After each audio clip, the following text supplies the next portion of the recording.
Uh,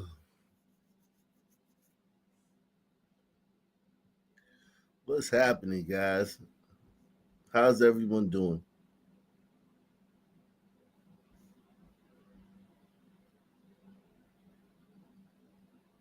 How is everyone doing?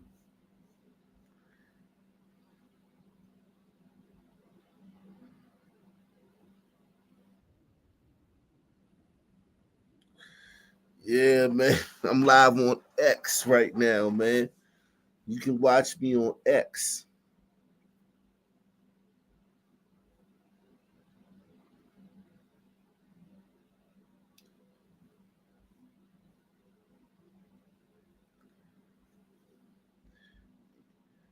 You can watch me on X, man, at Op Nation News.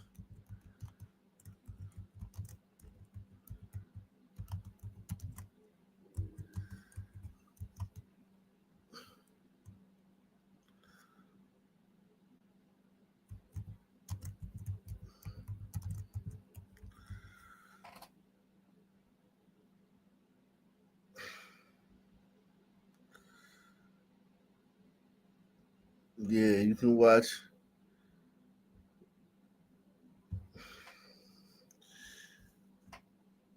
can watch it on X today, man. You guys can watch on X, man. We are live, man. We are live here on X.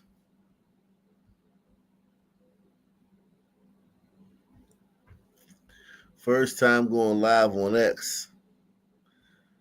London in the building. Shout out to London. Yeah, we got a great show for you guys tonight, man.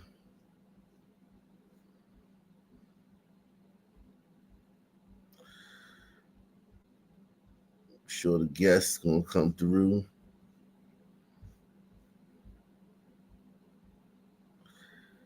Um, so much to talk about.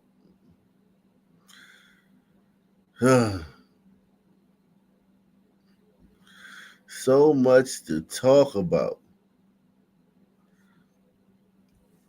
So much to talk about.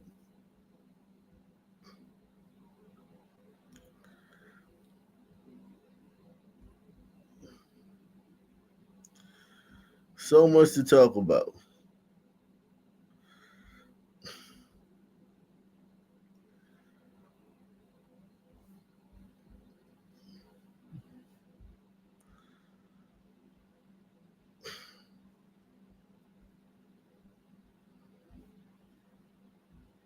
With World Pride underway in the district, 7 News is getting an exclusive look at a specialized police unit created to protect the LGBTQ plus community. Arliana Golden introduces us to the Metropolitan Police officers behind that effort. We've been pretty busy doing Pride because it's Pride Month. Meet Metropolitan Police Officers Gary Thompson and Charmaine Evans Smith, two of five members of MPD's LGBT Liaison Unit. We're one of few units in this region that actually have a full-time LGBT liaison unit. I spoke with them outside Nats Park, where a World Pride kickoff event was scheduled for Saturday before it got canceled. I wanted to know how they protect DC's LGBTQ plus community at a time when the city expects more than 2 million people to flock to the district to celebrate. In this climate, a lot of people aren't trusting of the police, and when someone is requested from our unit, there is typically a level of trust and comfort that the citizens have with us. So they need their own special police. The LGBT community, because they don't trust the police. Why would they not trust the police? I mean, I wish they would explain that. I wish she would explain that. And when someone is requested from a lot of people aren't trusting of the police, and when someone is requested from our unit, there is typically a level of trust and comfort that the citizens have with us. We have that reputation that we're going to make sure that the reports if it's a report that it's going to be taken in an appropriate way. Thompson's been on the force 36 years. He worked in the 5th District for a while, where he noticed there was a big underserved LGBTQ plus population. Officers, they didn't really know how to deal with transgender individuals as far as misgendering or not knowing what So misgender. So these guys are not going to misgender. But what if it's? This is my thing about it. So these cops are here so that the transgender. So if a transgender makes wants to make a police report, wants to a service to have a cop come serve and protect that he's not misgendered. But what if he does a good job? What if he got his tuck game lit? What if he tucking? What if he like Justin Tuck, man? What if he what if he got his makeup did and his what they call it? The chin shaved. Don't they shave the chin bone down? Um and they got a bunch of surgeries they do to make themselves look like women, right? Now they can't make their hands small, but they can do a lot of things. They can't make their hands small. The hands always gonna be big, but they do a lot of. You can shave your Adam's apple and shit like that. Your head's always gonna be huge though. They always gonna have huge heads.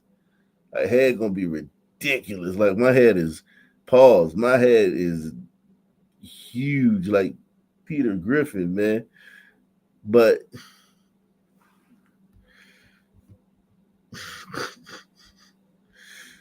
this is wild, man. This is wild, man. This is some wild shit. With World Pride underway in the district, 7 News is getting an exclusive look at a specialized police unit created to protect the LGBTQ plus community. Arliana Golden introduces us to the Metropolitan Police officers behind that effort. We've been pretty busy doing Pride because it's Pride Month. Meet Metropolitan Police officers Gary Thompson and Charmaine Evans Smith, 2 of 5 members of MPD's LGBT liaison unit. We're one of few units in this region that actually have a full-time LGBT liaison unit. I spoke with them outside Nats Park, where a World Pride kickoff event was scheduled for Saturday before it got canceled. I wanted to know how they protect DC's LGBTQ plus community at a time when the city expects more than 2 million people to flock to the district to celebrate. In this climate, a lot of people aren't trusting of the police, and when someone is requested from our unit, there is typically a level of trust and comfort that the citizens have with us. We have that reputation that we're going to make sure that the reports, if it's a report, that it's going to be taken in an appropriate way. Thompson's been on the force 36 years. He worked in the 5th District for a while, where he noticed there was a big underserved LGBTQ plus population. Officers, they didn't really know how to deal with transgender individuals as far as misgendering or not knowing what resources to give them when they needed resources. They handle both crisis situations and community outreach. I would say it's about 50-50. So every day we do respond to citizens and incidents that have happened around the city. And then we are also hosting and requested. I don't care who you are. You want a little 4'11" showing up? This chick is 4'11" with heels on.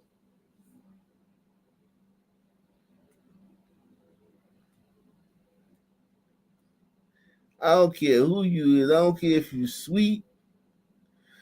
I don't care if you straight.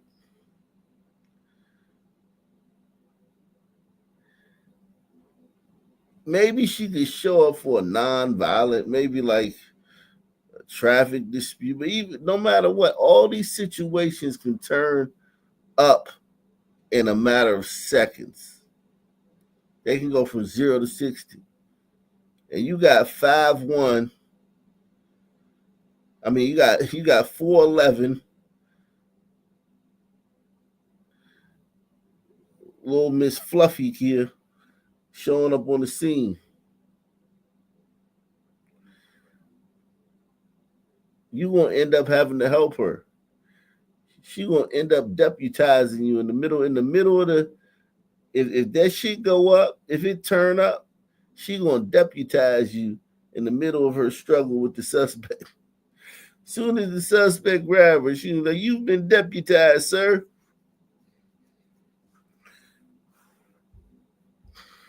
Requested to attend multiple events in a day or in a weekend. With World Pride underway, they want the public to know they're always an ally. Yeah, Pride Month go crazy in DC. Pride Month go crazy in DC. DuPont Circle, they got a gay neighborhood called DuPont Circle. They got a lot of gay shit in DC if you think about it, but it's not like Atlanta where everything's gay. But they got their little gay transgender whole strolls, red light districts, and they got whole gay neighborhood. DuPont Circle.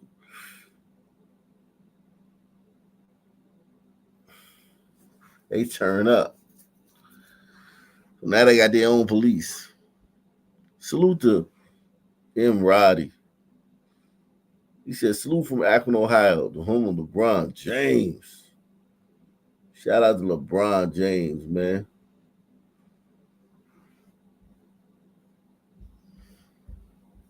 Having someone in the police department that you know for sure understands your community and your culture. We just want everybody to be safe, and we plan on making sure that that happens. I'm Liana Golden, 7 News.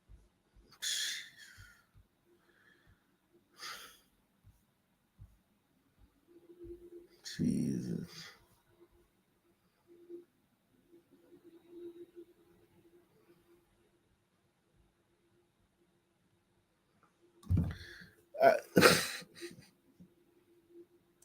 I just listen.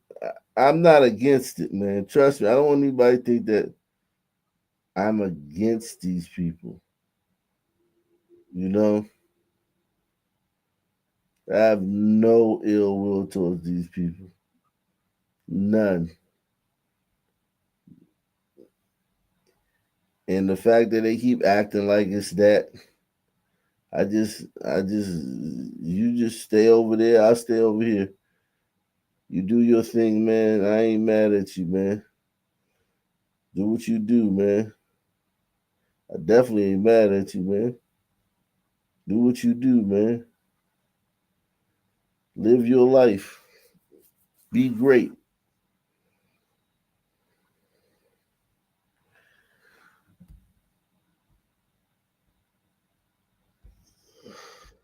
This morning, the Laurel Police Department announced a major break in a case that we told you about several weeks ago. It involves several teenagers who investigators say are responsible for breaking into cars and leaving a lot of them like that, busted out windows, garbage bags covering them, glass all over the roadways. News 4's Joseph Olmo has more on the case and why the police chief is calling for more accountability. Hey there, this is an absolutely insane story. We are talking about a juvenile, a 16-year-old, being implicated in over 100 vehicle break-ins, all of it happening in one night, not just in Prince George's County, but also in Anne Arundel County and Howard County. I want to get over. We are talking about a juvenile, a 16-year-old, being implicated in over 100 vehicle break-ins, all of it happening in one night, not just in Prince George's County, but also in Anne Arundel County and Howard County. I want to get over to the chief of the Laurel Police Department, who just walked away from this podium and updated us. 121 vehicle break-ins, 3 teenagers. You were able to arrest one and charge one just last week. What's the deal with the 2 other teenagers, Chief? So due to the continuing investigation, our detectives identified 2 other young people that were involved, and we anticipate them to be in custody later today. We're looking at video right now of what happened on the night of May 4th, car after car after car. It's 121 in total. What was it, like 40 or 50 just in? How do you break into 121 cars in one night?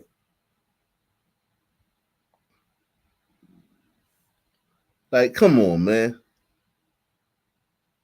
Like, 121 cars in one night.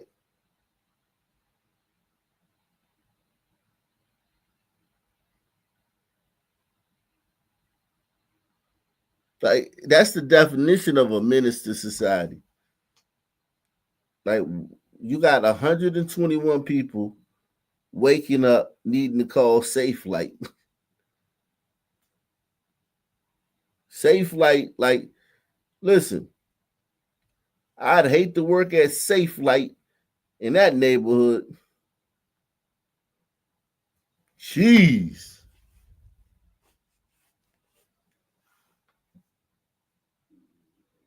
$121 cars, 121 people late for work. 121 people just whole fucking weekend ruined. 121 people trying to figure out where they're gonna find the money to pay for this shit. Make sure y'all support the channel. Support the channel via PayPal, Cash App, Super Chat. Salute to everybody that's watching on X. We on X. You can go to Op Nation News on X, and you can watch us live on X.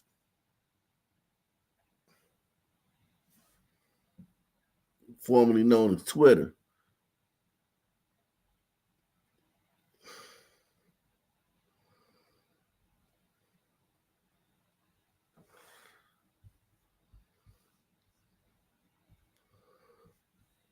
Of what happened on the night of May 4th, car after car after car. It's 121 in total. What was it, like 40 or 50 just in the city of Laurel alone? We had 54 here in Laurel. The rest were, as you mentioned earlier, Howard County, joining Prince George's County, and Anne Arundel County. And what were these kids doing? They were just simply going through neighborhoods and targets of opportunity, breaking into cars. If there's something in there, they would steal it. If there's nothing in there, they'd move to another car. As you've seen the video, they move pretty quickly. Shit, what the fuck did they have? A U-Haul truck? What the fuck? A Penske truck? Like, what the hell was going on, man?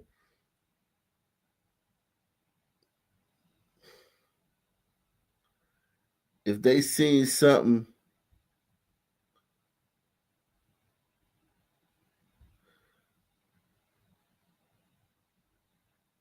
what does that mean? And targets of opportunity, breaking into cars. If there's something in there, they would steal it. If there's nothing in there, they'd move to another car. As you've seen the video, they move pretty quickly. But our experience is the vehicle that's being driven by one of the suspects is normally a stolen vehicle. The people that are breaking into the cars, they aren't venturing too far from the vehicle. And our understanding is they do that because if the police arrive or some other interruption occurs, they can quickly get back into the car and get out of the area. Chief, you got kind of fired up at the podium. On behalf of the victims, you said, a lot of people will look at vandalism or car break-ins and say this is a low-level crime, but for people who need to get to work, people who need to get to appointments or bring their kids to practice, this is their life. You had a message about accountability in this press conference. What do you want people to know about that? Well, as you mentioned, we hear from our community. We listen to the community. We had 54 families just here in Laurel who lost their car for a period of time. That's also a loss of money on their deductible that the family many times can't afford. And we have community meetings. We hear about this repeatedly. And people are upset there's no accountability. The people that were responsible for doing this should be held accountable to make these families whole on their losses. And also there should be an amount of rehabilitation within the system. This young man was released within 5 hours of us taking him into custody, back into the environment that he came from. That's not an unusual circumstance. And frankly, from what we see is there's little to, if any, accountability down the road from the system, the rest of the system. There needs to be an amount of accountability. That's the only way they're going to learn not to do this. And they need to make sure that the people, our victims, at least in some way, are made whole from their losses. Chief Hamill. Accountability, making the victims whole. Just a big mess. The fact that there's no accountability for these kids. Jesus. All right.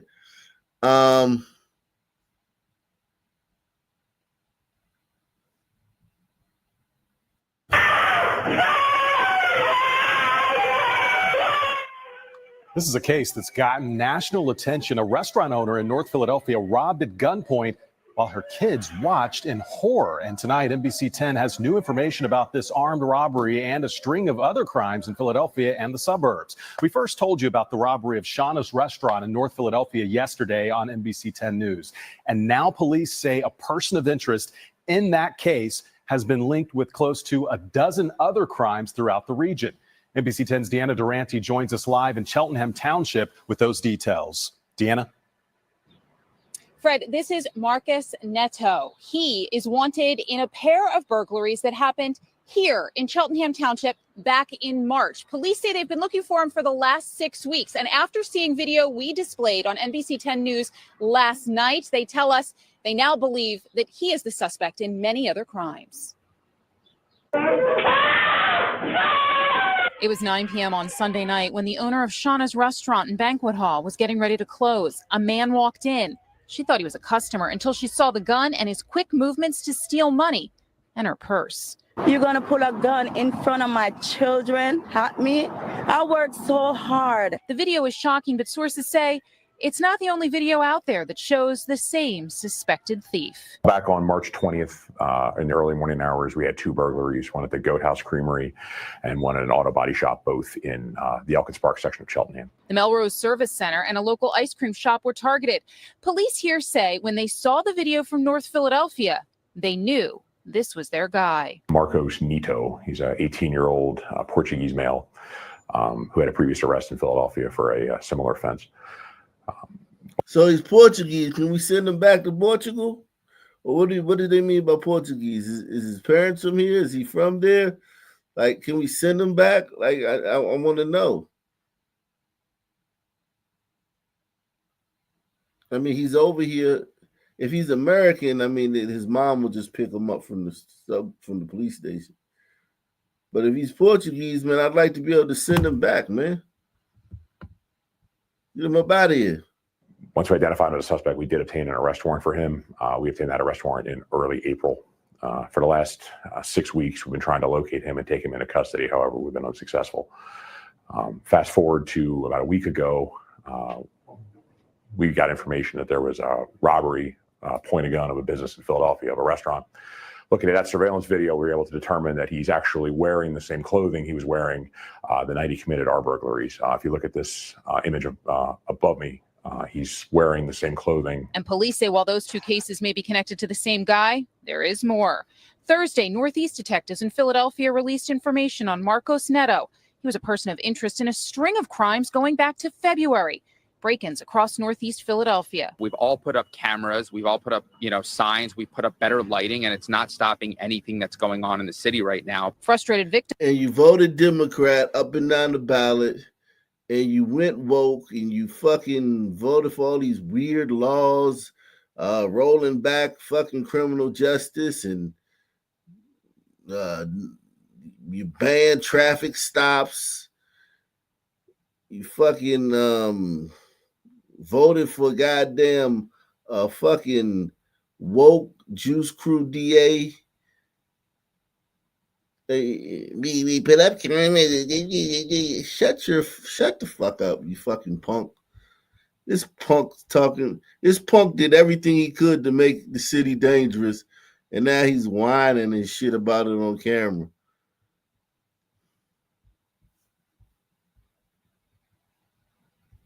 Cameras. We've all put up, signs. We put up better lighting, and it's not stopping anything that's going on in the city right now. Frustrated victims spoke to NBC 10 yesterday about their cases. It's the same criminal that is doing all the crime in the city. John Reed says while watching NBC 10 News Thursday and seeing these images, he knew right away the man who hit his shop in March was the same guy Philly police are looking for. Now he's escalating it where, he's a big criminal now.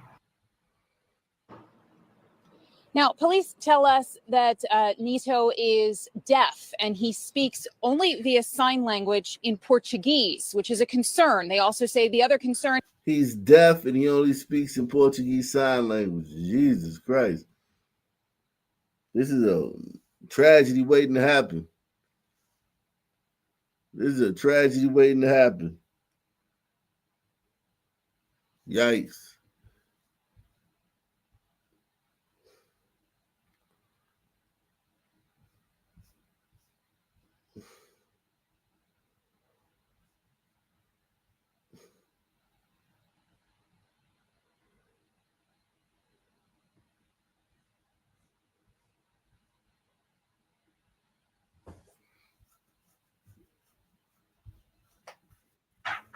Tonight, police in Prince George's County are searching for a gunman who killed a man outside a CVS pharmacy. Police say the shooter killed the man he had just greeted with a handshake. Bob Barnard, live for us in Temple Hills, with the very latest on this one. Bob.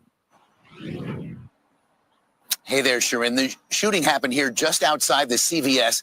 This is the 7,000 block of Allentown Road here in Temple Hills. The shooting just after 10 o'clock this morning. And we have video from the scene just after the shooting. Prince George's County Police investigating. They closed off a section of this shopping center and parking lot for much of the day. Allentown Road, though, remained open. We also have a second video to show you of surveillance video of the attack. We won't show you the actual shooting, but you see the gunman in the dark shirt there to the right of his victim, who's wearing a white T-shirt. The two men would shake hands. Then the killer takes off his backpack, pulls out a gun, points it at the victim, and starts shooting. He would then stand over the victim and continue firing and then run off. One person who works in the shopping center says they counted 8. Damn. Jesus Christ. What's up, man? Ain't shit. Ain't nothing, man. What you up to? Oh, nothing. What you about to do? I don't know, man. I'm about to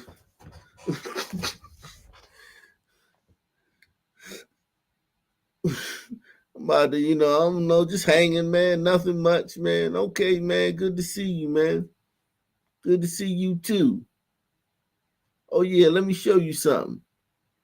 Oh, word. What you going to show me? Oh, you'll see in a second. You'll see in a second. I promise you. You'll see in a second.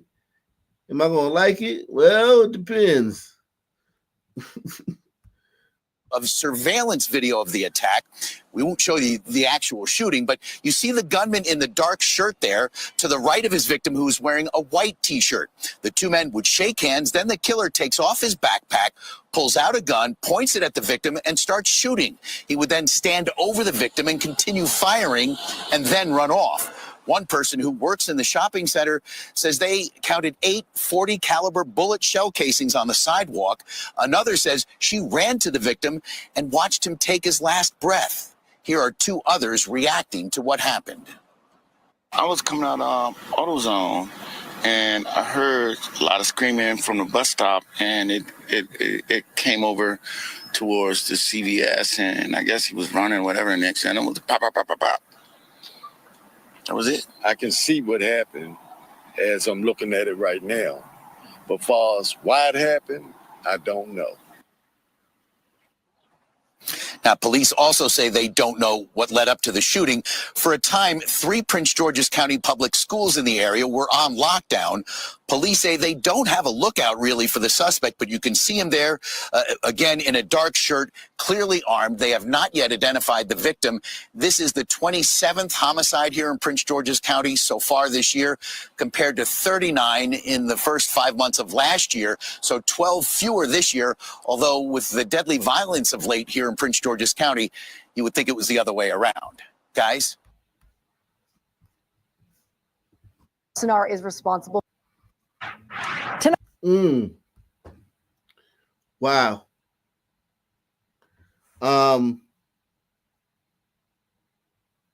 Wow.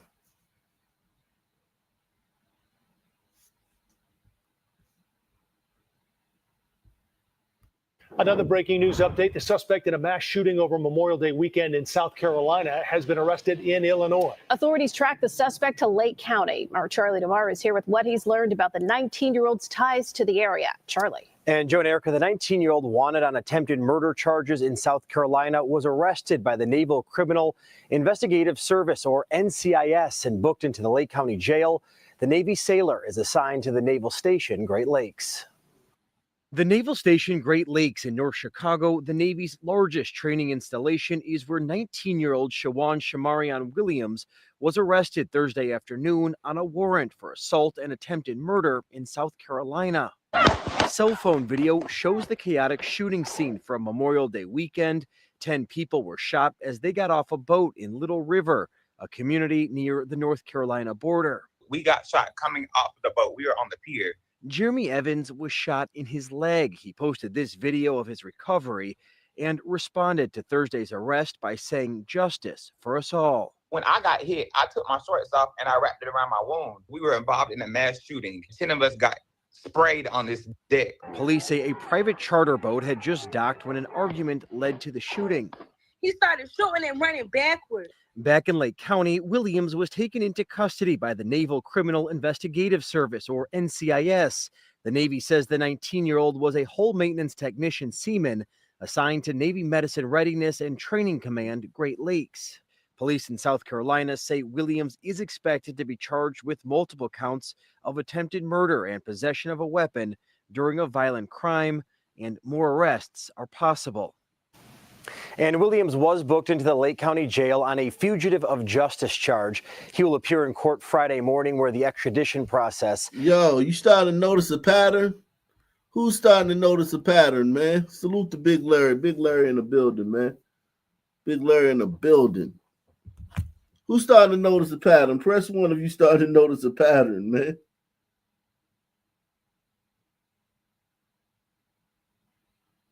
Jeez, a lot of motherfucking crime out here, man. Jeez. You motherfuckers are prolific. God damn. This some prolific shit. This motherfucker seaman, a Navy seaman, shot this punk and a bunch of other dudes, man. Dude, sweet as hell. When that bullet hit him, he said, ah! Damn, a Navy seaman out here doing a mass shooting. That should be bigger news. It seems like it should be bigger news, man. Not for nothing. A member of our armed forces commits a mass shooting on a boat at a spring break tourist spot, shooting 10 black people.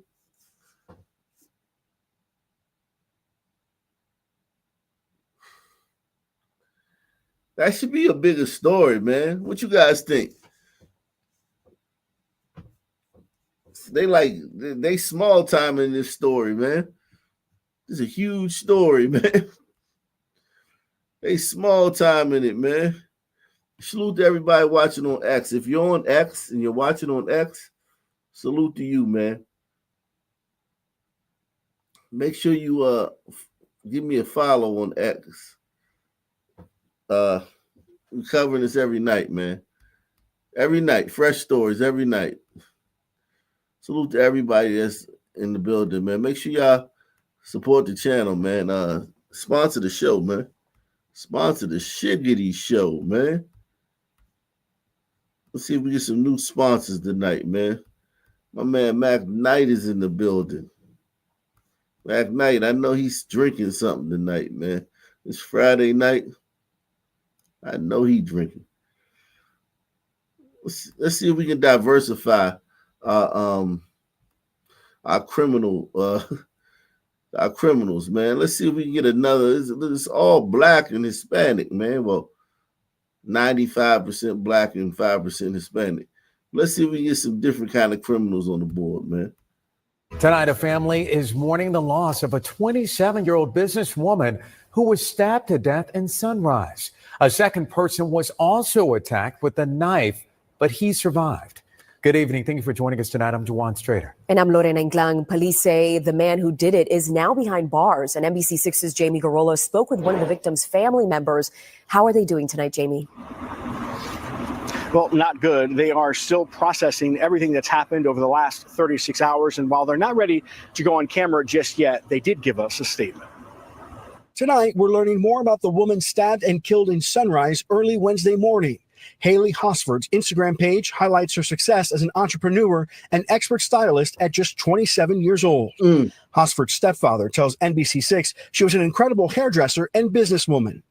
In a statement to NBC6, her stepfather added, "Our family is destroyed. This is beyond horrific. We wish this upon no family to deal with something like this. It's really incomprehensible based on all the facts, and the situation is senseless." There was a dead person just laying in there. There was blood on the car that was next to it.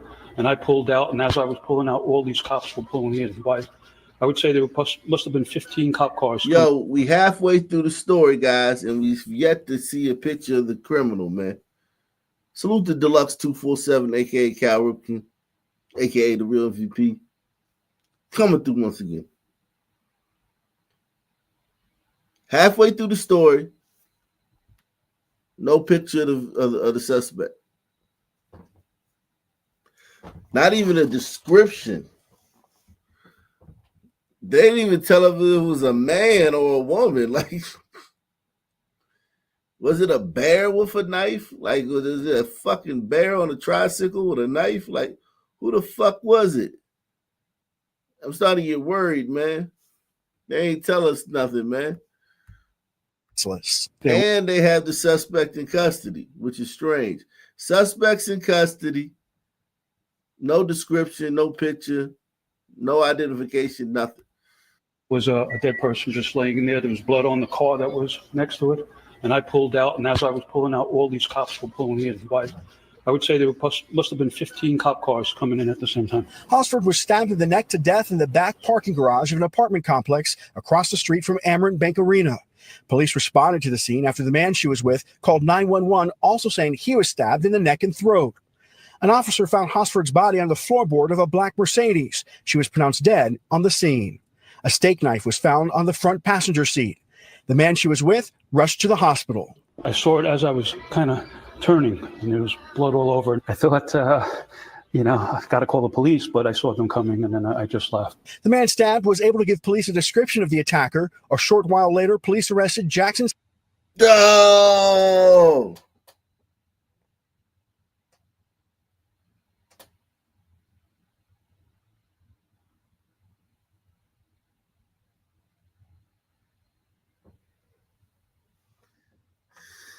Oh my God. Why'd you stab that white lady, man? Don't you know people having black fatigue? You just adding to the black fatigue, man. Yeah, I know nobody. I know white people. They got a lot of patience and stuff, man. I get it, brother. White people are very patient, man, and they can absorb these type of things, man. It was the other way around, man. We'd be raising hell, but still, man, I don't want to test white people's patience no more, man.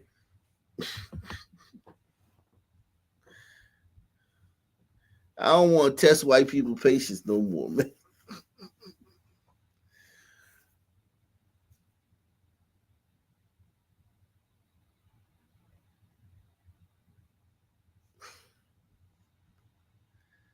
I don't want to test white people's patience anymore, man.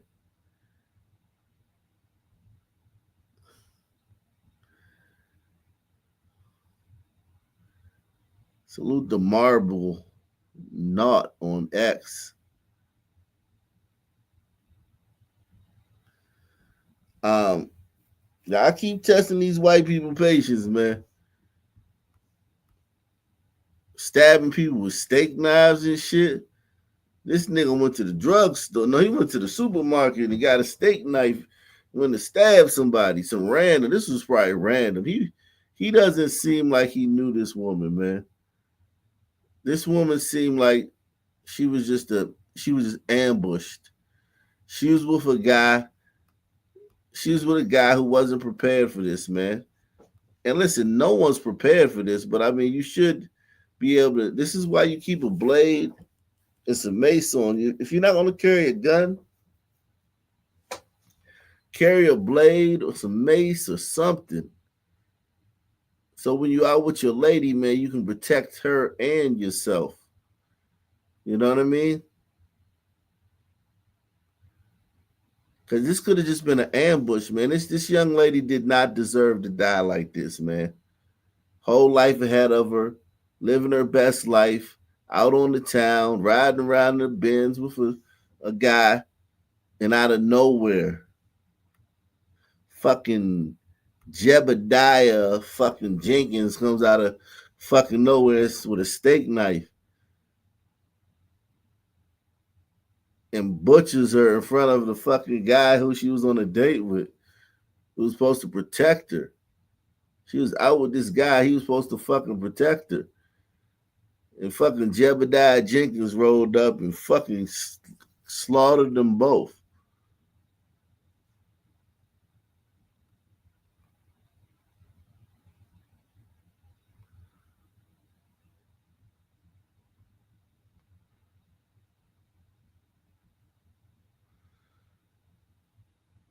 Let me see.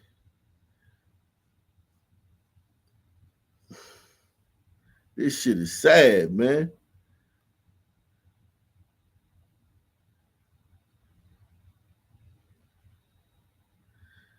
This shit shouldn't be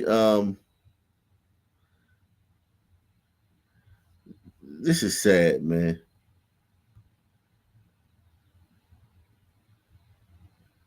This is so sad. Poor white lady, man.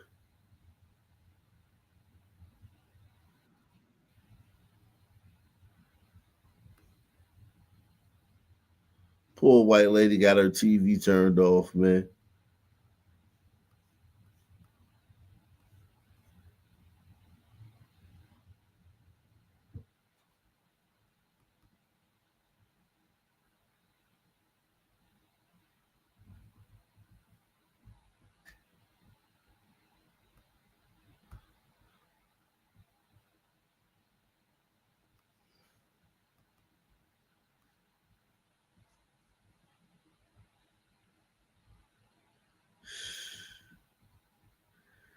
Said her date was probably going to get some of that night. Some of that night the sun man ruined it. Jesus Christ. Yeah, man. Some man just ruined it. Salute to D from Boston, man. D from Boston, man, in the building, man. Shout out to D from Boston, man. Shout out to Magnite. Magnite says, I'm not going to ruin the show. I'm going to drop the link at 1 o'clock, man. I'm going to drop the link at 1 o'clock, man. Magnite said he ain't going to ruin the show. If he's still up, man, hopefully we can stall him out. Hopefully he's fall asleep by 1 o'clock, man. He ain't gonna doze off, man. Y'all keep y'all voices down, man. We don't want to wake him up if you doze off. This guy actually kind of look like Magnite, man. Look at them. Look at the two pictures, man. This actually kind of look like Magnite without a haircut. Like, picture Magnite without a haircut. I wonder why he want to get on the show so bad while we talking about this. That's interesting, man. That's very suspicious. All of a sudden he want to something not right, man.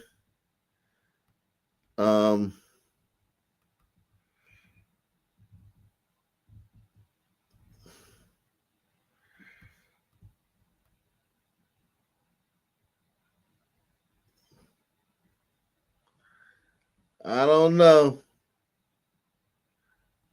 I don't know.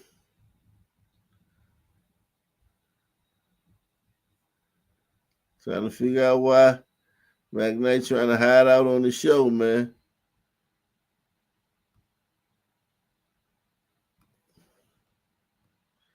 Salute to Pinky Brown, man.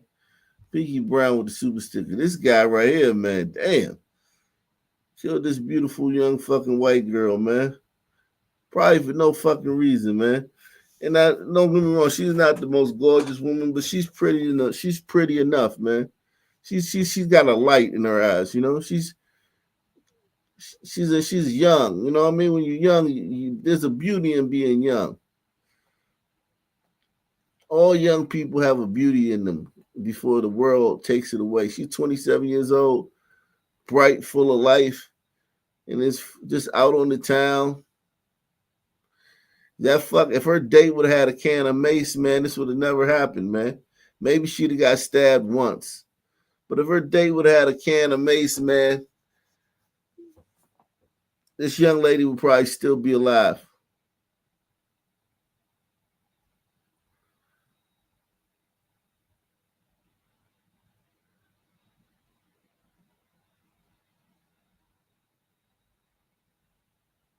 This is a fucking tragedy, man.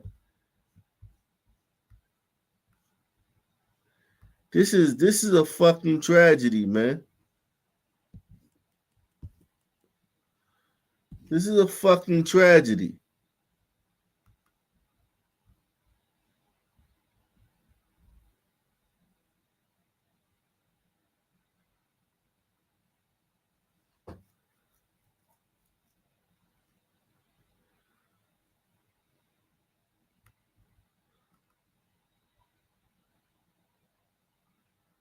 I think it was just. Let me see if we can figure out what the motive was.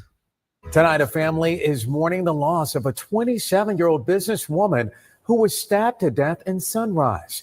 A second person was also attacked with a knife, but he survived.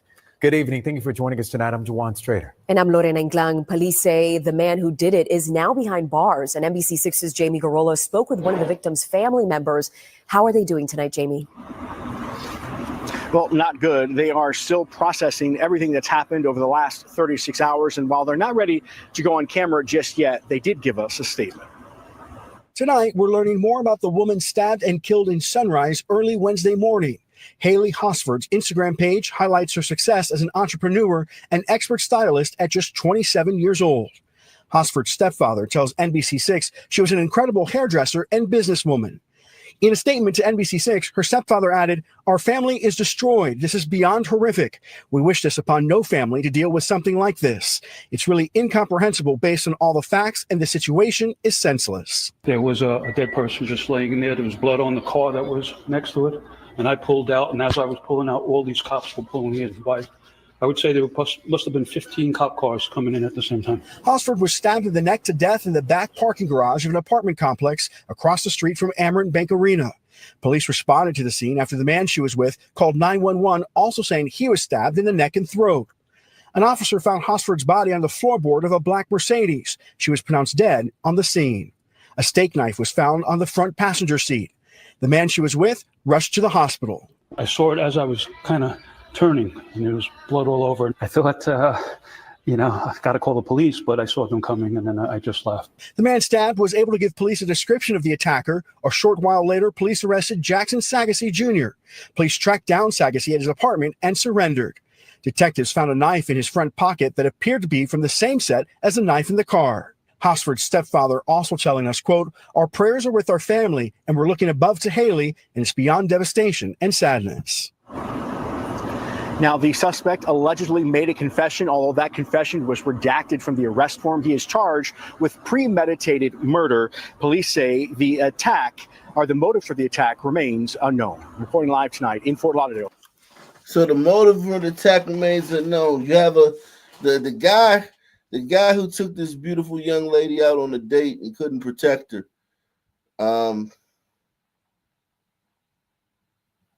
He's still alive. So the police have interviewed him, and he hasn't spoken about a motive. So I'm just going to say it was random. I'm going to say this. What do you guys think? Press 1 if you think this is random. Press 2 if you think like this is something like this her ex-boyfriend or something, or shout out to Ali O, man. Ali O in the building.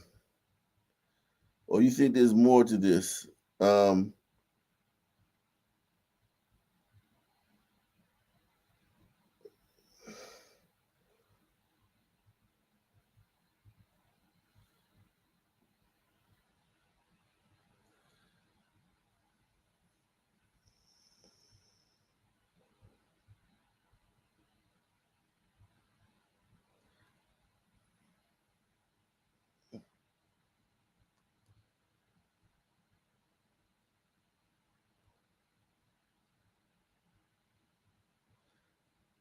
I don't know. I don't know.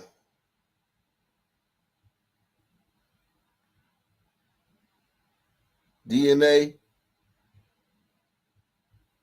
Yeah, it's something.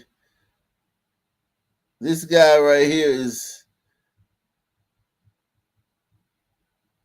I'm trying to get this fucking user. This X user keeps fucking.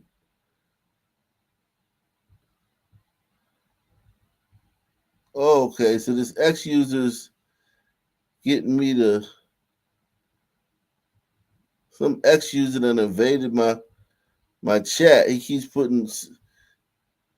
This X user keeps invading my chat.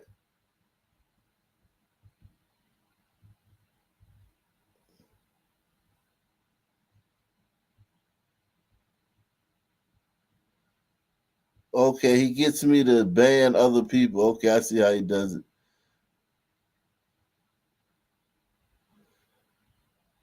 I hope I didn't ban whoever I just banned. I'm sorry. Let me unban you. I'm sorry, whoever I just banned.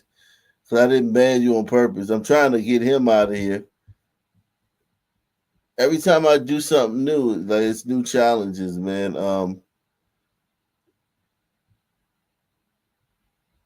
It's new challenges, man. This oh man. Now I went and banned somebody that I didn't mean to ban and shit.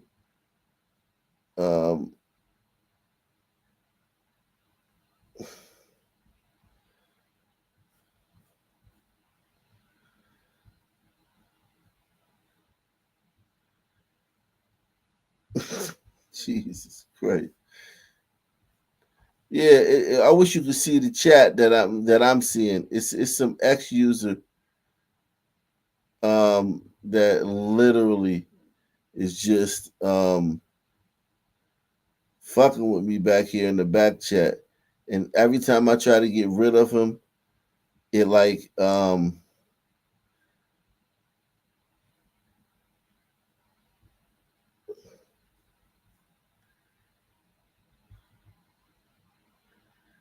I don't know who I just banned last. I think it might have been Sean Ford. Was it Sean Ford? I don't know. Who did I just ban?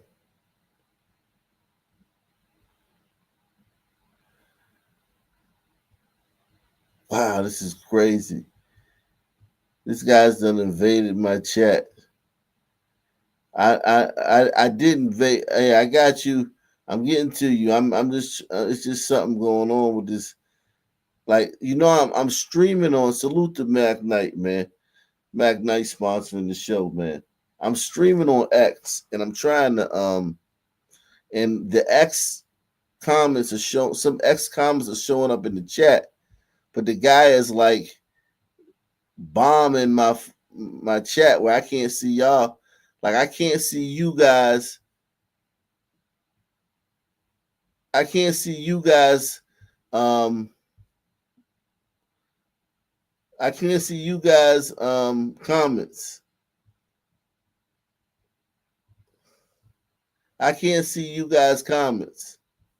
Let me see if I can go out and come back in, man. Let me see if that'll work. I don't know if that'll work, but I want to see if that's gonna work.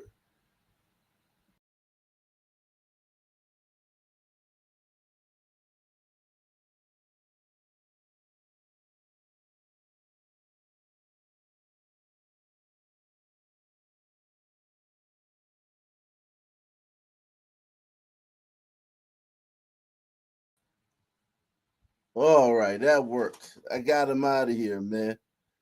Good. Got his ass out of here, man. Shout out to you. Shout out to everybody out there in the chat, man. This is sad, man. I'm gonna drop the link, man. I think you guys want to talk about this one, man. I'm gonna drop the link. Whoever I just banned, somebody tell me who I just banned, because I was trying to ban that guy and I accidentally banned someone else, because what it does is when the troll, he set it up in my chat where when I try to ban him and hover over his name, it hovers over somebody else's name and bans them. I had no intention. But whoever I banned you, Mac Knight. I did not ban you, Mac Knight. There's no way I banned you. You're in the fucking chat. You wouldn't be in the chat if I banned you, man. You wouldn't be in the chat if I banned you, man. You're hearing me twice? Oh, you don't have no wrench? Y'all are hearing me twice? Hold on, let me see. Let me see.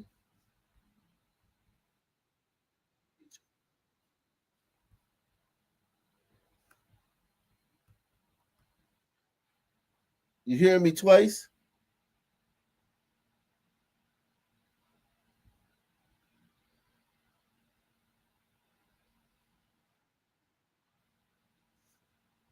I got an echo? Okay, good. Mac Knight. How did I ban? Did I ban you, Mac Knight? No, sir. Full disclosure, yeah, I'm pretty intoxicated, and I apologize for ruining the show. I was gonna chill tonight. I don't have my wrench anymore, so Oh, let me give you your wrench then. I think you're on a different channel. I think it's because you had a wrench on the other channel. bro, Comment. sir, I've had a wrench on all your channels. I haven't This unwrenched one, anybody. Augmentation Gold, Augmentation Classic. I don't know. I haven't unwrenched anybody in like years. Let me see. Maybe you still got a wrench, but you probably don't. You're probably so drunk you probably don't even realize it, man. Fuck off, bro. I'm chilling, bro. I'm looking Like for your. I'm looking for your comment though. You got a comment now, so I can. I can't give you a wrench until you comment on the. sir, the comment is the $99 red A1 Day one Yeah, on your. that was a long time ago. I got to go Sir, that back was up. tonight. No, what I'm saying is like the chat has moved so far down that your comment is no longer in the chat only goes back a certain amount. You dig what I'm saying? You understand what I'm saying? The chat only goes back a certain amount of time. So it's like when I gotta hold on, let me see if I can find you somewhere else. Oh man. I don't know how that works. I think I'm Just make debating. a comment. Say hi in the comment section so I can give you a wrench. All right, I'm And gonna then back out and then and say it. you don't Oh, have to go back out. You just gotta say hi in the chat. Oh, don't worry, don't leave, man. We'll just do this another day. I'll give you a wrench another day. Um, Here's the thing. Shout out to Mac Knight. Mac Knight sponsored tonight's show. Salute to Mac Knight. What do you think about this brother, man, who ran up on this pretty white girl and blew it? First off, tell me, do you think she's hot? And then tell me what you think about this fucking ape running up and butchering her in broad daylight.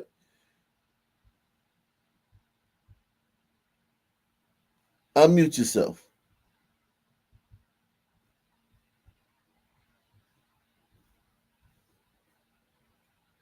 Okay, he came up again.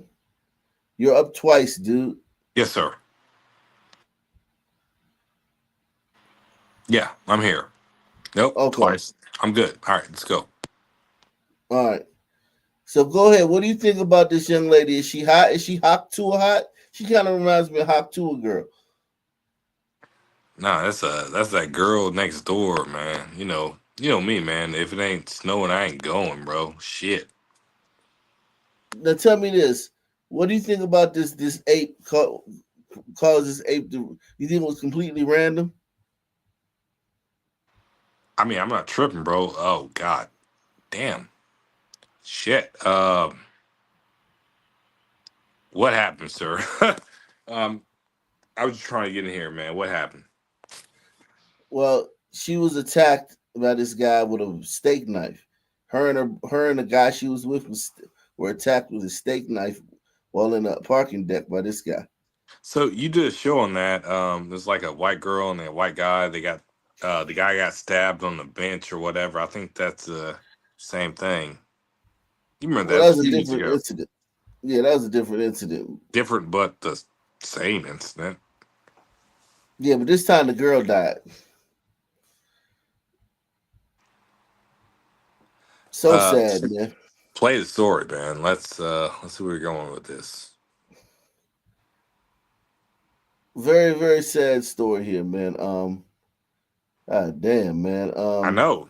Pretty as fuck, man. Shit. Tonight, a family is mourning the loss of a 27-year-old businesswoman who was stabbed to death in Sunrise. A second person was also attacked with a knife, but he survived. Good evening. Thank you for joining us tonight. I'm Juan Strader. And I'm Lorena Englang. Police say the man who did it is now behind bars. And NBC6's Jamie Garolo spoke with one of the victim's family members. How are they doing tonight, Jamie? Well, not good. They are still processing everything that's happened over the last 36 hours. And while they're not ready to go on camera just yet, they did give us a statement. Tonight, we're learning more about the woman stabbed and killed in Sunrise early Wednesday morning.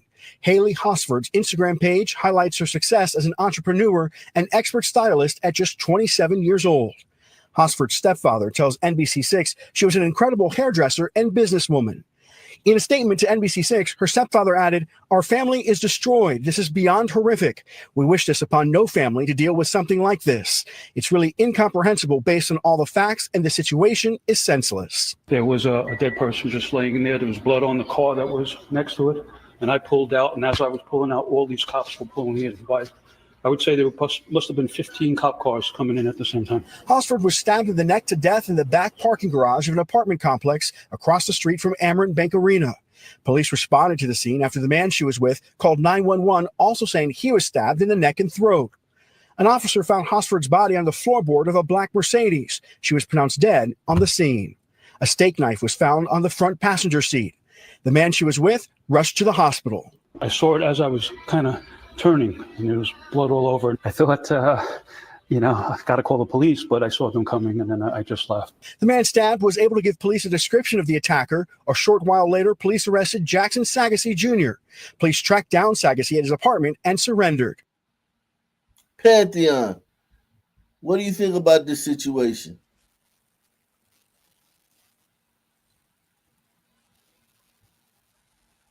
Okay, she's having microphone problems. Yeah, I'm Matt here, bro. Knight, go So,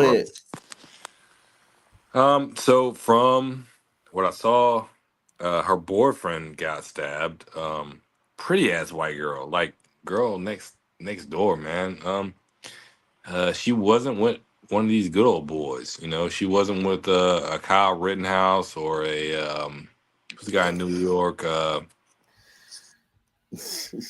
Yeah, I mean, no, yeah.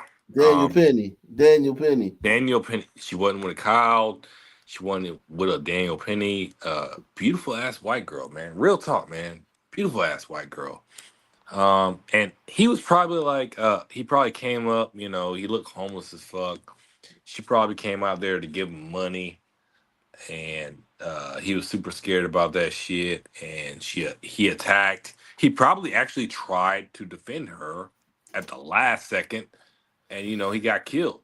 No, the boyfriend survived. The other guy survived. The boyfriend survived. Yeah, he got stabbed in the neck. He got stabbed in the neck and in the chest and all that stuff. But it appears like he might have tried to help her because of his wounds were so brutal. Severe. Like he tried to help her. Severe. Yeah, severely. Yeah. Yeah. No. He 100% probably came at her first, and then he tried to protect her, but he wasn't about that life. He got stabbed in the neck, man. He should have shot that nigga. Shit. Can you hear me now? Yeah, go ahead. Oh, okay, sorry. Morning. No, I think it's probably a random attack, maybe a carjacking or so. But I don't know why. Carjacking with you think? Well, this ain't but, England. You from England. Yeah, that's right. You from England. But I don't know why the witness speaking ran off when he's like, "Oh, the police were approaching." Shouldn't he have stayed and made a statement? I know he's making one now to the news, but Hey, what'd you say again? Can you not hear me properly? I'm confused. No, ma'am. I heard you. I didn't understand what you said. What were you saying? Okay. I said it's probably a carjacking. And then I don't know why the witness ran off when he said the police were approaching. That usually shouldn't he make a statement to them? even though he's speaking to the news now. Well, I mean, who knows, man? Who knows why they got it? But he's on the news now. But yeah, who knows? I don't know. Yeah. And just Literally that. quickly, with the wrench situation, it was Mac Knight, Christy Gold, Bill. Basically, it's almost like everyone in AK Nation Gold lost their wrench. And the StreamYard link is only on AK Nation Gold. It's not on AK Nation News. The StreamYard link is not on. Okay. Thank you for telling me that. It's actually Ock Nation, sweetheart. But yeah, I lost my wrench, and honestly, if I lost my wrench, I get it. But everyone else lost that shit, so I don't know why. I don't know what's going on with the wrenches, man. That's weird behavior, man. That's YouTube doing something, man. They must have done that. YouTube must have done that to must be a new thing they do. They got a lot of new stuff in the chat. Like they got like this crown. They got when I see people chats, it's like, did you guys see crowns in the chat? Like people, like no, little sir, not at crowns. all. No, I haven't seen crowns. I saw the other people show when they it tells you how many times people donated or some shit like that. Like membership level. Yeah, some shit like that. But yeah, I haven't figured out what that is really. Salute to Gouch Malo, man. Gouch Malo says, hold on. Salute Ock and the Nation. X is a troublemaker. Yeah, X caused X, but I think I fixed it. Shout out to Michael Babe Ruth Jordan, aka the GOAT. We all lost our wrench. That's crazy, man. And it took. All right, let me just start. I'm gonna just have to start wrenching people up, man. As I see you, comment. Nah, don't do that shit, bro. Come on. No, but I mean the regulars, like the people that deserve. I'm not gonna give everybody a wrench. Give everybody a wrench. That's crazy. Okay, so some of you are watching on Ock Nation Gold. Yeah, it's everyone on Act Nation Gold who lost their wrench. From what I can see. Now. So Christy, Bill, Mac Knight, and then everyone in Act Nation News is fine. Like has like M626M has a wrench. Okay. Rondaz has a wrench. That bastard. And so the StreamYard link was only in gold. It's not in news. Oh my God! Please say Mac Knight again, please, sweetheart. Oh my God! All right, go ahead. I'm good. I'm tripping. I'm chilling. I'm chilling. Mac Knight about to be Jack Knight. So let's see, man. We let's move over. Let's move on for this, man. That's just sad, man. That woman just met her demise by this fucking ape, and it won't even move the needle. You won't see anybody make a video about it, but here, we're the only one that's gonna make a video about it. People are tired of black fatigue. Black fatigue is so rampant that it got people tired of it. People are tired of black fatigue. Talking about black fatigue is tiring. Yeah, it seems to have almost like I haven't really followed that much over the past few weeks, but it seems to have almost reached its peak in terms of people saying black fatigue online, and now it's almost dying out. I'm not sure. I don't know what your opinion on that is. I think so, man. I think so. I'm looking for some others. Hold on. Let me go to X, and there's a lot of stuff that. Oh, we got Wicked in the building, man. What's up, Wicked? Wicked. Okay. Let's do some Latino crime in honor of Wicked, man. He got the community in shock, mourning a man who was trying to be a good Samaritan. He was reportedly stabbed right in front of his young son, and then he died from his injuries. Fox 11's Gina Silva live in Tustin with this one. Gina. Alex, this is a tough one. You know, this was a violent confrontation that took place outside of this gas station. And as you said it happened in front of his 6-year-old son. Now, the alleged attacker is in custody, but so far no charges have been filed, and the family is not okay with that. Family and friends of 27-year-old Stefan Mendes are holding a vigil outside of the 76 gas station on Edinger Avenue in Tustin. It hurts. Like my heart just got ripped out of me, you know? Nobody wants to bury a son. If I could give my son my heart, I would have given my heart to be here today. The young father was with his 6-year-old son when police say he was stabbed in the heart. I feel that it's heartbreaking and it's sad. Stabbing in the heart, man. That's a son, man. We got like natural aim for your heart. Not at all, man. That was a one-off, man. That was just, come on, man. That was a one-off. All right, we'll see. They haven't told us. We're getting a minute into the story. They haven't told us. You guys are going British. Lots of stabbings. Not really shooting. Yeah, right. He was a 27-year-old young man that was doing so good. Just worried about his family. Took his kid to the park. Came to get something to drink. Walked into a confrontation here. The incident happened just before 5 p.m. on Saturday, May 24th.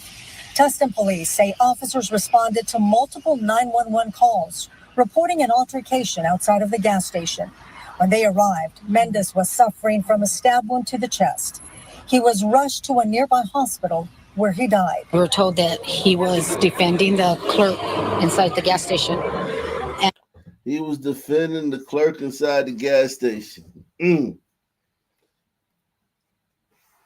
And listen, I can understand that, man. Not that I can understand necessarily defending the clerk, but I can understand you're in the gas station, some son, man. Because gas station shit like this, incidents like this, usually son, man. You're in the gas station, some son, man's just being fucking rude to, like, let's just say it's a female clerk behind the cash register. You're standing behind him. He's acting like a jackass, threatening her, and, you know, acting just like a fucking monkey, right? Defending, man. Defending is a wild word because it could be just as something as simple as saying, "Hey, bro, chill out." Hey, bro, chill out. Exactly. No, that's an excellent point. That's what I mean. Like, that's what I'm saying. That's an excellent point. Like, just that. But you know what, though, Wak? You're at the gas station. You with your 6-year-old kid, or some man bugging out. You say something, rookie mistake. That's a rookie mistake. Yeah, I was going to say, like, at a petrol station, isn't the ceiling like the most interesting thing when someone is going crazy in front of you? I mean, look, listen. You gotta understand, right? What do you expect? What do you expect from how can I put it nicely? From a clown, right? Me, I'm with my 6-year-old kid. Nah, not with him there, and I gotta have my pistol on me. Otherwise, you're armed. But here's the thing: you're armed, right? And would you still want to engage in some kind of gun battle or some kind of that type of thing with your son? Yeah, I'm not. If my son is with me, no, I'm not gonna engage at all. But say the kid is not there, and I have my pistol on me, then yeah, if it needed to be, if I needed to intervene, I would. I don't have a problem checking the son, man, right? But I'll do it fully aware that I might have to shoot him. You know what I mean? Right. But this guy also has face tats as well. Yeah, he ain't no buster. This guy been around the block he a seems time. about it. You know, and then we see a lot of candles. Like if he was, he wouldn't have all these candles, all these people claiming they love him. If he wasn't like some kind of like gangster or some kind of like homeboy from the barrio or something. So yeah, man. Let's see what happens. Let's see if we can find out. I just get worried when we get 2 minutes into the story and there's no suspect, and the suspect is in custody. It happened just before 5 p.m. on Saturday, May 24th. Tustin police say officers responded to multiple 911 calls, reporting an altercation outside of the gas station. When they arrived, Mendes was suffering from a stab wound to the chest. He was rushed to a nearby hospital where he died. We were told that he was defending the clerk inside the gas station. And I guess the person, they said it was a homeless man. We don't know. They said that he was threatening the clerk and being real ornery with people around the gas station. And Steven tried to, stop him from doing what he was doing. A 51-year-old suspect identified as Jesus Herrera from Pomona was booked into the Orange. Jesus Herrera. So it was brown on brown crime. That's good. Thank God. Well, you know what though? I mean, think about it, right? It makes sense. I mean, the heart, the gods, the sun will rise again. Yep. Salute to Barry B, man. Barry B in the building, man. Listen. This right here, it can happen, and that's what I say, man. When you're out and about and you see somebody, on burrito, some Sunman acting crazy, even if it's a white dude, a tiger, acting crazy. That bag of chips, right, that you're about to get, because sometimes human nature is once you get on a mission, is to complete it, right? So you got a bag of chips and a soda in your hand, and there's some Sunman in front of you, or some hombrito in front of you, vagabond, who's literally talking about killing the clerk. And you're waiting for him. You're waiting there because you have a bag of chips and a soda in your hand. But really, you can put that shit down and just leave the fucking store. You know what I'm saying? You don't have to wait in line anymore. Once you see him acting like that, you can leave the store and go to another store. There's other stores. Man, so he was killed in front of his kid, bro? That is whacked in front of his kids. And that kid's going to grow up and he's going to... County Jail on suspicion of murder. But Stefan's family says they were told he may be released due to lack of evidence. I think that's ridiculous. What evidence do they have if there's videos? There's what they have right there on video. The video is not going to lie. Stefan's family is demanding justice, insisting they won't stay silent if the man accused of killing their loved one walks free. I hope the man who did this gets as much time as he can for doing this, because he shouldn't get off scot-free for taking my cousin. We contacted the DA's office and they told us the case is under review. They have not decided on whether they will be filing charges. Think about that. What? The DA is considering or debating if they're going to pursue charges. Yeah. Think about the pulled up super intelligent glider system, right? Too smart, maybe. Yeah. Now at 11, shot at multiple times outside his South LA restaurant. A well-known chef, lucky he didn't get hurt or even killed when someone pulled up and just opened fire. Good evening, I'm Kathy Barr in for Carolyn tonight. This shooting happened on Tuesday outside of Mr. Taste Bud's restaurant. NBC4's Robert Kovacic live with an interview you'll see only on 4. Robert? Kathy, Mr. Taste Buds tells us the LAPD responded to the shooting, but he said there's not much they can do. It was a random drive-by by people he didn't even know. He describes it this way. He lives in a neighborhood, he says, is a bad area with good people.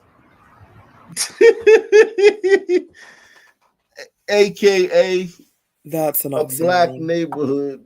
Using a black neighborhood. Jeez.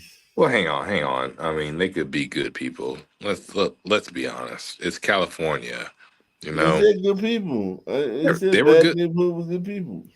Yeah. Yeah, I mean, drive-by shooting, no one saw anything. If they did, they're not talking to the police like very good people.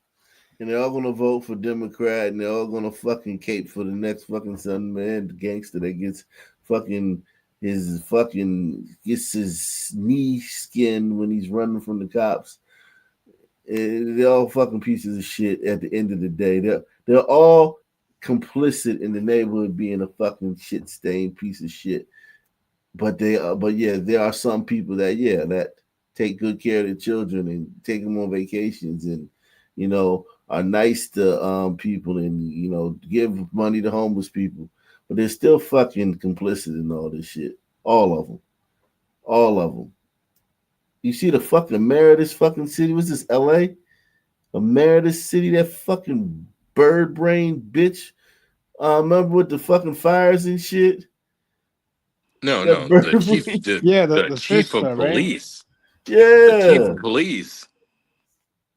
No, the Fire fire chief. chief. Yeah. She was a fucking big ass fat lesbian and shit. These people are fucking all complicit. Okay? They're all complicit in this shit. Today, Jamel Paxton was honored by the city of LA. He is better known perhaps as Mr. Taste Buds. They basically gave it to me for all having tenacity and all the things that I put into work. I've opened my own restaurant with no funding, everything I've done from scratch for myself, out of pocket. His restaurant in the heart of South LA, the neighborhood where he grew up, where he has dedicated his life, and where he almost lost it. I just watched myself almost get killed in something that I built. Sharing this surveillance video with NBC4 from Tuesday morning before noon outside Mr. Taste Bud's Soul Food on Manchester Avenue, Jamel heads to his car when another car approaches and shots are fired. How many gunshots were fired? I can't even tell you. I just heard the shots and clicks, and I just knew that I ain't supposed to be right there. Basically, I just ran. I had to run. I know to get out the way. I'm not dumb. I'm from South Central LA. I know what happens. Since spending time behind bars or doing stuff that you're not supposed to do. Same story, man. He was a target. Yeah, I was gonna say, because they drive by it and it indicated to me car was going past, he was in the line of fire, but that car slowed down and checked that he was the correct Took a good person. look. Yeah, took a good look at He his was ass. a target. He probably didn't give them extra chicken. We always see well, not always, but we've seen quite a few restaurant owners get attacked like this, right? Hey, Wiggy, can we watch this one more time? Yeah. Can we watch it one more time, Wiggett? What do you mean? During the survey. All right, we've seen a lot in Chicago. I remember a couple years ago, there was a lot of getting fucking attacked in Chicago, black restaurateurs. Yeah, black restaurant owners. We've seen them a few times getting attacked across the country. I would say if there's 100 restaurant owners attacked, 95 of them are black. I'm gonna say 87. Killed. Yeah, because a lot of them burritos. Yeah, Right, I'm not talking about the fruit stand guy or nothing like that. No, you're talking about restaurant, like brick and mortar. I'm talking about actually, brick and mortar, yeah. Because, and I'm not talking about a robbery either. I'm talking about motherfucker just gets shit blown off. Yeah, like this standing one. out in front of it. Standing out in front of his business to get shot. That's probably like a 90% black son, man. And then we noticed also in those cases, if I remember correctly, those Sunmen were in the mix, like what he just said, pretty much. Yeah, adjacent. It was one in Memphis too, where it happened too. Where I can remember several of them. Sharing this surveillance video with NBC4 from Tuesday morning before noon outside Mr. Taste Bud's Soul Food on Manchester Avenue, Jamel heads to his car when another car approaches and shots are fired. How many? Did he throw up a gang sign? Hold on, watch this. Watch this when he comes to the car. Watch this. Look at his hand. With NBC4 from Tuesday morning. What is this left hand doing? Is it throwing up? I don't know. Sharing this surveillance video with NBC4 from Tuesday morning before noon outside Mr. Taste Bud's Soul Food on Manchester Avenue. Jamel heads to his car when another. what did he put up? Is when he ducked out of the car? Heads to his car when he's looking at something. I don't know. Maybe looking at something. I don't know. another car approaches and shots are fired. How many gunshots were fired? I can't even tell you. I just heard the shots and clicks, and I just knew that I ain't supposed to be right there. Basically, I just ran. I had to run. I know to get out the way. I'm not dumb, you know. I'm from South Central LA. I know what happens. Since spending time behind bars for doing stuff that you're not supposed to do. Jamel Paxton has become a local entrepreneur. I started from like a taco cart in my front yard. He's not just trying to serve signature dishes. Probably something you never tried. It's my oxtail burrito. Right. He is trying Man, to culture inspire. what? Something you fall for everything. And now a close call in the neighborhood he loves. And I believe like there's no such thing as bad days. It's only bad situations and how you think about them.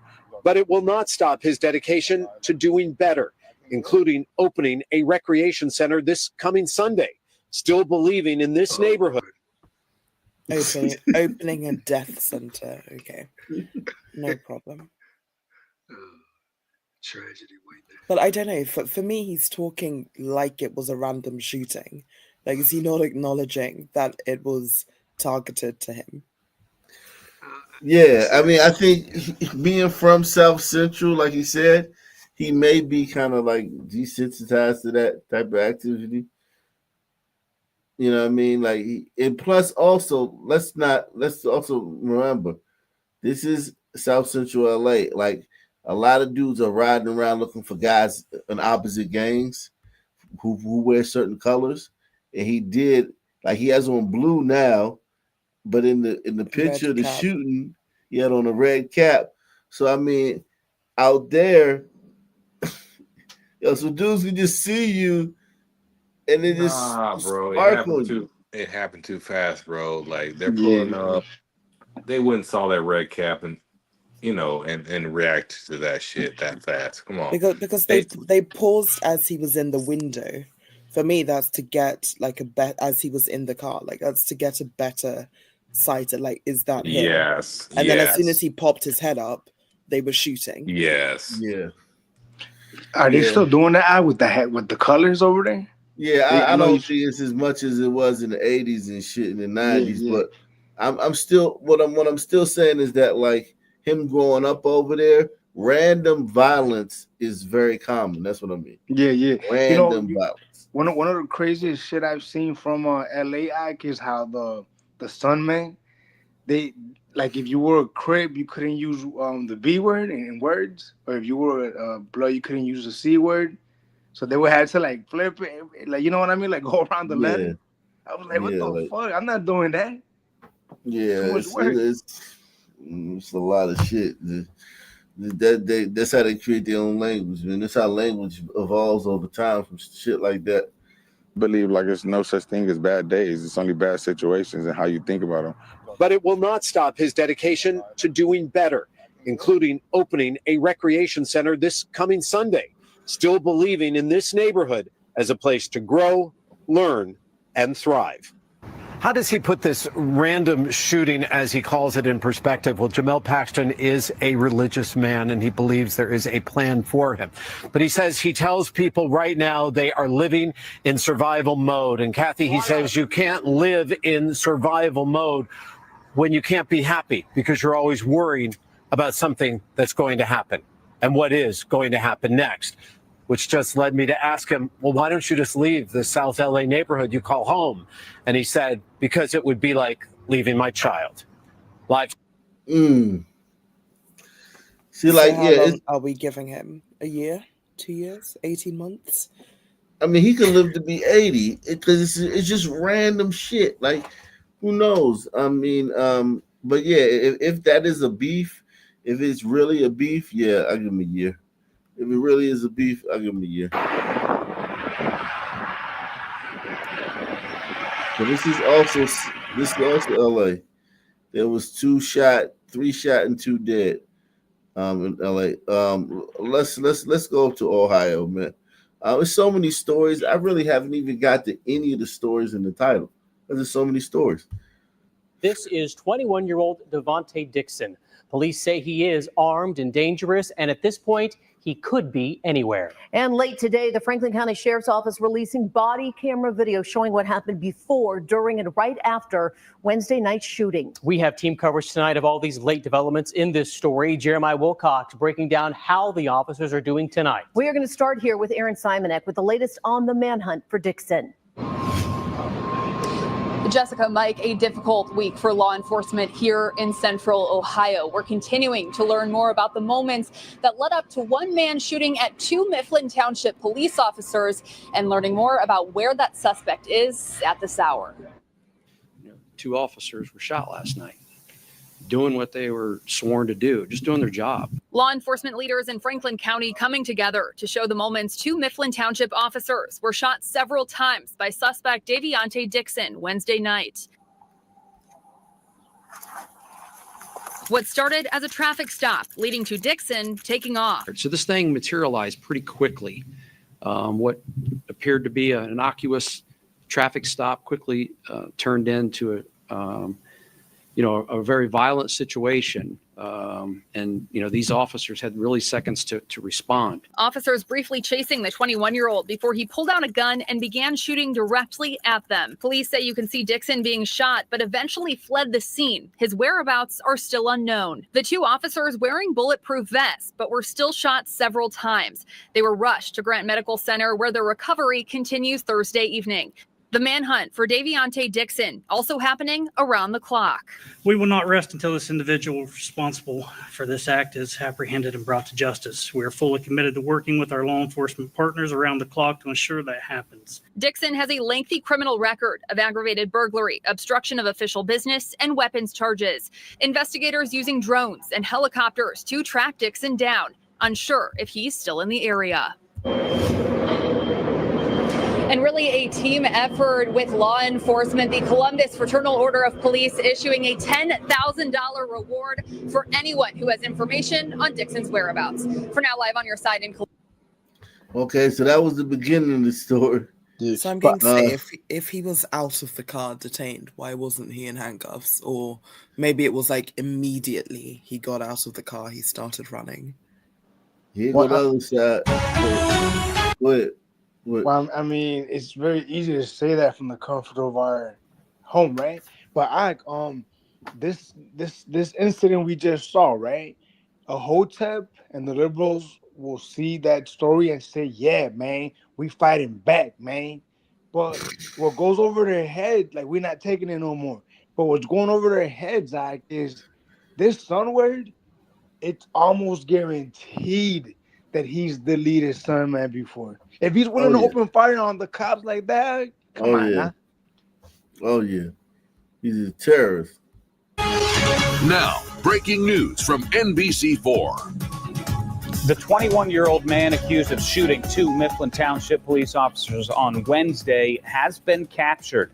The Franklin County Sheriff's Office tells us Daviante Dixon taken into custody, and he was rushed to Grant Medical Center. We're told deputies were trying to execute a search warrant at an apartment in Obetz when he was found.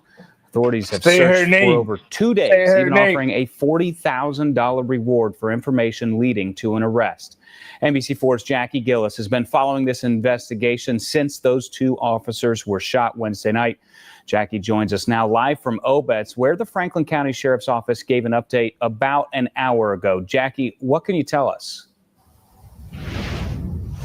Kyle, Franklin County Sheriff Dallas Baldwin did not take any questions during tonight's briefing. He said it's still way too early in the investigation. But what he did tell us is that when SWAT came to this apartment just off of Groveport Road back there, he said deputies found Dixon suffering from what appears to be a self-inflicted gunshot wound. Now, according to Sheriff Dallas Baldwin, when deputies arrived to execute a search warrant, they heard gunfire coming from inside the apartment. Baldwin said that no one from law enforcement fired any shots. Ohio BCI got on scene just a little bit ago. Now, this comes 2 days after Dixon allegedly shot 2 Mifflin Township police officers. From there, a 2-day manhunt ensued. Just yesterday, we heard from the sheriff's office, and investigators and multiple law enforcement agencies were confident that they were going to find him. Dixon was caught about a half hour away from where the shooting took place. At this time, I want to really thank the community for the support that they have shown us. Information that came out helped us capture the suspect and end the danger to the community. All right. So that's good. Yeah. That's a great story. Yeah. Yo, I want to take this time to let the audience know, if you haven't seen Ask Breonna Taylor segment, you gotta see it.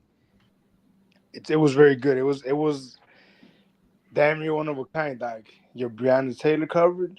It reminds me of Yeah. It reminds me Inside the Breonna Taylor drug cartel. Yeah, when that black cane opened fire on the kids. I tell you what, and I still use this as research for people who don't know this. Your Aunt Sandra Bland footage. I don't know if anybody has talked about Sandra Bland the way Aunt has.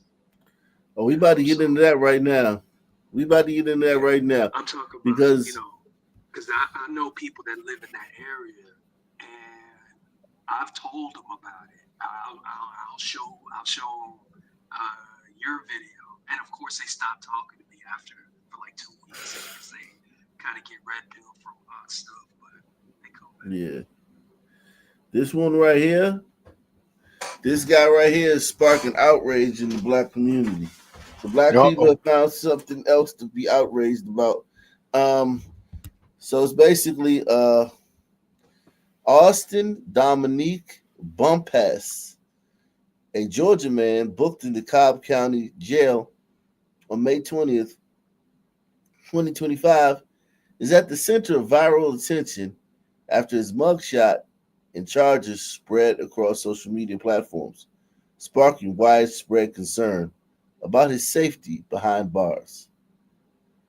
And so a lot of people were saying this is Sandra Bland, because remember the Sandra Bland mugshot.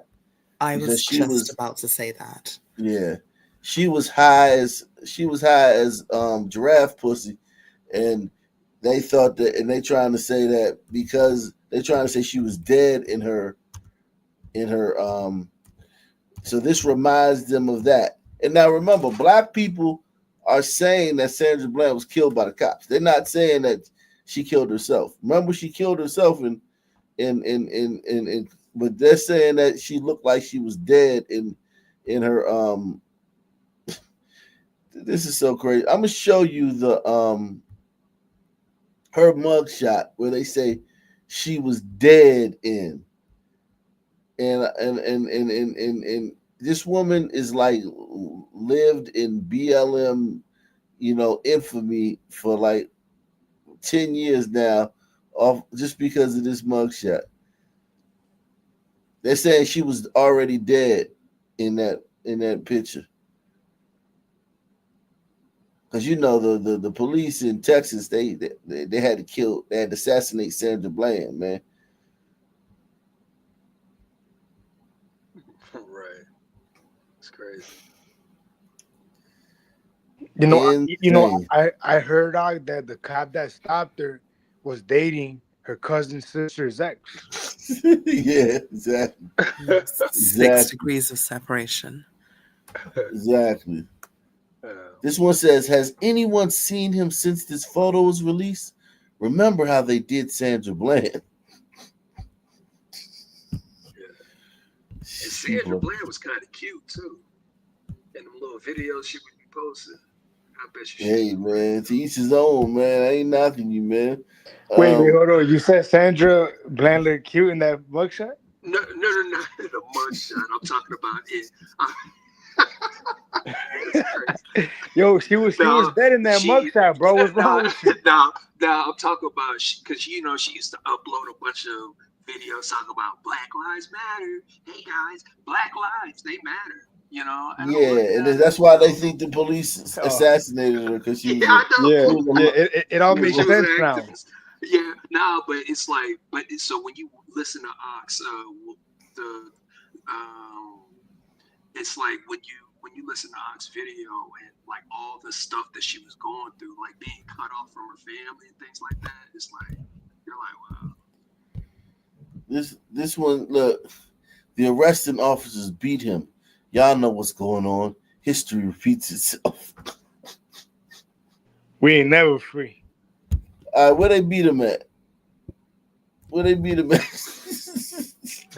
him with phone books. So they don't bruise. Oh, yeah, that's right. That's right. You right. Yeah, you right. You right. Facts.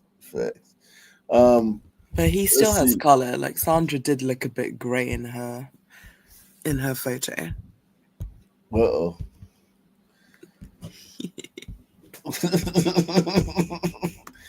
They Sandra Bland him. It's giving Sandra Bland. The saltine hand is all I need to see. Oh my God, these guys. Right. Man, look, there's just no solution. It's not only is it hopeless, it's honestly pointless. It's pointless. I'm concerned about this. Why do they care about this fucking guy? And the thing about the things they don't care about. Because white people did it.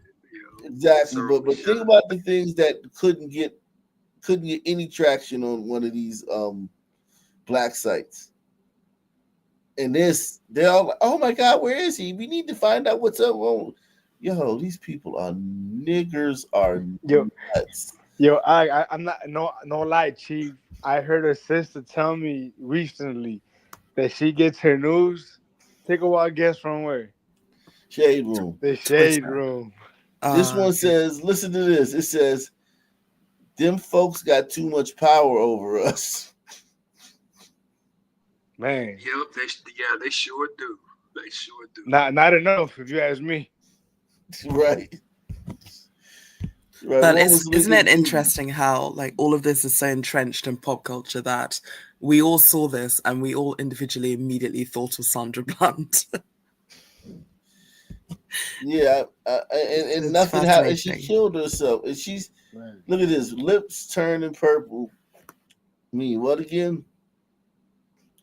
In case y'all need to know who knows, hopefully he good.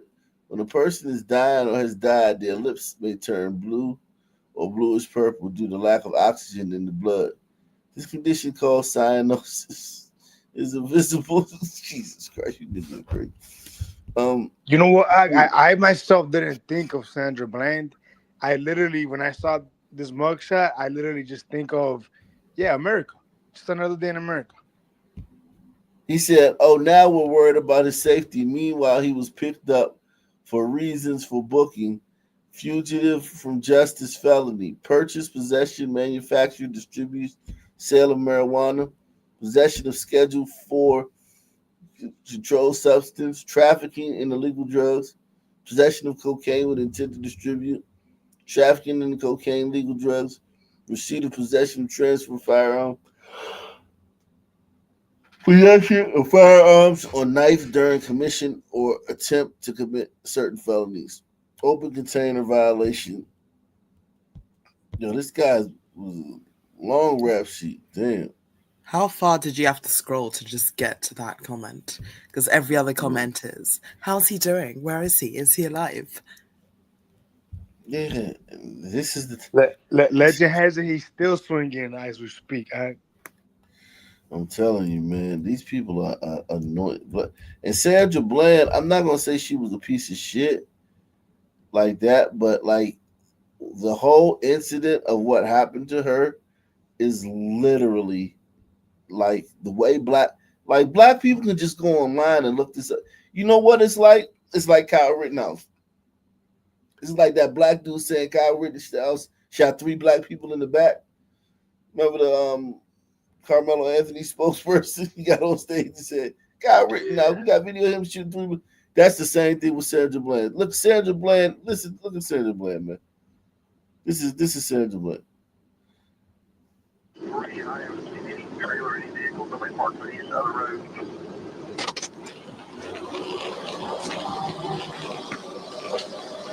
Hello, ma'am. With the Texas Highway Patrol, the reason for your stop is you failed to signal your lane change. You got your driver's license insurance with you? Can you give me a few minutes, all right? You okay? I'm waiting on you. This is your job. I'm waiting on you. What do you want me to do? You seem very irritated. I am. I really am. Because I feel like this cap is what I'm getting a ticket for. I was getting out of your way. You were speeding up, tailing me.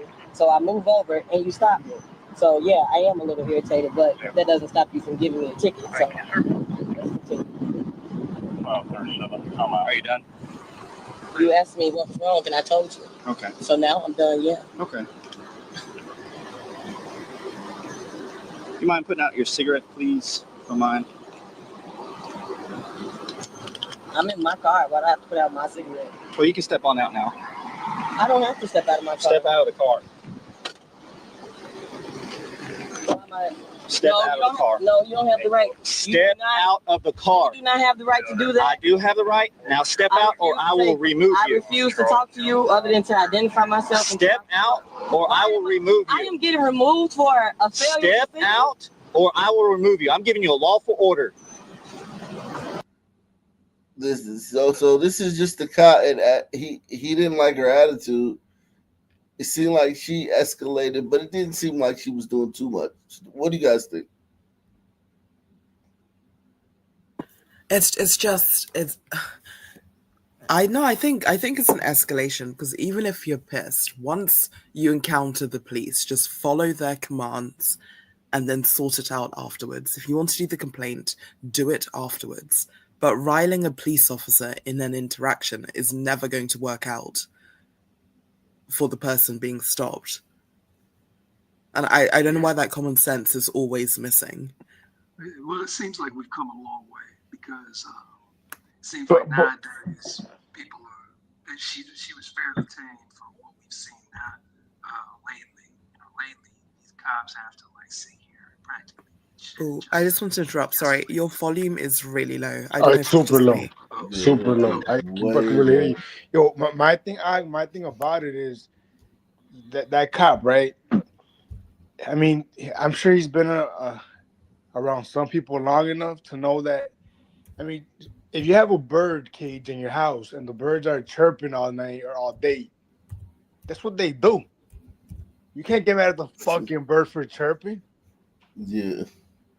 Just let her, man, get that sister out of your life as soon as you can. Who gives a fuck? But I think, what do I know?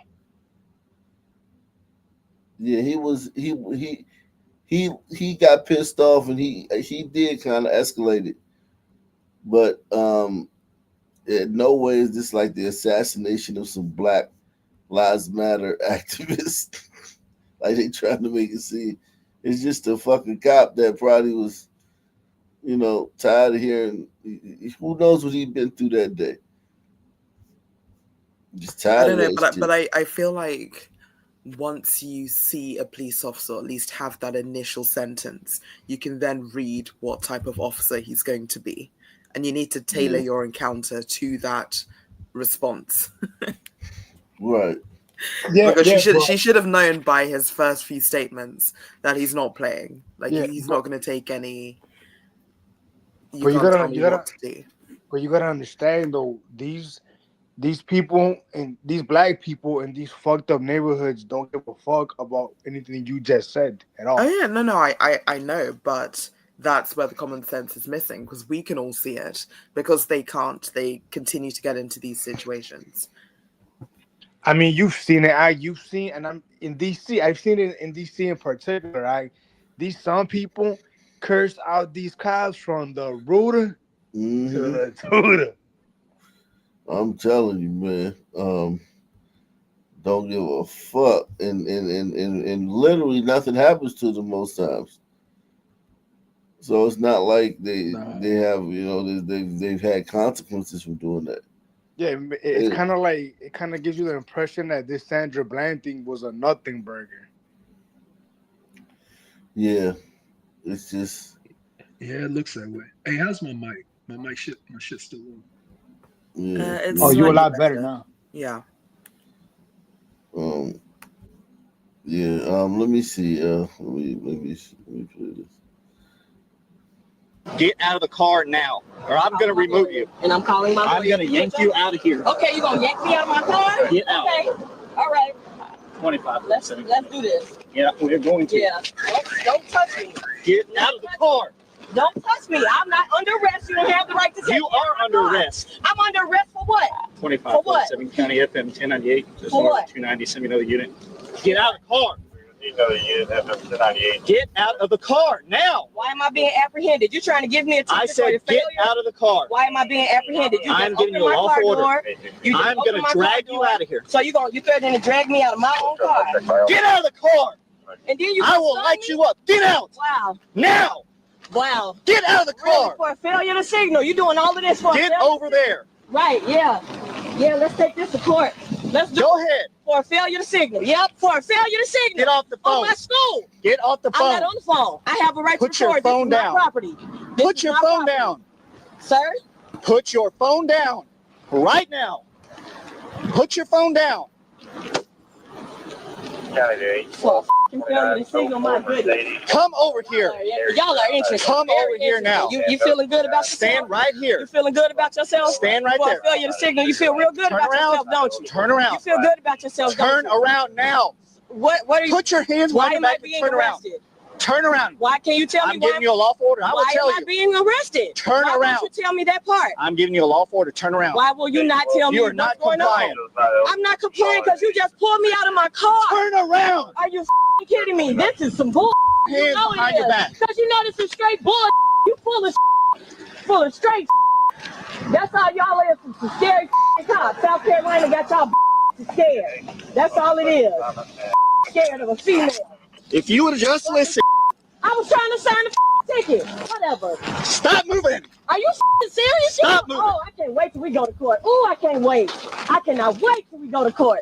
I can't wait. Oh, I can't wait. You want me to sit down now? No. Or you gonna throw me to the floor? That'll make you feel better about yourself? Knock it off. No, that'll make you feel better about yourself? That'll make you feel real good, won't it? For a failure to signal, you doing all of this.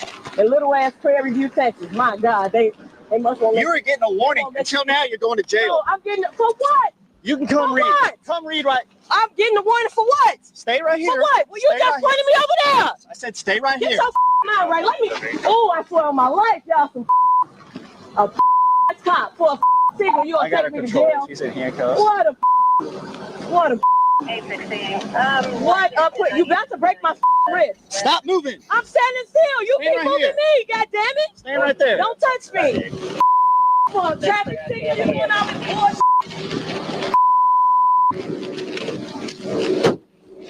I'm here for a traffic signal. Come read right over here. This right here says a warning.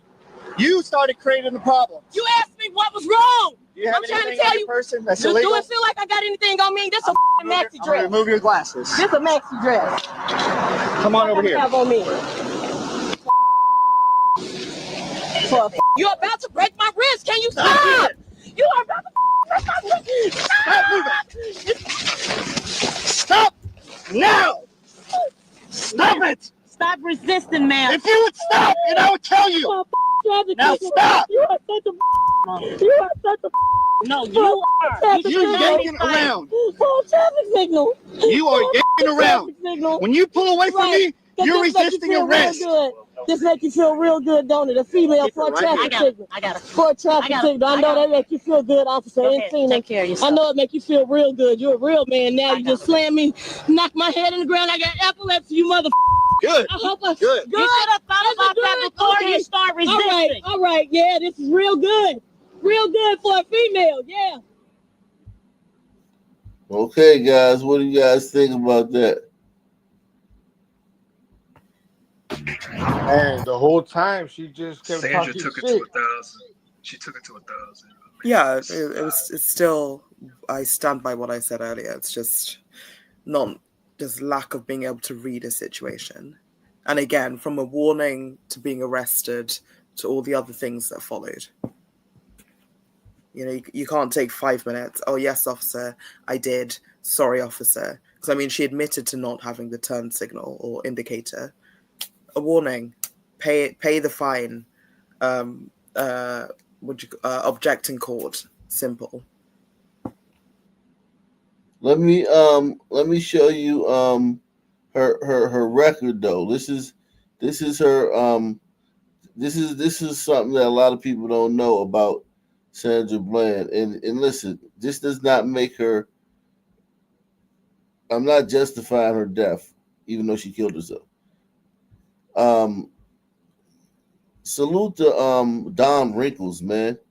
He says $13.50 in honor of the gentlemen, teens, and children who keep the ratio from dipping under our expectations.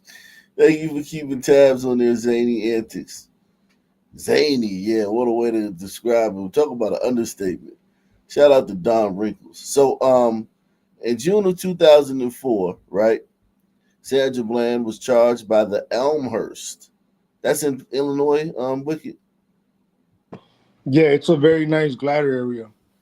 Elmhurst police with one count of retail theft of less than $150. She pled guilty to that charge in August of 2004, paid a fine, and was sentenced to community service. So you see, she paid a fine. She was sentenced to community service. Yeah. Um, And this was her. Why did you stop me from stealing? I already knew I stole. If you just let me go back to the shop, I would have paid. In June of 2005, Bland was stopped by police in Oak Brook Terrace and charged with 2 traffic violations, driving too fast for conditions or failure to reduce speed to avoid an accident, and operating an uninsured motor vehicle. She pled guilty to both charges, was given supervision, and paid a fine. Okay, so we're getting into a pattern here, man. Where she keeps getting in trouble, and it's a fine. Okay, so then let's move along. So then June of 2009, Bland was charged in Harris County, that's Texas, with misdemeanor possession of drug paraphernalia, but the charge was dismissed. Okay, so then in May of 2010, Bland was charged in 2 separate court cases in Harris County, Texas, for misdemeanor possession of a small amount of marijuana and driving while intoxicated. Court records show that the DWI charge was dismissed, but Bland pled guilty in September of 2010 to the pot charge. Then in March of 2013, hold on, I think I skipped something. I don't want to do her dirty. I don't want to miss nothing on her record, man, because she got a mean record. She pled guilty to the pot charge in 2010.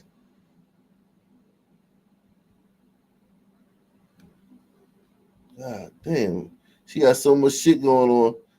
I think it says. Let me just. So she got a lot of shit going on, man. So far, what do you guys think of her record so far? Salute to you. Salute. What's up, Osa? What do you think about this? What are your thoughts? I think he just dropped again. Oh, okay. Yeah, it's all these silly things that just increase her interaction with the police. I'm sure each time she has the same attitude, agitated.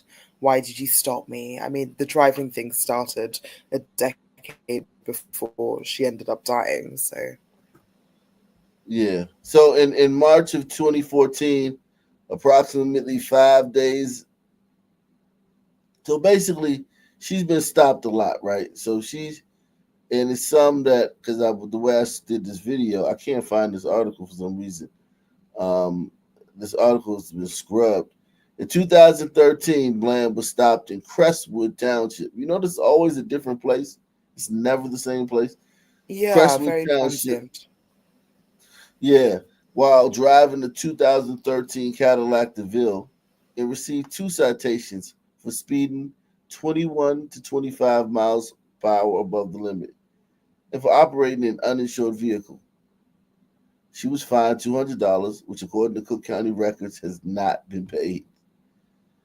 So she not only did she not, she don't pay her fines. 2014 was a hell of a year. 2014, 2013, there was a lot of shit in 2013. I just skipped through it because I guess for the video purposes. 2013, let's see, 2000, in November of 2013, a report in a suburban newspaper says that Bland was arrested in Naperville, charged on a warrant, and transported to DuPage County Jail. The news report does not say what the warrant was for. So she that time she did go to jail. Okay, so she did go to jail that time, but I don't know if she stayed in jail. In February of 2014, Bland was stopped by Lombard police and charged with operating an uninsured motor vehicle, driving with expired license plates. She was convicted. These are all times she's pulled over, like she's interacting with these cops. This is not like, these are hands-on situations.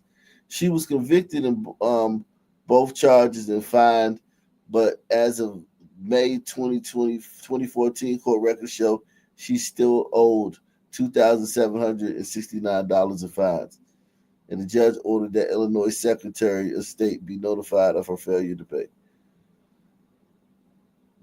This is a lot of interaction for a female, man. I'm not even gonna lie, man. Right? Yeah, I and think so. everything is under her control.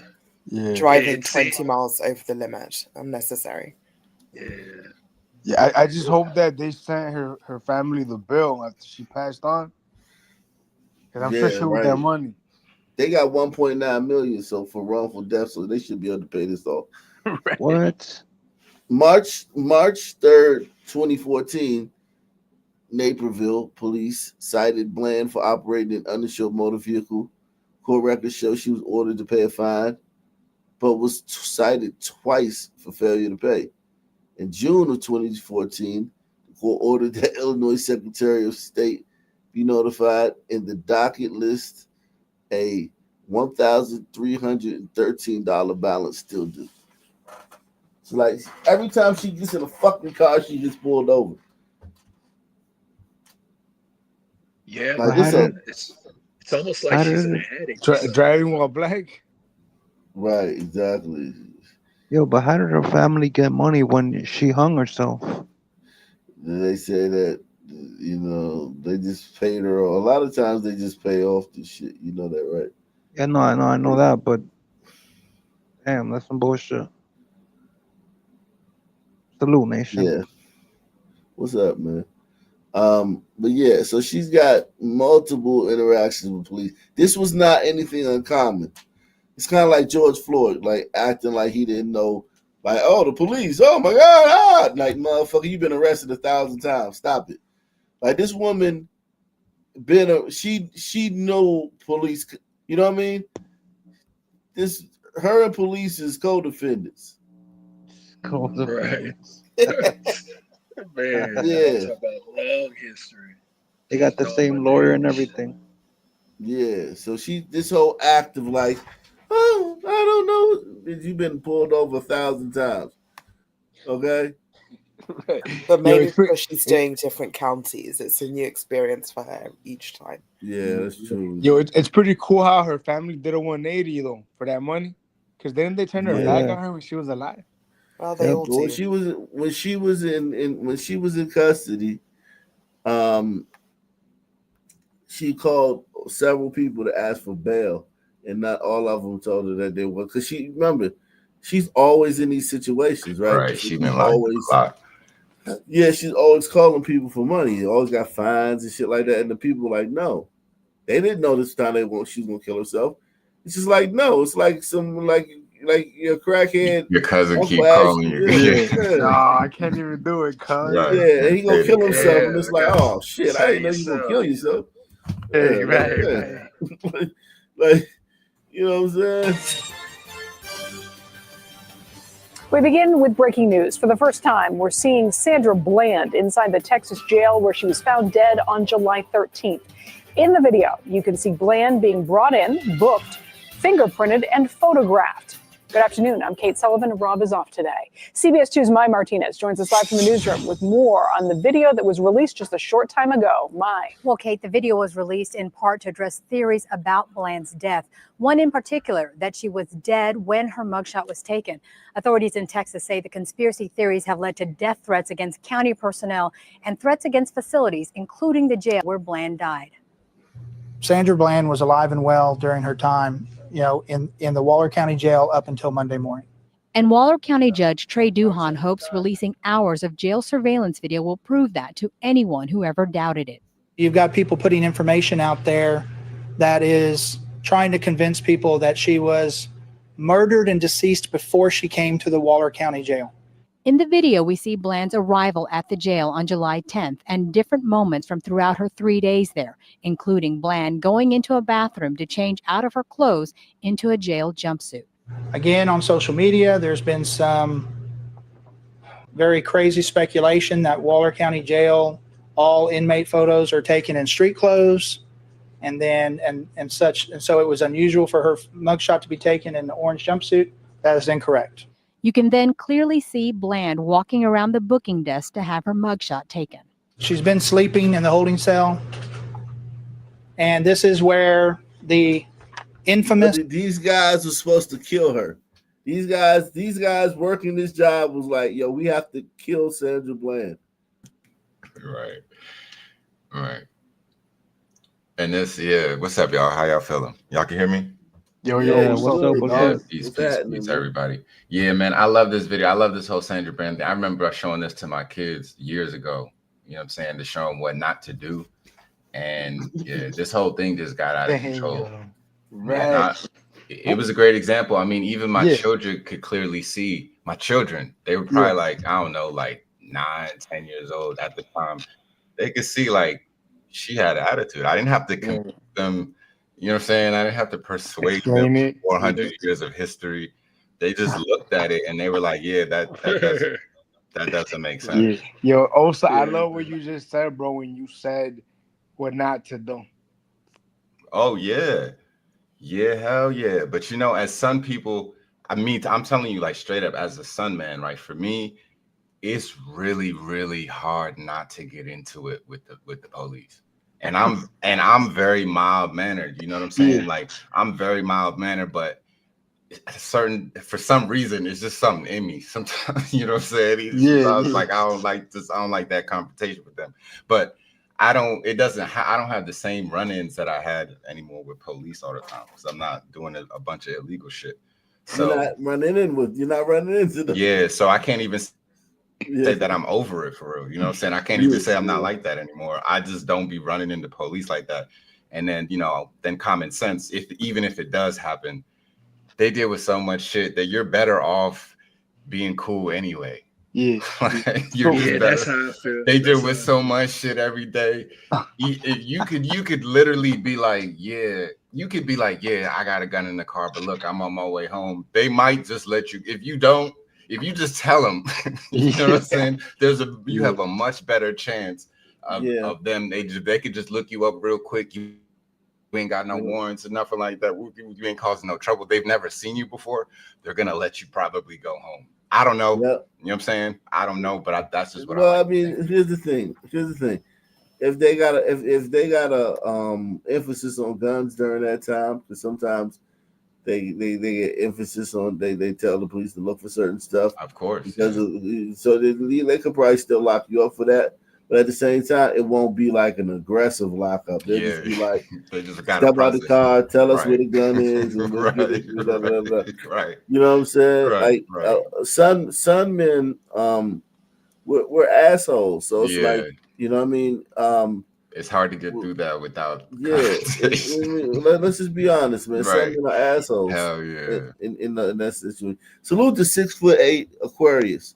He says Bland was making a lot of Facebook videos about the police and exposing wrongdoing. I believe the weekend she was in jail, those videos were watched and she was taken out. I never believed suicide. Yeah, I've told him to come up. I'm giving him the link. Yeah, man. You trolling, man. Come on up here. This is a troll. There's no way, is it? Yeah. Ain't no way you believe that, man. If you can paste it in Arc Nation News, because he keeps missing it. Yeah, he Aquarius, man. Ain't no way. It's in the description. The link is in the description. Yeah, link is man. You don't believe that shit, man. You don't believe that shit. Because think about how many BLM activists there were at that time. Like 20, everybody is a BLM. You got to kill everybody. Yeah, but also too, if you actually paid attention to Sandra Bland, she also made a lot of videos on Facebook about how she suffers from mental health and post-traumatic stress disorder and how she was depressed. She had a lot of videos about that too. And so, I mean, if you missed that other half of her videos, then you probably wouldn't believe that it was suicide. Let me move. Hold on. Let me move you up since you on camera, man. I want to move some of these guys down, and then there we go. There we go. All right. Yeah. She was on some. Does this video show her paperwork, her intake forms? I don't know. Let me see. What about her form? Oh yeah. Well, on her intake forms, they asked specifically does she have any mental health issues. I think she checked yes, and I think they asked specifically, have you tried to kill yourself within the past year or something like that? And I think she said yeah. She put it yeah. She put yeah. She was already suicidal. I mean, if you looked at a video could come out of her killing herself in the jail, and they niggas was still. Once they get latched onto something, it's damn near impossible to break them apart from it. Think about what I just said, man. Think about that. No, this is it true. Could come out of her doing it, and it would still be be resistance. Yep. Hey, but that's why Africa is steeped. That's why Africa is steeped in custom and tradition. But they never, once they start doing something, they never stop doing it forever. Okay, they're just weird. It's a Good morning, my beautiful kings and queens. It is Friday, April 10th, 2015. It's kind of chilly out here this morning, so hopefully you bundled up. Kings and queens, someone proposed me with the question the other. Hey, what's the TR McCoy, man? Yeah. Don't be doing nothing. Don't be whacking off while we doing the show, man. I know you said Sandra Bland was sexy, man. She don't even look cute. Sandra Bland was sexy, man. She don't even look cute to me right now. He over there. She's just an average woman. It's like a white girl. I'm just messing with him. He meant it a couple Bud Lights. Listen. It's like a white girl who got stabbed earlier. Just average. Sandra Bland is just a regular looking chick, man. She's bland. She's bland. Yeah, exactly. Hence the name. Hence the name, bland. She's bland. Yeah. She's a regular run-of-the-mill black chick. I mean, if you a dude fucking 40 years old and somebody hooked you up with her, you'll go out on a date with her and try to smash. It ain't nothing like that. But she's right. She just bland. Other day, and I'm a little stuck on it. Sorry. Special Tiger said she's a 10. Was I trying to racially unite? What? Special Tiger said she's a 10 in Philly. Oh, hell yeah. Without a doubt. Yeah, those are facts. Without a doubt, man. Hell yeah. Miss Philly 2025. Salute to Aldous Orrell, man. He says, how the fuck she named Bland when she's so damn spicy? The simulation always gotta be effing with me like that. Jesus Christ. Y'all people are crazy, man. Or racially incite. Well, honestly, I feel that my goal is to racially unite. Now, in the process of doing that, some people will be incited, i.e., upset, because based on the history of America, it is not good when it comes to black and white people. But I want us to try and get past that. And that is ultimately impossible. It's impossible to happen until certain people realize they were born into a certain type of privilege. And it does not matter if you never break a law, or if you never get into any trouble. Part of the reason for that being is the police don't even suspect you of doing anything wrong. And that's just how it is. For those of you who did not like the video that I posted earlier this week or yesterday and decided to get on my page calling me a racist, a dumb bee, I just think quite disrespectful. You know, guys, you don't have to watch my videos. You really don't. Because at the moment, they're not for everybody. Okay, man, go ahead, man. This 6'8" Aquarius. Yeah, what's up, bro? What's happening, man? Hey, man, I love all your content, man. Especially that Caitlin Clark stuff, man. Like I set my alarm to wake up to hear you talk about that shit, bro.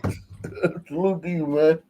What's your thoughts, man? Hey, just to let you know, Sandra Bland is Aquarius too. Oh, she Aquarius too? Okay, She's born February 7th. Oh, wow. Yeah, my son is February 7th. That's crazy. Yeah, like I said, my thing with her is I take everything with a case-by-case basis, and that's why I always get ridiculed and I get, shitted on by the people on both sides. I mean, both sides of the table don't like me. Black folks don't like me. White folks don't like me. You know what I'm saying? I think for myself, and I'm very impartial to what I believe, and so. But what is your thought? Like, hold on. Your thought is that, let me pull your thing back up. You said okay, so you think that somehow those police had it out for her and then they took her out, right? Yeah, because I'm like, for me, where I remember when this first happened, you know what I'm saying, I had both sides of the table, pissed at me because they felt like I wasn't taking a side. I said, first off, I felt where you know what I'm saying, my own people were getting pissed at me was because I was like, for one, she was very she was, she was very annoying, and she was very she made the situation a lot worse than what it was. And I felt like the attitude was unnecessary. And then where I got flack from the other side of the table was when I started to say I felt like him grabbing her out the car and not explaining to her what exactly she was being pulled over for.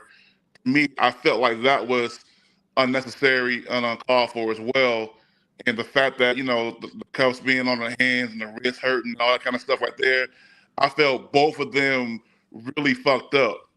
And just these videos that she was putting out, it's a lot more videos you might be able to find, because Facebook ain't what it used to be. I actually watched every single video she put out, and she was putting out a lot of information that you would kind of wonder where did you get this from, or hold on. Let me say this. But that information, when you say where would you get it from, usually it's just Negro babble. Or like, even if it's a white person they just heard last week. Yeah, well, even if it's a white person saying it, like Alex Jones, it's just babble.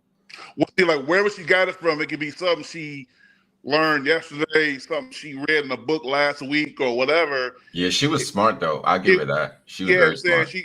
She knows how to articulate herself, even if she doesn't necessarily believe what she's actually saying herself. Dr. Umar? So then why not kill Dr. Umar? Why not kill goddamn Nuri Muhammad? Why not kill fucking Tariq Nasheed? Why, because your theory, it's like Sandra Bland had like what 10 Facebook followers? Like, well, why kill her? No, she had more than that when she initially was how on. Many did she, oh, okay, how many did she have? Then? No, I don't know the exact number, but she had a following. Like she actually had a. Was it more than Teresa Sheet? Was it more than it wasn't like that. Was it more than fucking anybody else who's? It's see, a thousand but Teresa Sheets and the Umar Johnsons, to me, they moles. To me, they're moles. To me, they're not. Right, they're not but I'm just people. a cop. I'm just a cop in a fucking station, and here's a BLM activist, and I want to kill him. Well, yeah, I feel like I don't have time. I don't know if they're mole. I don't know about all that. Ain't nobody got time for that. I feel like she gave a lot. I feel she. I want to throw I my feel like life she talked away. all over herself when she was in that station too, and that didn't help in me at all. So she kind of like sort of, I guess you could say, in certain instances, she provoked whatever may happen to her. But I honestly felt like she was. I felt like she was very threatening, and I felt like she really was cutting up in there. Time out. You're saying that she was killed there was a motive. You're not saying she was killed just because she tussled with them and they had to restrain her and she had died in the midst.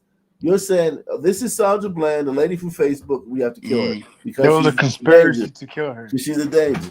That's what you said. For that particular situation, I honestly feel that way. Yes, she was the MLK in the making, bro.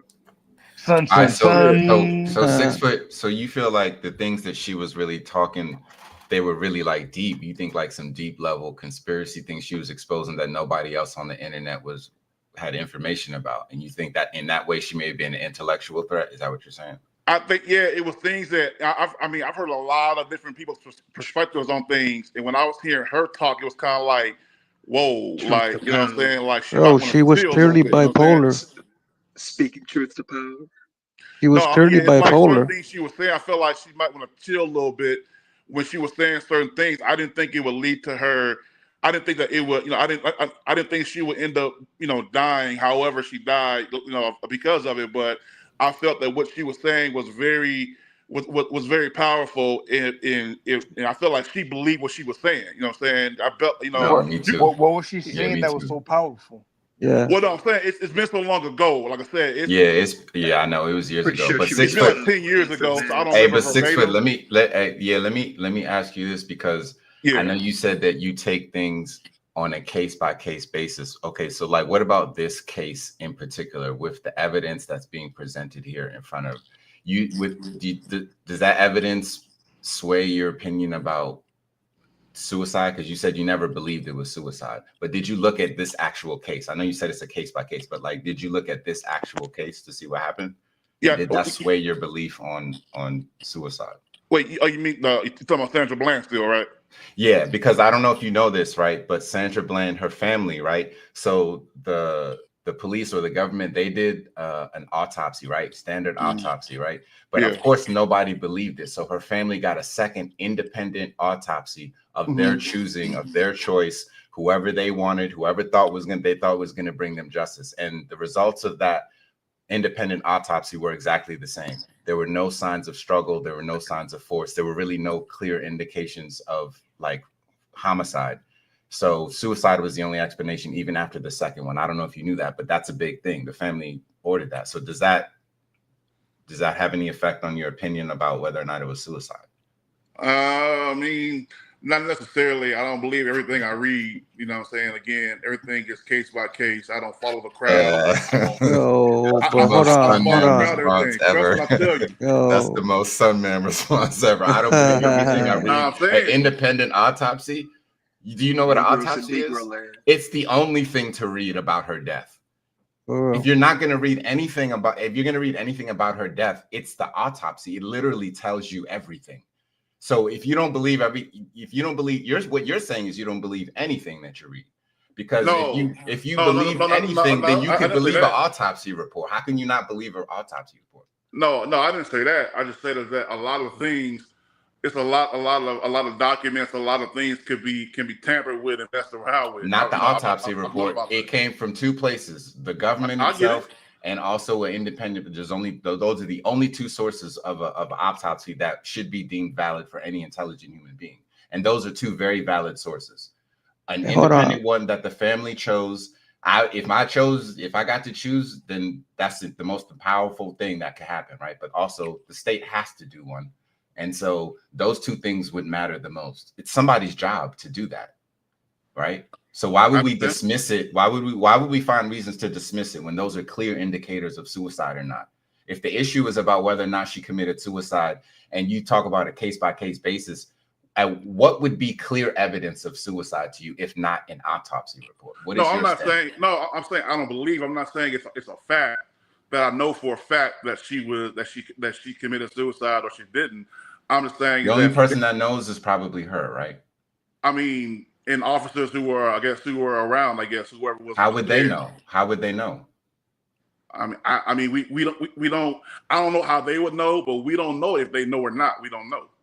All we know about is what we're being told. So, like I said, this case here, dismiss everything, right? So just dismiss everything. No way. Yeah, just dismiss everything, right? Nothing even matters. The police perspective, the things that she wrote down on paper, her clear, none of that stuff matters. What the cameras show, none of that. I guess because we don't have to believe any of that. If we're not going to believe that they walked into a room and she was hanging from a thread, which happens in jails sometimes. If they're not, I mean, what's the point of even looking at it at a case-by-case basis? Let's just call everything racism. Let's just call everything fake. Everything is a conspiracy if we're going to do that. But if we're not going to do that and we're going to like really talk about it like intelligent people, you have to believe somebody. It should be people like coroners because it's literally their job. No, I'm saying is that I don't believe anybody. Like I said, when it comes, I know. Yep, when it comes to what people consider facts, yeah, you don't believe facts. I believe you. Yeah. Look, honestly, some men, I believe you. It's Democrats. No, I'm not a Democrat, brother. I voted for Trump. No, it's Sunman. I don't know. This is not a political thing. This is this is an ideological thing. This is sun logic. This is sun explanations. And this is why our communities can't really progress because we don't really like to set standards and baselines for each other to have conversations that build and move forward, right? There's no baseline in a lot of times, and anybody could just say whatever the fuck they want against all like tangible evidence. And facts. Yeah, against like tangible evidence. You know what I'm saying? It's not even like I'm just making up some woohoo shit. We just making up. We're literally sitting here watching the video, right? We're literally sitting here looking at the case and looking at all the evidence. We've been looking at, and a sun man can still be like, yeah, I still believe that something fishy went on. It goes back to the video. They could see the actual video and it will still be pushback. You know what I mean? Right. Also, I told Ak earlier, not only is it hopeless, it's actually pointless. It's pointless more than I think I agree. It's more. I think you got to focus more on the fact that it's pointless. Forget hopeless. You know what I'm saying?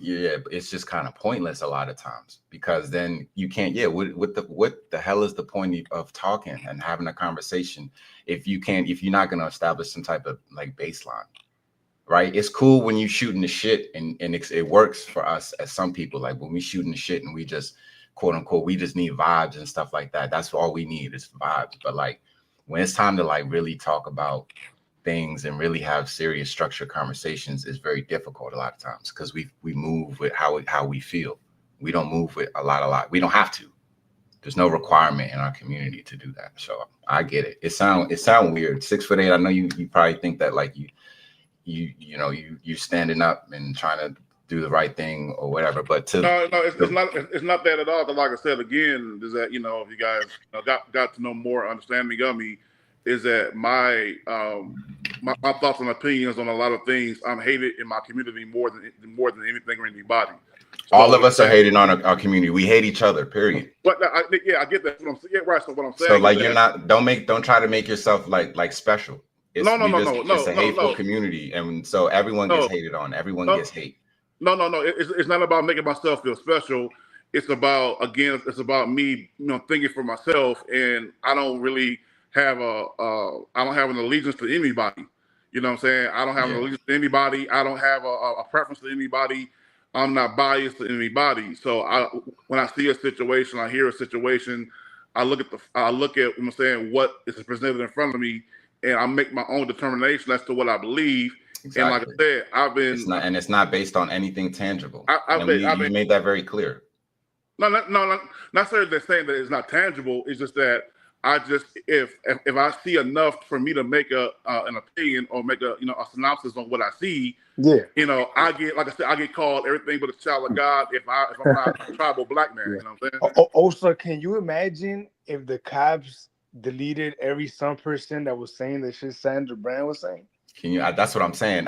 To me, and look again, to me personally, I feel like I watched quite a bit of her material. Probably, definitely more than the average person. I'm not gonna say I saw every video that she ever produced. I'm sure she was typical. She was right? nuts. She was typical, right? To me, she was kind of like typical. Like she was really nuts. wasn't saying no. I mean, there were parts of her that were really, in my personal opinion, there were parts of her that were really actually well put together.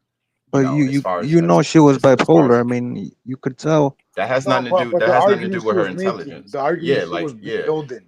She was smart, but she wasn't saying nothing deep to me. She ain't saying nothing even close to deep to me. Yeah. She was just saying things. She was pointing out inequalities and stuff I could imagine what she was saying. Right, the police are hunting black men. Right, for one, I'm sure she was saying. Right. That. I mean, no, nothing extraordinary, nothing spectacular. Now, again, if the cops were to delete some people that are saying shit like that, they would never fucking finish that. Never. Yeah, they would never be able to finish that job. But so I don't necessarily believe that happens. But yeah, she was a problem. I think that the reason why the only reason I care about these things because these are examples of what we should set examples for what good and bad behavior looks like. Right. Like I said, I don't know if you heard me say this 6 foot, but I showed this to my children. What not to do? What well, at first I just showed it to them. I didn't even actually have any intention. I didn't want to bias them in any way. I just said, hey, this, y'all have y'all heard of Sandra Bland and it kind of something. I said, let's just watch the video. I didn't even put nothing in their head.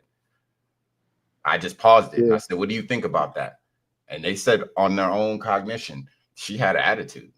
Why was she talking like that? So I didn't even bias them. You don't have to.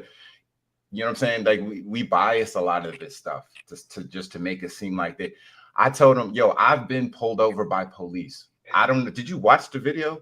That was the nicest police encounter that I've almost ever seen in my entire life. And I've dealt with police probably not more than the average son man, but more than the average man. I mean, I wouldn't say that. I feel the cop that dealt with the woman at Georgetown, the one that was a Monica McNutt's friend that she played basketball with. Are we moving the goalposts?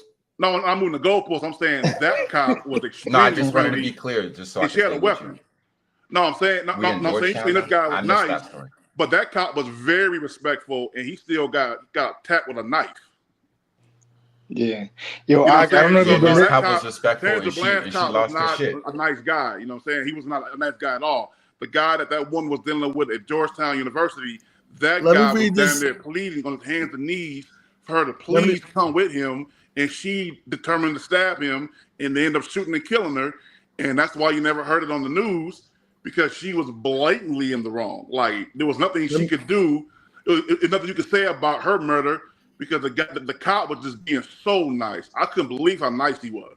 Let me read this payback. Salute to Aster J, man. He says Sandra Bland's are a dime a dozen in the black community.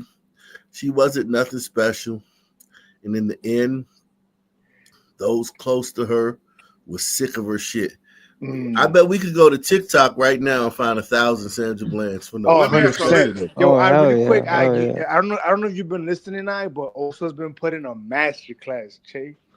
No, I've been listening. Let me ask y'all a question real quick. Why do y'all feel that her murder was so glorified? If there are plenty of women who are like her. It wasn't glorified. It wasn't. It was sons just making a big deal about it. Exactly. Yeah, and they turned it into a documentary and everything.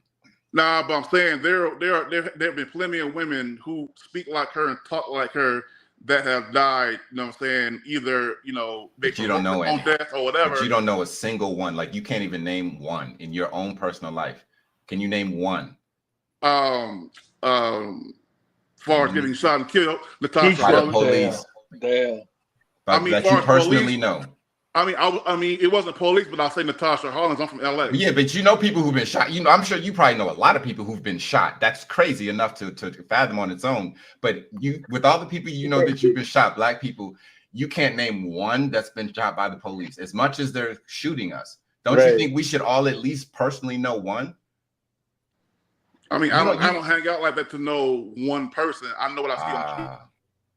I know what I see on the news. But I thought the only requirement was being black. I thought the only requirement was being black, and you just get shot by cops. Would you say you don't hang with? What would you say? Who you don't hang with? No, I'm saying I don't know any. No, I'm saying I don't know anybody personally that has been shot and killed by the cops. I'm saying Latasha Harlins in Los Angeles. Yeah, that was the closest thing that I've seen to her getting shot and killed in the back of the head, leaving the store. And her who killed her? It wasn't the police who killed her. That's unfortunate. I'm sorry to hear that. Right.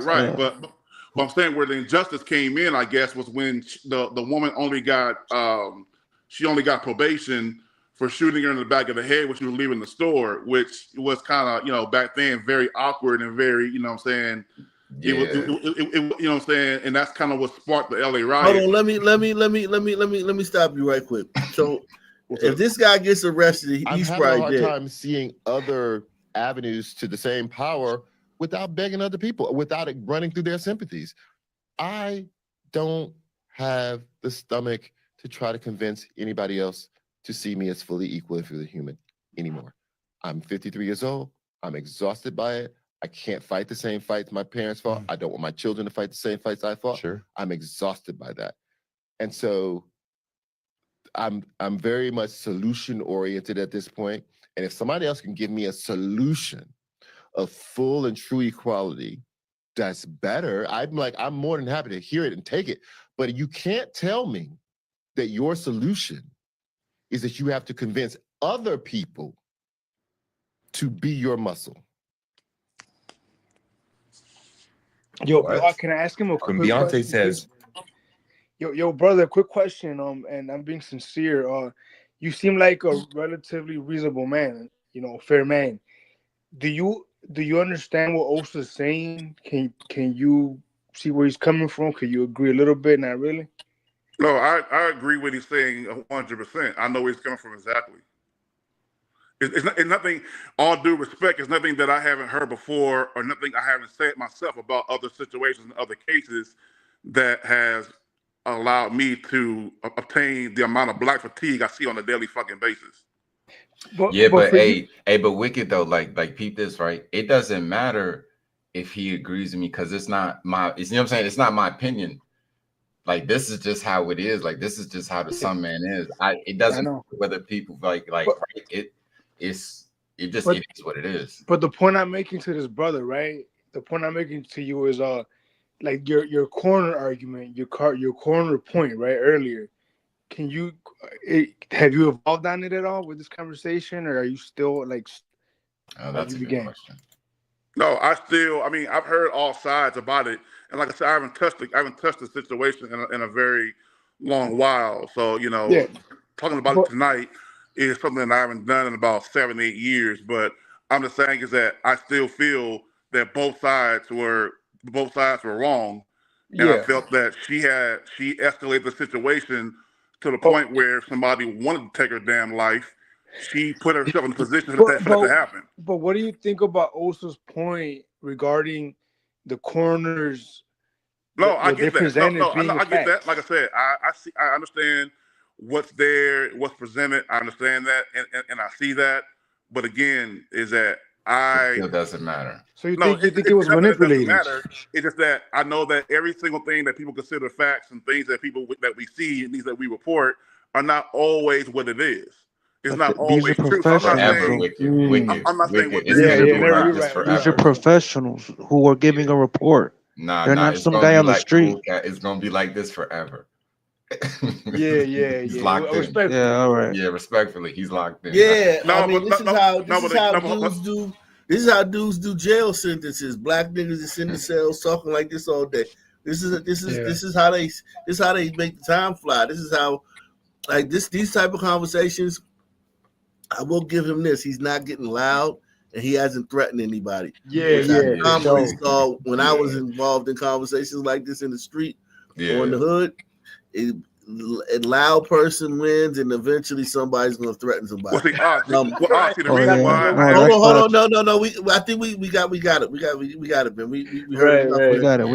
Move on. Move on. And this case is relevant because this happened in 1970 or something. Joanne Little. So let's see if since Sandra Bland, since you got to kill, since in 2016, police have to murder Sandra Bland because she said a few little woke things. Let's see what happens in the 1970, 50 years ago. In the early morning hours of August 27, 1974, the body of Clarence Olligood, Beaufort County, North Carolina's lone night jailer, was found in one of the jail's cells. The 62-year-old white man had been stabbed 11 times with an ice pick he kept in a desk drawer. At first, the incident appeared to be a simple case of murder and escape by a black woman prisoner, the lone occupant of the women's section, serving time for breaking and entering. Within days, another surprise. The missing woman, 20-year-old Joanne Little, pleading self-defense, gave herself up to authorities. The case has become a cause among women's and civil rights groups, which are raising allegations about what goes on in small-town jails and what rights women have to defend themselves against sexual attack. I just didn't know what to do. I was so frightened I didn't know what to do. So I can't even explain how I felt. Because it's even now it's unexplainable. You wouldn't even be able to understand it, until you're in my position. And the matter of running away from the jail came from what kind of feelings within you? Knowing that I just can't explain it. Knowing the people there and how they are, there's no way of telling how they would have reacted. There's no way of. So have you followed? Did all of y'all follow this so far? Yeah. Nah, summarize it for us. She killed the fucking jailer. Yeah. There was one jailer, overnight jailer at the jail. She was the only female on the female side. She stabbed him with an ice pick to death with an ice pick and ran off. Yep. And they caught her. And now she's on TV giving an interview about it. In his desk. That's what I'm interested about. They said he kept the ice pick in his desk. Right. So unless he had it in his hand to threaten her sexually. That's not necessarily. You don't know that. Like you can't never. A good detective would never say that because you're already putting putting suspicion on yourself. Yeah. No, you're already throwing out different theories. You're blocking yourself in. What if she knew he carried it in his desk? Possibly. It means breaking and entering, so she may have been there before. Well, all I'm saying is like this is a black woman who murdered a white jailer, that's they called him, I guess, like a correction officer in the jail, ran off into the night, got caught, and now here she is giving an interview on TV. And it doesn't seem like, where's all the hostility? Where's the nigger? We're going to kill you. This is 50 years ago. Right. For real. She's lucky she's not being hung. Yeah, why is she not swinging from a tree? Right. That's what they would say. But in 2014, some woke bitch off Twitter got to get killed in some random encounter with a cop. Come on, man. Straight up. In the early morning hours of August 27, 1974, the body of Clarence Olligood, Beaufort County, North Carolina's lone night jailer, was found in one of the jail's cells. The 62-year-old white man had been stabbed 11 times with an ice pick he kept in a desk drawer. At first, the incident appeared to be a simple case of murder and escape by a black woman prisoner, the lone occupant of the women's section, serving time for breaking and entering. Within days, another surprise. The missing woman, 20-year-old Joanne Little, pleading self-defense, gave herself up to authorities. The case has become a cause among women's and civil rights groups, which are raising allegations about what goes on in small-town jails and what rights women have to defend themselves against sexual attack. I just didn't know what to do. I was so frightened I didn't know what to do. She got that good Jewish lawyer.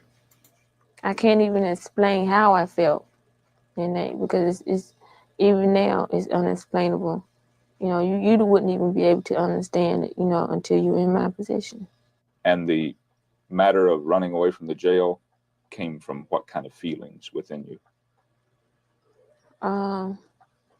knowing that I just can't explain it. Knowing the people there and how they are, there's no way of telling how they would have reacted. There's no way of telling whether I would have even been able to be sitting here now telling you what happened. There's no way of even telling you whether I would have even been able to get a trial. It took the jury an hour and 18 minutes to reach the verdict. The jury members had three choices: guilty of second-degree murder, guilty of manslaughter, or not guilty. Jury foreman, 26-year-old Mark Nielsen, a stereo record shop operator, stood at attention to answer the court clerk's question: have you agreed upon your verdict? Nielsen: we find the defendant, Joanne Little, not guilty. Miss Little's head tilted back slightly, her eyes closed, then came the tears. Damn. 1970. Damn. Unbelievable. That is crazy, man. Wow. It's all. I think they lied to us, Chief. I think it's all bullshit, man. This is fake news. I mean, this whole again, this whole concept that the Sunman was like, no sir, yes sir, taking their hat off, crumbling it up. Nah, man, them brothers was cool as a cucumber. Yeah. No, that happened. You know what I'm saying? You think so? Yeah, So you think the brothers were scared of the white boys back in the day? I mean, there was enough. It wasn't all of them, right? But there was enough who did have to do it, especially the deeper in the South you go, and maybe even not that long ago. It wasn't. I don't think it's every black person experience now. Those northern blacks. It was like some. It was enough. Also, here on Ike's channel, we, when the slaves were freed, right? Not long after that, there were stories of marauding Sunman with guns. There was an article we saw where the Sunman got into like a 10-10 shootout with Don Brito with the Mexicans. Hey, right. Hey, that's always that is crazy. You remember Tad Ock used to be sharing those articles that You're kind of low, bro. Yeah, it's low. Damn. You sounded good right now though when you said down. I know what he's talking about though. He's talking about those old articles from back in the 1900s. 1900s, yeah. Almost right after they were freed, and the Suns was wild. And I gotta agree with Wicked on this one also. I think the Sunmen being afraid will be more going into segregated places. I think the Sunman that's what I'm talking about. But that's living his life. Like if a Sunman want to go into a white only restaurant, of course he's gonna be terrified. Right, but, right. But if he just followed the laws of the day that he was born into, the only laws he knew, which would have been very easy to do because he knew no other laws, he would have been fine. Yeah. I agree. That's what I'm saying. I don't. Yeah, but if they were, we talking about if they were trying to go into white areas, they might. It's like immigration now, right? These immigrants, right? They lived a certain lifestyle, right? An immigrant born today, all he will know is like, yo, they tough on immigration. Right. He not going to know the glory days when you could just walk across the border and just frolic around, kill people and rape people and do whatever you want to do. Just be a high profile criminal and just still live in the country. He gonna be like, yo, I gotta, he'll be born into a different world. Those people in those days were born into a different world. They didn't know this was going to happen.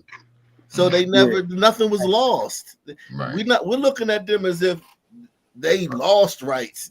No, we gained rights. I just think also that the Sunman in particular, this sister is crazy right here. But the Sunman in particular, they were killing gliders incidentally back then too. You know what I'm trying to say? I'm not. I would never deny that. I don't know. I don't think I'm saying that it wasn't. It's been happening. Yeah. No. Since we got here. Yeah, for sure. But all I'm saying is this, man. And again, I'm not sure if you remember us doing this also, but it was from that other channel. I forget his name right now, Hakeem or whatever. but he would have these articles, right? You And I'm talking telling you, about Taz exclusive. Oh yeah, Taz right. exclusive, yeah. Also, there would be article like clippings, right? Soon after slavery was abolished, also of marauding groups of some man armed to the teeth. You know? Yeah. Yeah, I mean, listen, Osa's been around. I think Osa just saying that he believes that some Sun men were scared of some white men. Yeah. But by that logic, some Sun men are scared of some white men now. No, I know that's what I'm. I That's think, what I'm I think saying. it was more. I think it was more because when we think of not just the South, I think the average white man 70, 80 years ago was more hardened. Like they were more masculine. They were more not taking any rubbish. I What do y'all mean by some men when y'all say some men? What do you mean by that? Black men. Black men. Black But also that means the gliders, the white boys, I'm sure they were terrified of going to Blackistan in that logic, right? They didn't have to. There was no point. But say they were passing through and this or that, right? Like the borderline between Blackistan and Gliderland, right? Yeah, because they weren't afraid. Sun men they're not. I've always said that. Like they're not afraid of white people. But I'm you saying, do yeah. got. But I know. But the reason why I say that is because I know guys today who are like. I'm not saying they're like terrified of white people, but they just kind of scared in life. Like naturally, yeah, I feel you. So and I even know older men, and they be acting like scared, like they really had to, you know what I'm saying? Yeah. You know, but those older men been to prison and shit like that. They ain't scared enough. Right. They ain't scared no fucking white boy. I know I got uncles and shit like that. Like not the ones that been to prison. The ones who've been quote unquote, you know, keeping their head down and working and always trying to those ones, those guys that don't really do that. Even them though, that's just that's like cosplay. That's kind of like they feel comfortable being in the victim role. Like it kind of like I'm a victim. It's like the black victim and shit. I gotta work hard. You know, I'll let my part in this with this. To this day, right now, some people claim that their brothers tiptoe around cops. No, the fuck they don't. Exactly. Right. I'm beginning to think that everything was a lie. I'm beginning to think that they didn't. It was never that bad. Even I may even be open to seeing that slavery wasn't what in America wasn't what we hear what it was in Jamaica or Brazil. You know how it was in Brazil and Jamaica and those. Oh yeah, no, I think American was better. I just see it as a what do they have these days? Like Amazon, the 20 0-hour contracts. Like they have it. In like being a slave in America was probably better than being in Africa. Keep it real. Way better. Oh, way better than being in Africa. Now, especially if you had a nice if you had like a nice thing going on, a good slave going master, and like good sometimes they would quarters. put them on with jobs, give them money, let them go shopping in public, shit like that. Yeah. What about the chief though? The chief could kill you at any time. Bury you alive, really. The chief could kill 3,000. It could be the day, the memorial of a great leader, and they'll just do a mass sacrifice, and kill 3,000 people. And then or the chief doesn't like you, and he'll kill your whole lineage. Yeah, and I know a Hotep listening would be appalled and confused. Like, how could you say that? But let's be real. Let's be objective. Let's be honest. Yeah, like so. I think having a slave master who had stake in your life, like he paid for you, right? You know what I mean? Took care of your family and your children, probably. Slaves were not killed that often because slaves were valuable. So 6 foot. I'm not calling you a Hotep, but you've been almost frozen in the last 2 minutes. What's your opinion? No, I'm listening. Like I said, you know what I'm saying? I've taken a vow this year in 2025 is to do less talking and do more listening. Yeah, what's up, AK? So I'm doing more listening. Like I said, I was asking questions about the Sun Man, and I'm just getting a lot of feedback what's going on. You know what I'm saying? Like I said, I watched I'm saying it incorrectly. I watch you a lot. So just getting up here on the panel, I wanted to be able to listen and just take things in, you know what I'm saying? And For just, sure. you How know long what I you been mean? listening Like I to said, I, you know, bro? I'll speak when I'm spoken to, but other than that, I'm listening. How long Shout have you out been to listening Jay. to I? Hold on. Let me get to Jay, man. Jay, what's up, man? Yo, what's up, AK? So like, what if you're like me? So like, for instance, like me, I'm more scared of like my own people, like black people, than like white people, because I went to like a PWI like in high school, and like I never had no issues with no white person. I only had issues with like black people. You know, like they always bully me. Like they always, you know, always had like issues and like situations with them. Like I never had no issues with no white people. Explain the issue you had with a black person in high school. You know, saying I'm like whitewashed, saying I always, you know, act too white. You know what I'm saying? Like it's How do basically. you act white? Because you don't sound like a white man, but how do you act white? Yeah. Usually it's your voice. Do you like anime and emo, Jay? Are you Nah, I ain't gonna say all alternative? that, but you know, I just like I carry myself like in a proper way. Like I don't be acting like I don't be trying to You be sag something your I'm not. pants? No, not at all. That goes for me too. I'm in the same boat as him a little bit. I bet you didn't What curse is a it? lot. But like, no, but you're not being clear. Like, what is it? Do you like? Do you wear Jordan? Do you wear Vans? Like, what about you is? You know what I'm saying? Just you got manners? Is that it? Right, were you Yeah, skateboarding? he don't curse a Yeah, lot. you skateboard. Yeah, you listen to rock and roll. What is it? That's what I'm saying. I It mean, seems like I like you're a bit listen. Like I alternative. listen to like a little country. You know. Oh yeah, that'll do it. And he No, don't it curse a won't. lot. Not a little country. No, man. Well, Some yeah, The people. you're right. son know? Country. Like, did the son? Like, how would the son know? Because the son have to know about this shit. And the sons, a lot of sons get bullied even if they're not like whitewashed. Like sons just bully each other all the Yeah, time. yeah. Bullies That's get what I'm bullied. saying. It just sounds like it's Yeah, bullies get bullied. Bullies bullies be bullying. But you think it was because you had like kind of your traits kind of were aligned with like white people. He was probably well mannered. Yeah, he probably was. Yeah, Respectful. I was like well mannered. Like I never really, you know, look for trouble. Like that's just not me. Like that's Also, not. you're not confrontation. You don't fly off the handle. You don't. Yeah. Like I don't do that. You use reason. You don't Okay. just walk up to people and hit them. You don't walk up to old people and just hit them. You ain't never. Nah, done that. no, not at all. Hey, Jay, do you mind if I ask how old are you? 23.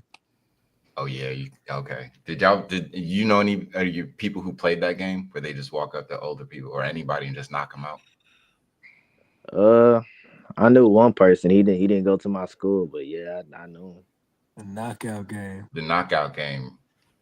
But you didn't know a lot of people who played that, did you? You just knew that with like one guy. So that's good. You weren't around. Did your family raise you right? And you said you went to a PWI, is that right? Yeah. And was your neighborhood what was your neighborhood like? Well, I went to Twinsboro High School, so like it was basically I would say 30% black, but 85-90% white. In your neighborhood? No, my high school. My neighborhood, my neighborhood. How could it be 30% black and 90% white? That was sun math. Yeah, well, go ahead. Anyway, but you said Twin Brook, isn't that in Montgomery County? No, I said Twinsburg High School. It's in Ohio. Twinsbury, Ohio. Okay. So what's the city? Graduated in 2020, like George Floyd, height of it then. No, I graduated 2019, the year before. Okay. What did you think about George Floyd? Do you think that was an accurate depiction of like what we go through? What about like George Floyd? Yeah. Yeah, the incident. Because you were really young and impressionable at the time. Like, what was you feeling about it? No, I ain't gonna lie. Like I was like kind of leftist like back in like 2020. Like I ain't gonna lie. Yeah. I definitely that's was cool. on that stuff. Yeah, you was young. Yeah, that's who they was getting. Yeah, so yeah, that makes sense. What happened? That makes total sense. That makes a lot of sense. Yeah. So what do you think about it back then? Yeah, what were your initial thoughts? Like it's racist? Yeah. I was like, oh, this is racist. Like, how could they do this? You know what I mean? Like, because he was black. I wouldn't say I was. I'm not gonna say I was outside like protesting and doing all that because my parents ain't let me do that. But yeah, you got a good family, bro. So what do you think about it now?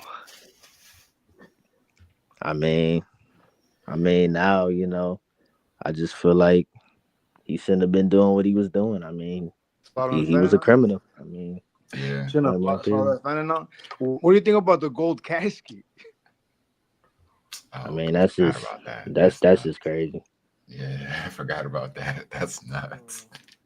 This guy puts a gun to a pregnant woman's stomach, and he gets a gold casket. What the fuck? That's 23 though, man. 23 is a good age to be now. I mean, like, because you don't remember a time when there wasn't the internet or social media. Let me say that's social crazy, media. bro. Wow. Yeah, there's always been social media as long as you've been alive. 2001, shit. That's kind of fucking wow. It's crazy. And I was on the swim team too, and I was in high school too. I was a swimmer. Oh yeah. Oh, yeah, okay. yeah. There you go. All That's right, it. right. There you go. That could. All right. I can do that. Now you cooking. Okay. Now we got to the bottom of it. I swam on the swim team for like 3 years. Did you have you have both your parents? You grew up with both your parents? You grew up with both parents? Yep. In the same house? Mm-hmm. Oh yeah. They hated on you for that. Okay. They hated on you for that. All right. What kind of girls are you into? Are you into sisters or glider queens or breeders? Right. I'm not gonna lie. Hey, question though, did they know that you had both parents growing up? I mean, yeah. It's not hard to know that in high school when you go to high school. Yeah. So wait, did you only date white girls? I had both parents when I was in school because the way I acted, but I was a single. My mom raised me by herself. Everybody assumed I had a father at home, just the way I carried myself. Yo, so what kind of girls did you date? Are you into, Jay? I mean, I'm into like white and Hispanic girls. There you go. Let me ask you this. Do the black girls that were the nerds? Because every black girl's not a Keisha, right? The black girls that were also at the PWI, because there's plenty of black girls at the PWI that made great grades. You got to make great grades to get in there. So these are good girls. Not, I mean, of course they're woke and shit, but they're good girls, right? Compared to what else is in the black community, right? Yeah. Did you ever? What was your interaction like with those girls? Did you find like you just didn't match? I mean, they was cool because I did have like 2 black girlfriends back then. So I mean, yeah, they was cool. I didn't have no issue with them. Oh, but you just like the white girls and the Hispanic girls, right? Yeah, that's what I grew up around mostly. Oh yeah, that's also what you grew up around. Yeah. Because I stopped going to a predominantly black school, I would say around like 5th or 6th grade, like 2012. Because I went to Catholic school in 2012 for 6th grade. So was the demographics at your school, was they exactly the same as your neighborhood, or was it different? It was different. Okay, in what way? Because like the neighborhood that like I live in it's like mixed. It's like 50-50, but like with Twinsburg, it was 50-50 what? Black and white? Mm-hmm. Okay. Yeah, it was like then when I got out to like Twinsburg, it was not like 50-50 at all. Yeah, you said it's like 30% black, something like that, right? Yeah. Yeah. Right. Yeah. That's a lot. Yeah, that's kind of how it was. My high school, it was probably like 25-30% sun, but my neighborhood was like 90% sun, 85-90, and then like 12% on Brito. Damn. Yeah. Yo, Jay, how did you come across the Og Nation? How long you been watching? For like a few months. Welcome to the nation, bro. Yeah, thank you. What do you think about the shit I be saying? I mean, you know, he be cooking, you know, he be speaking facts. I think I might have came in here like, you know, 2 or 3 times maybe in the months past, I think. Okay, word up. Yeah, respect. Yeah, salute to you, man. At 24, I wouldn't even. Nah. I wouldn't you couldn't have showed me these videos. Yeah, no, respect to you, Jay. I probably would have been out somewhere downtown getting fucked up. Right, exactly. When you know none of it. Let me see. Let me go to this app right here. Well, here we go. Let's see. Let's just see this. Like a really traumatic situation where this guy, where he was just like so fucking horrible to me. He just treated me like a stupid black bitch, and it was like so painful for me, and everybody was like, well, you're the fucking dumbass because you stayed, and you're just a stupid black bitch because you let him treat you like one. And like, I know that the situation was my fault because I should have just left, but like, it really fucking hurt because like, I had sex with him and he basically just like used me for sex. He was like a guy in a frat. And so basically I ended up seeing him at Target when I was there with my old best friend like at the time. And he wouldn't look me in the eyes. He wouldn't say anything. It was like he was ashamed of me and just like embarrassed.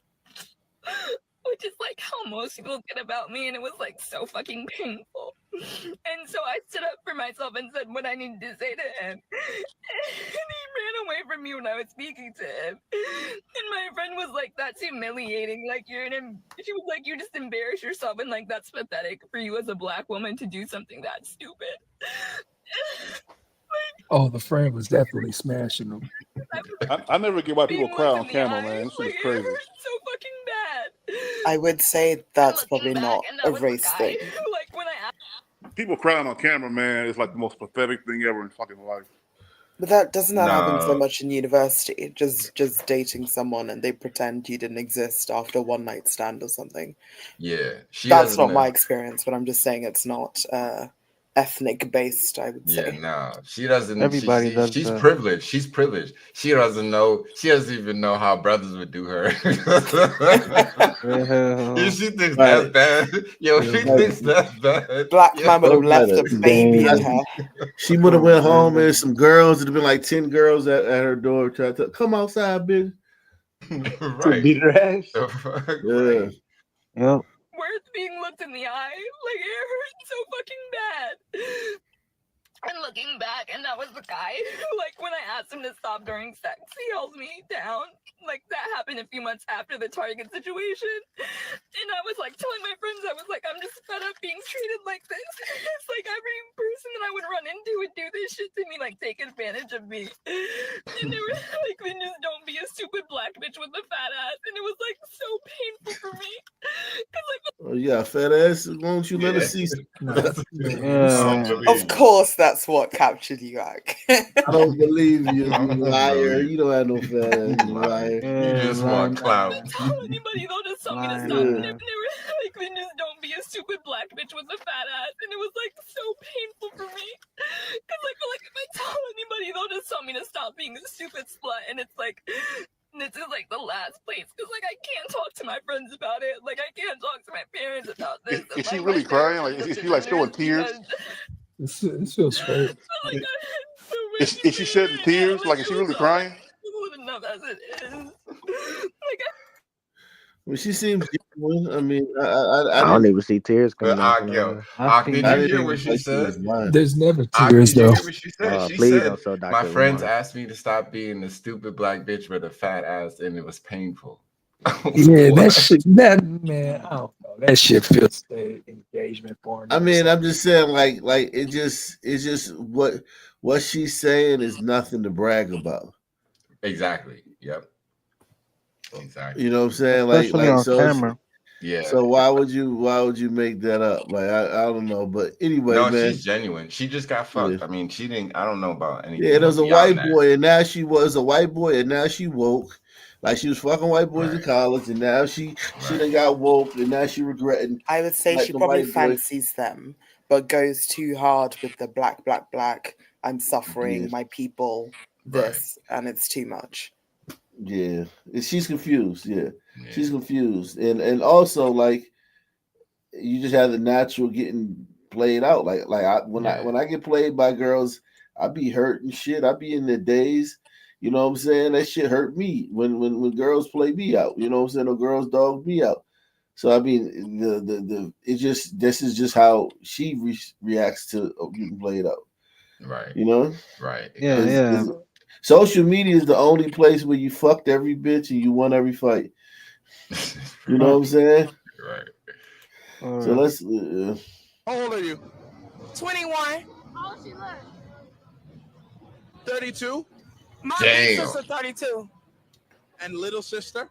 I'm the little Yeah, sister. she got a fat ass. Little sister. I'm the little sister. How old is Fake she? ass. 21. Name 5 things that you have to offer a man. Nothing, and nothing. Thank God for her honesty. You're not serious, though. I am serious. So why would a man even want to look your way if you can't add value to his life? Well, down, if you got the bag down. Right. Favorite color. You know what I'm saying? Right. Nigga. Yeah, let's get to know each other. What color is my motherfucking real hair? Jesus Christ. How old are you? 21. They're so vapid and they lack depth on every level. That's kind of what the wokeness gives them. All the woke crap and the gender crap and the feminine, it gives them depth. Right. Where there is none. You know what I mean? Or it gives them an appearance of depth. But they're all most of them are so vapid and fucking just shallow. Somebody got a lot of fucking noise going on their mic, man. You gotta stop beating up your mic, whoever that is. Yeah, if you can hear it, we can hear it. It's really upsetting me and my homegirls that y'all are acting dense as fuck. I asked for white people to stop calling black people blacks, and y'all are like, but you are black. Bitch, you know exactly what the fuck I mean, you dumbass snow possum. Bitch, I'm a black person. Damn, snow possum. A black person. What is she talking about? Jesus. What the fuck is my way? Hold on.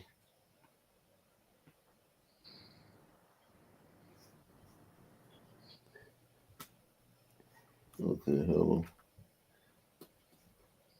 Hey, Ak, you from DC or Maryland? DC. You from DC? Okay, bet. Mm-hmm. Chocolate City. How did I? Oh shit! Where the fuck did? Yo, it's good to see you, Osa. It's good to see you, brother. Yeah, salute, Wicked. You're funny as fuck, bro. You too, man. I'll be trying to keep up with you, man. Shout out to everybody on the panel. Shout out to everybody in the chat. Hey, 6 foot, where are you from? Where did you grow up? I was born in Chicago, raised in Southern California. Oh, Southern California. What's that? Long Beach. Oh, Long Beach. Okay. LBC. Okay. Was there a lot of racism? Did you experience a lot of racism growing up? Believe it or not, I'm 45 years old. I've never experienced not one piece of racism in my entire life. Are you what? Nah, I don't believe you. I don't believe you. Bro, I grew up in Southern California. I've had a couple of interactions with the police. Never was anything violent. Never felt threatened by the police. I was always respectful. Yes, sir. Yes, ma'am. When they ask me questions, and they just felt like he's not the person we're looking for, or he's not. I've never been called an N-word by anybody white. Have you ever been to jail? Like just even overnight jail, not prison. Clearly. Yeah. I've been to jail twice. Yeah. The drunk tank. Sorry to interrupt, but you heard Dennis say he hasn't been called the N-word by anybody white. Oh, that's significant. You've never been microaggressed, bro? No white person ever microaggressed you? Never at all. I've never had experience in my life at all whatsoever. What are you? Are you weird? Like, do you consider yourself black? I mean, you haven't had the black experience. Like, you haven't experienced racism. Is that what it is? Like, you haven't experienced. It ain't that. You said, "What are you?" Yeah, you saying what am I like some alien or specific? Yeah, man, like some AI figure on. I'm not gonna lie, that's what it sounds like. Yeah, what rock have you been living under, bro? Yeah, it ain't that. It's just the way I carry myself and the way I present myself to everything and everybody. You know what it actually is, brother? It's the reality of society. That's what it is. It's not about you. It's about society.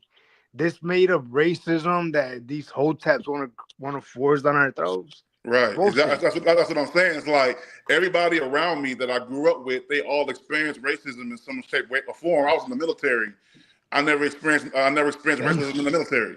Damn, not even in the military. Not even in the military. Yo, how did you like? What is your explanation like? Because you've seen it happen to everybody else around you. So how do you think you've managed to like defy the matrix? Well, for one, I believe in God. I rely on God. I rely on Oh, God that's for every the single thing fact. That's the answer. Me that I too. do in life. You know what I'm saying? So I pray all the That's right. time. I Amen. Good ask shit, God to brother. keep me. Yeah. I ask God to keep me away from things and people that are not meant to be in my life. Yeah. And it's that, you know what I'm saying, the mistakes I have made, you know, I thank God for giving me an opportunity to give me second and third chances for things that I I screwed respect up on. So I've been to jail twice. I was in a domestic situation with a girlfriend when I was 24. Oh, And wow. ever since then, I haven't been handcuffed or questioned by a cop or anything in the last 21 years. And so, So you know, you did the thing that you went to jail for. absolutely, yeah. Me and her, Absolutely. we put our hands on each other, and the cops didn't show no bias to her when he Right. came. He saw that we both were, you know, messing up. He took us both in. She was very shocked. Oh, wow. Both of y'all went in. Yeah. So The you got cops. racial justice and gender justice. Wow. Yeah, he looked at my arm and he said, "Who cut your arm?" And I didn't say anything. And he looked at her and said, "Ma'am, you're coming with us too." And so she wanted me to Damn. go, and she thought she was gonna stay because we lived in a suburb area here in Atlanta. And so, yeah, Yo, you're you a know, miracle. You're like a walking miracle, dude. no, that's what I was telling you earlier. What I was saying to you earlier is that I'm just very, I think for myself, and I'm very, you know what I'm saying, open-minded when it comes to things. And people don't like that. So I stay away from people who go hard in either direction. I don't really like to associate people who are hard in each direction because I don't go that way. You know what I'm saying? I'm not here to be nobody's friend. I'm not here to be nobody's, you know what I'm saying, nobody's homeboy, no one's lackey. You know what Yeah. I'm saying? If I agree with you on what you're saying or what you're doing, I'm Yeah. gonna agree with you. I'm gonna say, hey, brother, you're right. I'm with you. I go hard with you. But if you're wrong, I'm not afraid to tell you you're wrong, and whatever consequences come with it, guess what? I'm gonna deal with it. Respect. Yeah. So when you watch these videos, what are some of the things that you take away from these videos? Which video? Like, do you believe the videos on this channel? You said you've been watching this channel? I know you said the Yeah. sports channel, but have you Yeah. watched like this channel very much at all? Yeah, well, the panels I catch every blue moon, but I watch every single Caitlin Clark video. Yeah. So what do you think about these videos? Like when they're showing these videos of just crime in general, this channel is about. But the fact that it happens to be so many Sun people on the crime when we're just talking about crime in general. The offenders. Does that like what do you think about that? Do you think that it's exclusive to us, or do you think that there's bias in the media? I feel like there is a lot of bias in the media because I believe that there are more white people that are killed by the cops more than us. But there's an agenda that's put out there to make it seem like we are the victims when, you know, half of the time we're the ones that are provoking a lot of what's going on. And the other times there are situations where, you know, somebody got caught up, you know, that was done unfairly. Yeah. But the ones that make front page news, it's always us as the victim. And that's why I said, you know, early on, there are situations where I've gotten into heated arguments with my own people because they wanted me to take their side, and I'm like, "Fuck you, I'm not." Yeah. Well, let me ask you this real quick, brother. I know earlier you said that, you know, through prayer and God, you've been good, right? Yep. Do you think the black folks around you that have experienced racism, you don't think they were praying? You didn't think God looked out for them? Now I feel like they're praying, but when people say they pray, you know, you don't know what type of prayer they're in. I think everyone prays differently. Everybody has a different way of praying and asking for things. For me, the way that I pray is that I basically ask God to give me the tools and resources to help other people, because, you know what I'm saying, I've always been the kind of person to put other people ahead of myself. I've been working in retail for 25 years. I've sold a cell phone in every decade since the 90s. You know what I'm saying? So I've seen the evolution of cell phones. I've been in retail sales my whole entire life. So I'm all about doing for other people and making sure other people are well taken care of. So that's what I pray to God for. Give me the wisdom to help other people. Give me the resources to help other people, and just provide for me when you have a chance. I'm not really looking to be benefited. Let me say something real quick. Salute to everybody. Make sure y'all support the channel, man. Hit the PayPal, Cash App, Super Chat, man. We got a great show going tonight, man. Show the channel some love. Boy Kachina, we letting the people on. We got a person. Finally got a person that wanted to come up and face the panel, man.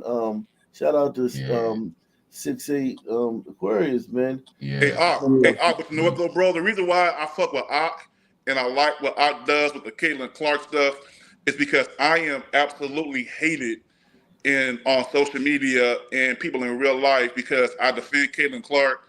I defend the whole entire situation. I'm not gonna sit up here and be a fan of Asia Wilson and be a fan of Angel Reese and all of them just because they're solely black. I look at Caitlin Clark and I see a player that actually is I'm a marketing major, so I have a degree in marketing. And so I know the marketing game. I'm in retail sales my entire life. I know what marketing is about, and I know what they're doing with Caitlin. Caitlin is the breadwinner when it comes to the WNBA. And the fact that a lot of black people are purposely going against this woman just because she's white and she can hoop, that's not her fault. That's not no one's fault. Yeah. I like what I see, and when I like if I like what I see, I'm gonna support it. It don't matter if you're black or if you're white. But because you're white, I can't say it. You know what? Me myself, I'm rocking with Chicago and Angel Reese. Salute to Boy Kachita, man. He says all people in the dance will agree that we're well qualified to represent the LBCG. We and Louis run the part to the party. Right. The rhythm begins. It's kind of hard not to be Snoop D or Double J.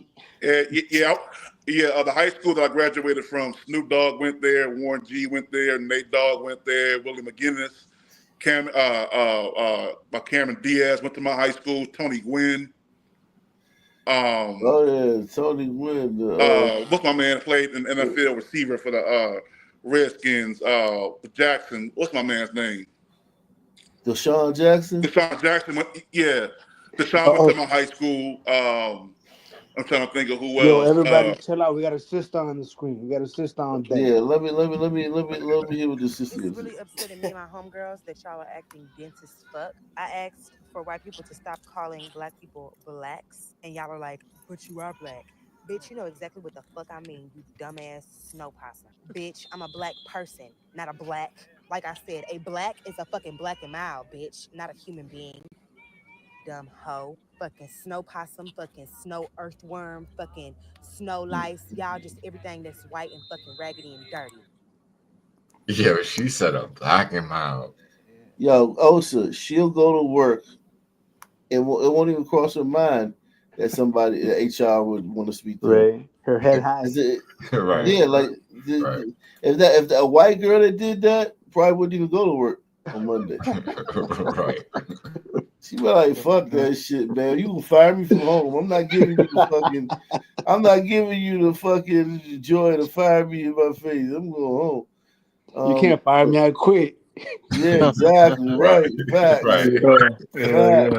But We will all know her name. We will all know her Facebook handle. We would all have her Instagram page.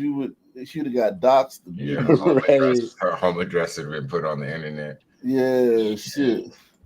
hey, but smash your pastel. On the late night smash. On a good night, I smash. I ain't gonna lie. I ain't gonna lie. I ain't gonna lie. She could get it. Yeah, I mean her attitude. Reminds me of Glorilla. It would be tough to talk to her though. Like think about. Yeah, I know. Ain't no talking. You just listen to her babble. Back in the day, I could have listened to that shit, but I can't listen to that shit nowadays. Yeah, look at these Mormons. I mean, not Mormons. These Amish. Look at how orderly they are. Look at the don't even look at what they're doing. They're lifting a house up. They moved the whole house by hand. It's 80 of them that moved the house by hand, right? That's not the big. Shit. No, it's not 80. It's 800. Hold on. Let me see something. That's still Well, impressive, though. 200. Yeah, that look like about 200. Yeah. 200. 200 of them. Just the Look at this cohesion. structure. It just moves. Like, but look how orderly everybody is. Right. And I bet crazy quiet over there, too. Right. You can hear a pin drop amongst all this crowd. Probably. Yeah. Look how orderly everybody is, right? Yeah. It's just a different energy, man. Yeah. White people just got different energy because these are just white people in there. And these are like white tribe people. Like when you go to Africa, you see the tribal people. This is just like white tribal people and shit. They never advanced and shit. These people never advanced. Nah, but they don't want to. They like the way they live. Right. Just like the Africans in the tribe. They just yeah, they just live the way they live. You know what I'm saying? Right. Well, look at them. Like everybody's orderly. There's just a natural order. Yeah, everyone's on the same page. It's not multicultural. See, if it was multicultural, that like, shit won't work. Yeah, they would be different. It would just be It different. would look different, yeah. It would look It'd be way different. vibration. Like even if this was just all Asians or all of any race in their homogeneous. Yeah. When they're homogeneous, they act like you see how blacks act when we're together. We fight. Right. It would look different for each different group. Yeah. Like In its own everybody's. right. But when it's only them, though, I'm talking about when it's only them. Like there's nobody else. Like every single person here is white. I would love to see this version of some people. Oh, you see it all the time on Twitter. Yeah, that's true. A loud ass boombox. Like when it's only us, yeah. When it's only us, we the way we relate to each other is through violence. So this one, 85-year-old woman hospitalized. Somebody got a lot of feedback in their mic, man. 85-year-old woman hospitalized. Hey, everybody mute yourself, man. Somebody got a shit ton of feedback. Like a shit ton. I can't hear nothing. I can hear it. Yeah, I ain't gonna hold you. I can hear it. I'm mute. It's like feeding back. Shout out to Douglas Chunks, man. A shit ton of feedback. Alaska in the building, man. Who's not muted? That's you, Dennis, man. You gotta mute yourself, man. When you're not talking, man. That's him. Gifted 50 Ock Nation memberships. What channel is that on? Is that Ock Nation Gold? No, yeah, it has to be Ock Nation. No, right? I haven't set up the memberships on Gold. I got to do that. I can forget. Oh God! Shout out to Douglas Chunks, man. Coming through once again with the memberships, man. So 85-year-old jury's in, case closed. Yeah, of course.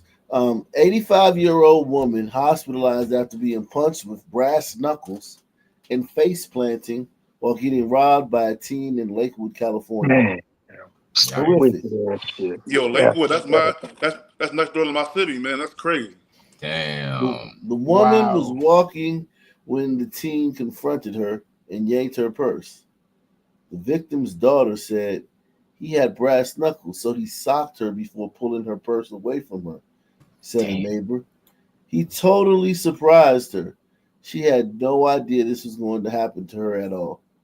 She spent probably a week in the hospital.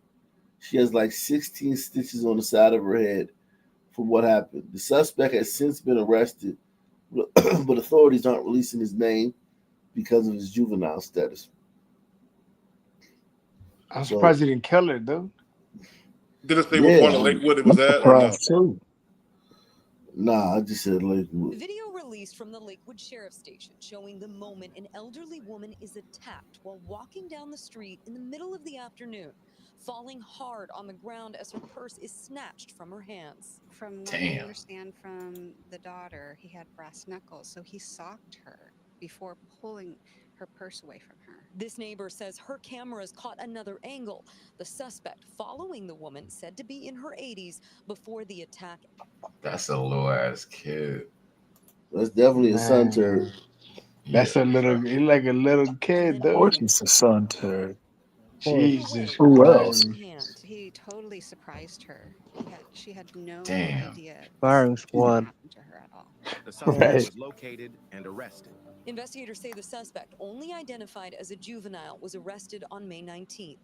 Those who know the victim say she's still recovering from her injuries. Oh yeah, she's Of lucky she course, didn't die. she could die. For Well, real. he's lucky she didn't die because Yeah. No, but she has permanent brain damage because Yeah, no. She'll definitely have new health issues that she didn't have before. A whole lot. Before she dies. he took some years off her life. Definitely. Easily. Yeah. Damn, poor lady. Yo. I mean, just walking down the street, like, think about it. He knows he's about to do it, and he's laughing. He thinks it's funny. Yeah, he's all And he jovial and shit. Think about punching an old lady in public like that. Like, man, just like with brass knuckles. Man, that's messed up. Yeah. I can't even imagine it. I can't even picture that. Think about what kind of shit stain. Think about just like not holding the door for an old lady. Like, I would feel weird I feel if I bad was about that. Right. Not getting up. Yeah, not giving her my seat or not speaking. You know what I'm saying? Or give up your seat on the train. Yeah, this dude's gonna punch her with some brass knuckles as hard as he can from behind. I mean, blindside her. Horrendous. Damn, what a We piece talking of about a shit. different breed. And listen, he's going to sleep like a baby that night. Like, the only thing he's worried about is probably getting caught and repercussions. He's not worried about like, oh man, what have I done? You know what I'm saying? Nothing like that. Right. Yo, but I don't even think he worried about the repercussions because they don't do nothing with these kids. They just put them in juvie for a little bit and then let them right out. Right, but still, like when you're a kid like that, you still like don't really like understand it. You don't want to get arrested. Yeah, you don't And want kids that have gone to juvie, and like the whole soft on crime thing, it's usually always somebody else. You know what I'm saying? Right. It's usually like you usually go to, you know what I'm saying, usually you get in trouble for it. But like, you know what I'm saying, it always feels like it's somebody else. But I know what you're saying, like total, yeah, they soft on crime. But like that kid don't really know that at that time. He probably just think, I ain't trying to get caught. But also how you mentioned in the past, how he's gonna go back to Blackistan and with his head high. He doesn't have to like hide his face. Oh, nah, he got bragging rights. Like that, it just He don't got make no sense. He got two bragging rights. He got one because Yeah. he got the purse, and then two because he came home from jail. At the time. Yeah. Yeah. There's nobody that's gonna look at him like in the future and be like, that's that dude who punched that 85-year-old lady. Don't hang around him or don't talk to him. It's just another Sunman in the mix. Yeah. This doesn't go on his record. She has like 16 stitches on the side of her head. Oh, she's Asian. The incident has Oh, she's Asian. It makes a lot of sense. Stop Asian hate. Wow, stop Asian hate. Hey, those Asian women are tough though. We think we feel She safe. ate that shit. I'm not gonna lie to you. She ate it. People in broad daylight, it's not. You could hear that from the camera. That's nuts. Anytime. You could feel that. I know, man. Now we did. That's wild. That's wild. God, That's after hitting her. Right. But I mean, all the characteristics are like Asian, elderly. Proud of him. He don't It's just care. like- man. Always the Proud same. of Like the patterns are like overwhelming, man. He'll be released. He'll do it again. Salute to Boy Kachina. She says, Doug Chunks. Salute. Today, it was reported by KXAN that on the is not available. Today, it was reported by KXAN that on the 17-year-old man you see on screen's phone, he rapped about killing the white man. And he is reportedly who they have charged, and the other people are reportedly going to testify against him for executing Jamie White. He's already killed. Ladies and gentlemen, it is Friday, May 30th, 2025. I'm your host, Alex Jones. You are listening to an info. Death penalty is what they're facing. And today it was reported by KXAN that on the 17-year-old man you see on screen's phone, he rapped about killing the white man. And he is reportedly who they have charged, and the other people are reportedly going to testify against him for executing Jamie White. And boy, the national corporate media attacked me, saying it was probably some type of racial attack, because we see the crime statistics between 10 and 20 times more likely to be killed if you're white by a black person. A tiny demographic of black people, most black people aren't like that, a tiny demographic, black males, 12 to 27, 30. commit close to half the murders in America. Nuts. And it is part of the culture in the gangbanger new Black Panther Party, not the old Black Panther Party, to kill white people. Leaders in it say. It was so part of the old Black Panther Party. For real, what's he talking about? What is he talking about? They were killing cops. Like all of them killed cops. Yeah, they used to ambush police. They used to make calls and ambush them. He's towing the line. He's towing the line. He got to toe the line. Yeah, you can tell the way he's looking in the air. You can tell he's close to half. It goes back to the shit really we said earlier. concentrating. Right? He's really concentrating. on how to It goes craft back to what we said earlier, how we've been lied to, man. This narrative. To half the murders in America. And it's also, I think it's 15 to 35 too. He said 12 to 27. It's 15 to 35. And it is part of the culture in the gangbanger new Black Panther Party, not the old Black Panther Party, to kill white people. Leaders in it say, go out and rob and kill whites. Don't kill blacks. How about you don't kill anybody? That's coming up at the bottom of the hour. The police have not released the rap song, but that's going to be part of the evidence at the premeditated murder trial. There you go. I said about a 90% chance it was a gang, probably racially motivated. 10% chance because Jamie was on the Ukrainian hit list and they've killed American journalists like Gonzalo Lira and others. But what I said day one, I believe it would be, is what it is. There you go. Very, very sad. And it just hurts to be right so much. But there's white people that like to murder folks as well. It's a very, very tiny percentage of white men. But historically, they have done the majority of lethal, on purpose medical experiments. And everybody knows. All right, we got enough of that. Thank you, Alex Jones.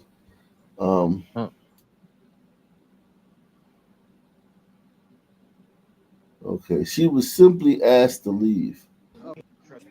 Oh, great. Okay, so she's been here for a couple of days. Okay. We've been investigating the situation on her, and there's a male as well. Okay. Hey, you could put up the volume, Mark. If everything is okay, she needs to tell you between the 1 to 4. So what's going on? What's okay, so she's been here for a couple of days. Okay. We've been investigating the situation on her, and there's a male as well. Okay. Let her know I'm in the beach where you can pick me up. I'm going to tell you between the 1 to 4, or whatever is the oldest space outside, yes. You got to call them. We asked her what she was, what her business on property, what she was. I'm waiting for a friend. I said, where's your friend? She goes, I don't know. Okay. She's waiting for somebody to come and pick up. That was just now? Yeah. You got to press charges, or? Would you like to press charges if she refuses to leave? Yes. All right. Were you asked to leave by those people? Okay, well, they said that you're asked to leave, so at this point, you got to leave. let me ask you this. Do you have any business here? I was waiting for someone to come back to finish that. Are you flying out of here? No. Okay, so unfortunately, because you don't have any business here, you cannot stay here. So here's what's going to happen, because they did ask you to leave earlier and you refused to leave. So now they're letting us know that if you do not leave at this moment, you will be trespassed. And if you still refuse to leave, we will arrest you. Okay, I don't have a way to leave you. We will give you a bus pass. You can catch the bus and take it off the property. I'm sorry? Can you speak up, please? No. I think she's talking to somebody on the phone. Whoever it is. Do you guys have a bus pass by chance? Yes, Thank you. Are you traveling with anyone else, or? No. The reason why I'm asking, because if they need a bus pass, we'll give it to them too. If they didn't, whatever it was. I'm the only one. You have ID on you? I'm not giving it to you. Uh-oh. That wasn't that bad. Land-esque. That wasn't that bad though. So that shit got worse. Yeah, Like, I want to see she's where it's not gonna going go. to move. They're going to drag her out. Police brutality, racism. I'm just a black woman. I didn't do nothing. Look what she said. I don't have to give it to you. Like, bitch. Here's the other part. Here's part two. Here's part two. We will give you a bus pass. You can catch the bus and take it off the property. I'm sorry? Can you speak up, please? No. I think she's talking to somebody on the phone. Whoever it is. Do you guys have a bus pass by chance? Yes, Thank you. Are you traveling with anyone else, or? No. The reason why I'm asking, because if they need a bus pass, we'll give it to them too. If they didn't, whatever it was. I'm the only one. You have ID on you? I'm not giving it to you. Okay. You gotta get up and leave then. Okay. Like I just said, I cannot. All right, ma'am, we're going to stop the attitude. I just need you to grab your stuff and go. Ma'am, I just need you to grab your stuff and go. You don't need to have all that attitude. It's not even necessary. I'm not even talking to her. She keeps talking to me. I don't like it. All right, so let's do this. Let's grab your stuff and let's go. You can grab your stuff and you need to leave right now. If you don't, you go to jail. I'll give you about 30 seconds. 183, come on, you nearby? Like I just said, I cannot leave. You're free to go. I All you cannot need to do leave is grab your without stuff. going wherever I need to go. I cannot leave. I'm going to need just a need to kid's leave car. the Can you come premises. over No, I to can't level leave the 1? premises. Are you refusing to leave? Are you refusing to leave? Are you refusing to leave? I'm gonna be stuck here. Are you I'm refusing going to be leave? stuck here. There's no way to get out of here. Did we not just tell you we would give you a bus pass? They said they did say. Where is it so I can go? Give it to me before I end up putting her in the car. That's not gonna get me where I need to go. Yeah, but it'll get you off the property and keep you out of jail. That's what I'm trying to do. Well, I'm trying to go where I need to go and not get off the property. If I'm not going where I need to go, then I don't give a about. So you're refusing to leave the property. Is that what you're telling me? You're refusing to leave the property. If I cannot go Are where you I need to refusing to leave the go, property? if I cannot get Are to you where I need to refusing get to to, leave the bitch, property? no, I'm not going to. Stop resisting. Stop resisting. Stop resisting. Get off of me. Get off of me because I'm not going to jail. Get off of me. Get off. Get off of me. Stop. Get off of me. All right, I'm down. Get off of me. Stop resisting. Get off of me. Stop. Stop resisting. You're gonna get tased. Wait, AK, what happened? I fell asleep. What happened? She can't breathe. They trying to arrest her. She said she wouldn't leave. They said they would buy her a ticket to get her out of there, and she said nah, and they arrested her. But why? All right. Yeah, I don't know. Yo, Ak. Yo, Ak. Yo. Yo, we still in here. Oh, you did well, Ak. 3 hours 45. You did very well. Yeah, you did. Yeah, nah, you did good. So what happened with the chick? What did you think? What did you think? Oh, it's what I said.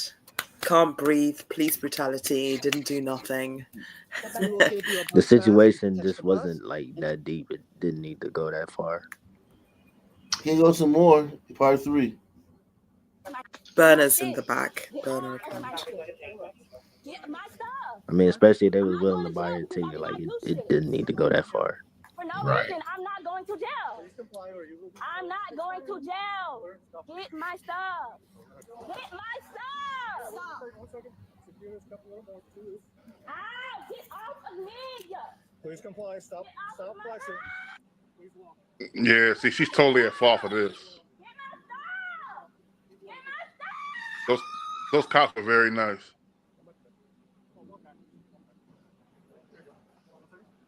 Get my property. I need my stuff. Get my stuff. Hold on, let me search you. Yeah. Open up the door, create pocket, then we'll search it. I don't even have nothing. That is my stuff. Go get it. There. You're gonna be searched. You have anything on you that's stopped there? No, I need my stuff. Go get my stuff. Why haven't you got my stuff? I need my stuff. Let your feet, please. Stop resisting. Land up, please. Stop resisting. Y'all arresting me for no reason. It doesn't even make any sense. I need my stuff. Stop resisting. I'm not even resisting. I don't even know what you're talking about, but I need my stuff. I need my stuff. This suspect entered into a plea agreement when she appeared in court the next morning and received a deferred adjudication for the charges of trespass after warning and resisting an officer without violence.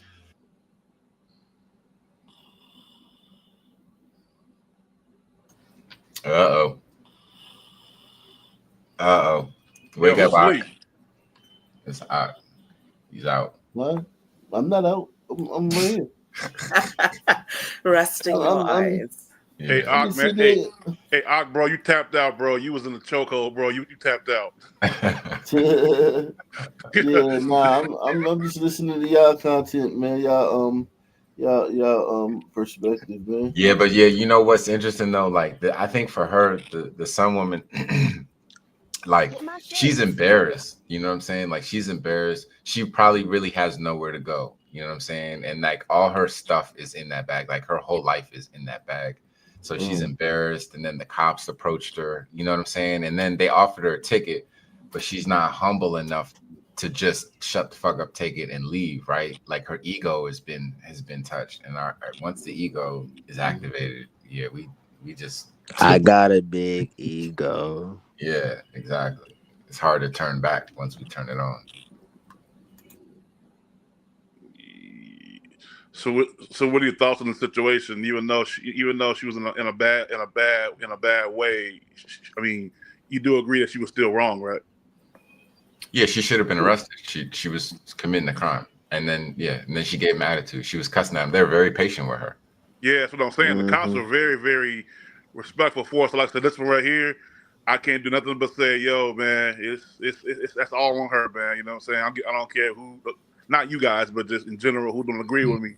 Right, that's all on her, man. That's all on her for real. Most of the time, that's the case. You'd be surprised. Yeah, you'd be surprised. If you look at it by a case basis, you'll find that most of the time that is actually the case with these interactions with police for Sun men and Sun women alike.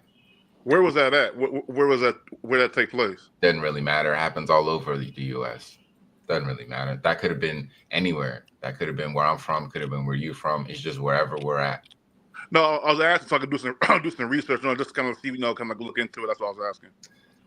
Yeah, just look up Black woman gets arrested, and just look whatever comes up. Just look through all of that stuff, and you'll see it. Hopefully, if you watch this channel long enough, right, you'll notice that there's just consistent trends. So it wouldn't matter where you look. Like, you wouldn't have to even find that specific story. Just look for like stories where Black women get arrested, and you'll probably see a similar pattern that we've seen with Sandra Bland, we've seen with this sister, and a lot of others. They got some compilation videos on YouTube, I think. Oh yeah. I'm sure they do. Them joints is probably lit. Yeah, it's been a lot of retail theft recently on body cam videos. Oh my gosh, that's so embarrassing. Yeah, exactly. A bunch of sisters committing retail theft. I mean, it's not necessarily anything new, but it's on tape now. That's the only difference. But see, I do have a question for you though. Like, what was the girl that got killed in the house the same time George Floyd got killed? What was her name? Breonna Taylor. Breonna Taylor, right? It was a Black woman that got killed the same way a year before her I mean, damn near a year to the same month before her. Forgot where it was. I got the picture of her in my head. But same scenario, kind of same situation. But I'm trying to figure out one thing that nobody could give me a clear-cut answer on is why did Breonna Taylor's situation get more publicity versus the girl that died the exact same way by cops who, bum rushed her house, shot and killed her, whatever the case may be? Why did Breonna get more publicity than the girl before her? Well, in my opinion, well, first of all, Ak made a fantastic journalistic review of the Breonna Taylor case. It was actually how I came to this channel, but it's top tier. An expose, I would call it. An expose, yeah.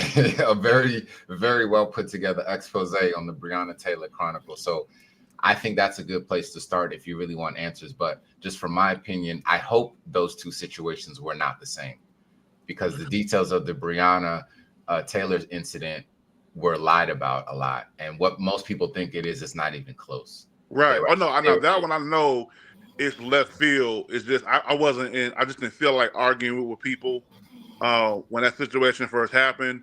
But what you guys are thinking, or whatever the video that I made, I'm guarantee I'm going to agree with it. But no, the woman, what happened was she got killed in her house, same as Breonna, and then her father died not too long after of a heart attack.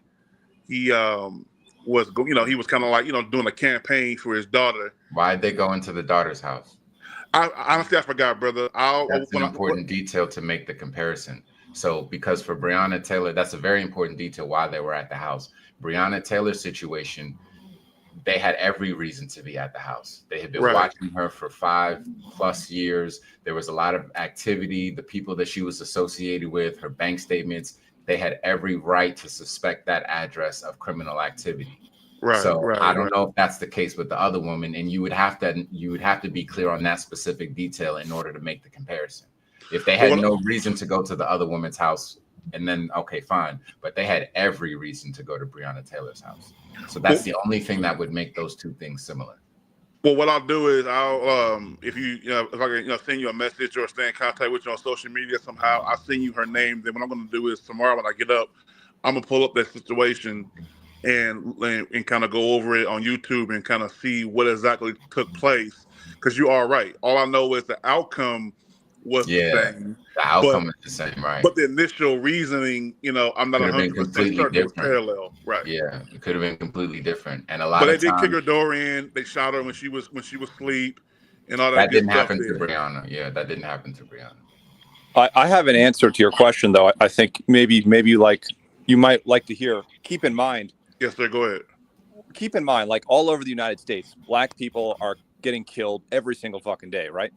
Right. So it's kind of like narrative selling and building, right? So George Floyd would have been the best. That was like lightning in a bottle, because like we know, he was on fentanyl and all that shit, and he's resisting arrest. But if you just show the last 2 minutes of his life, admittedly, it looked fucking awful, right? So it's about like selling the narrative, and so you need to you can't sell them all, so you need to cherry pick and sell the best ones that have, because admittedly, if a random person just looked at the George Floyd thing with no other context, then a lot of people would be pretty upset with it. Like, even when I saw it, I'm like, wow, that looked pretty awful, right? Yeah, it looks bad. And I know how sons are, right? Like, I have no sympathy for sons, period. But even I looked at that, I'm like, that's pretty terrible. So if you have George Floyd on one side of the spectrum, maybe this event you're talking about is on the other side, where there's just not enough to sell it,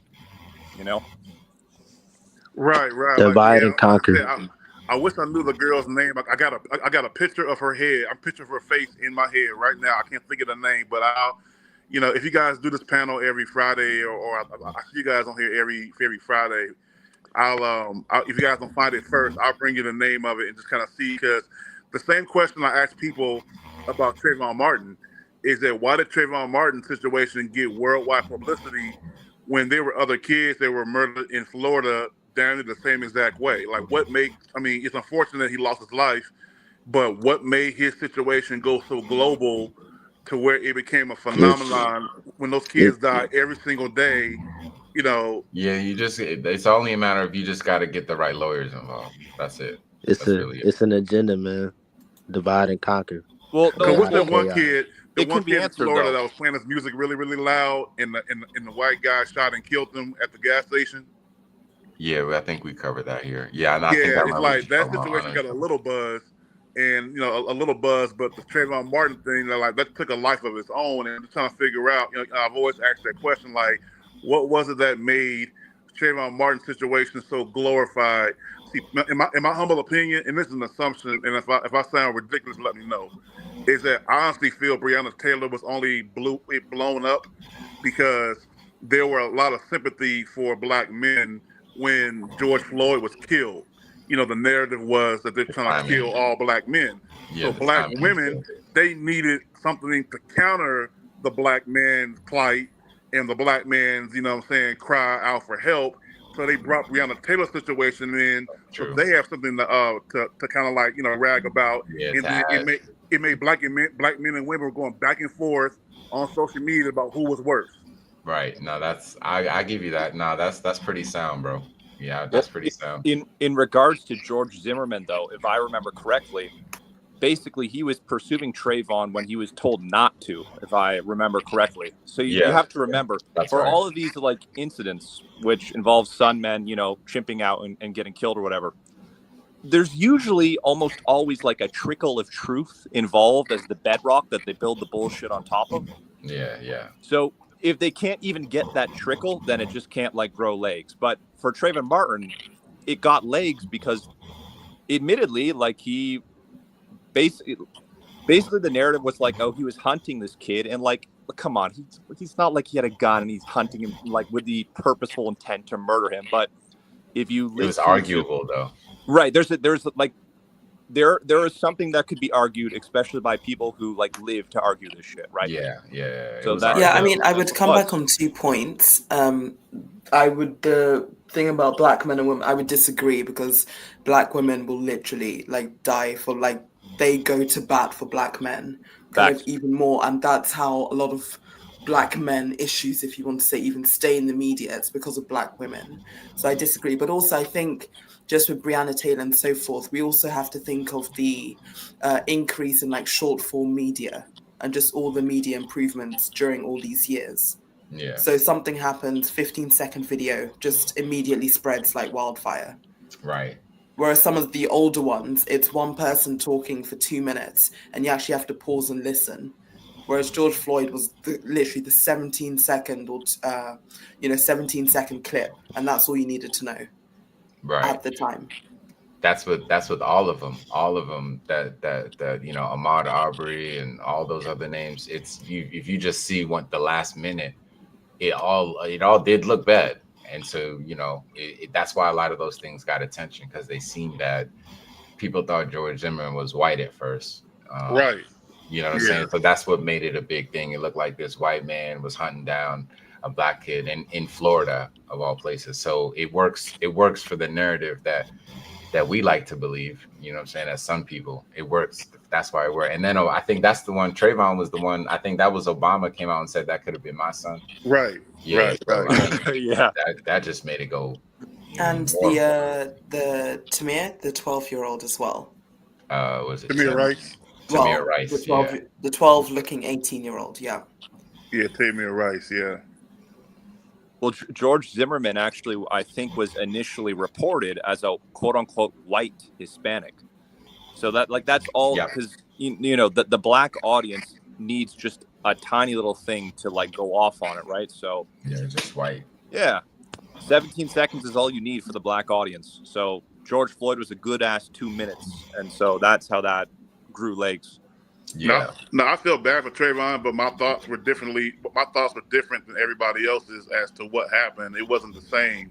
Again, like I said, I think differently from everyone else, but I still felt some kind of way for the kid. But it was that was a very awkward time, because I was actually in Florida for a hot second. I was in Jacksonville, and tempers were flaring down there, man. Like you could see it on people's faces. Like when the verdict was coming down and they would announce a verdict that day, you just see the tension in everyone's eyes and everyone's face. It reminded me of when I was a kid in LA growing up, during the Rodney King situation and the Latasha Harlins LA riots. I was there for all that of was that. crazy. Yeah. Yeah, I was there for all of that, and you know, it's like a dream. I swear that never really happened. It was a dream. You know, it felt that way. Yeah. Hey, what So up? But yeah. I mean, but you never know. You know, this stuff could be staged by the elites. You know, like you never know. And see, I don't want to bring that up because I mean everybody doesn't discuss Shit! I that. don't want to get his channel in trouble. No, My bad. what that, and then it's just that, like I Oh, said, you know, I think that way sometimes, but I got to be careful who I talk about that too, because everyone doesn't always, you know, feel that way, and I respect that. But yeah, I feel what you're saying. But it's Because also, you know what? Because I got my thoughts and feelings about the Emmett Till case.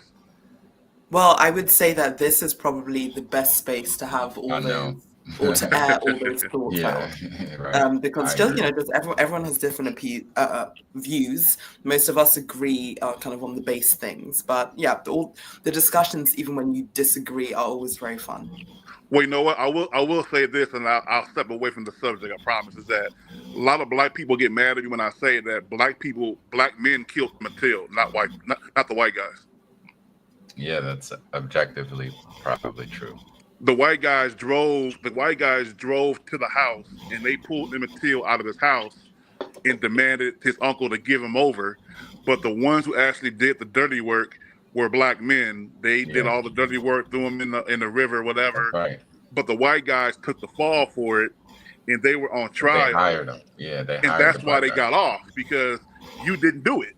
Right. Yeah, and the reason he was in the South as well, if I remember correctly, was because he was already being problematic with his mother, and she sent him down south to his relatives. Yeah. Yeah. That's what happened with Trayvon. Yeah, it's the same thing with Trayvon. Yeah, that's the story that no one wants to discuss. They don't want to get into that. You know what I'm saying? That, yeah, black men were actually the ones who actually did the murder, and we'll never know who they were. And that Emmett Till was, you know, he was acting out, you know. So I'm curious, bro. Like, if you believe all these things, how did you still? If you already knew this lesson before tonight, obviously you've already, you know, paid attention to these things. But so then, how do you still believe that Sandra Bland was a suicide? I mean, it was not a suicide. Like, like I said again, it's just that I just like I said, I just went by the way she was speaking out and the things that she was saying. To me, it felt very potent to me.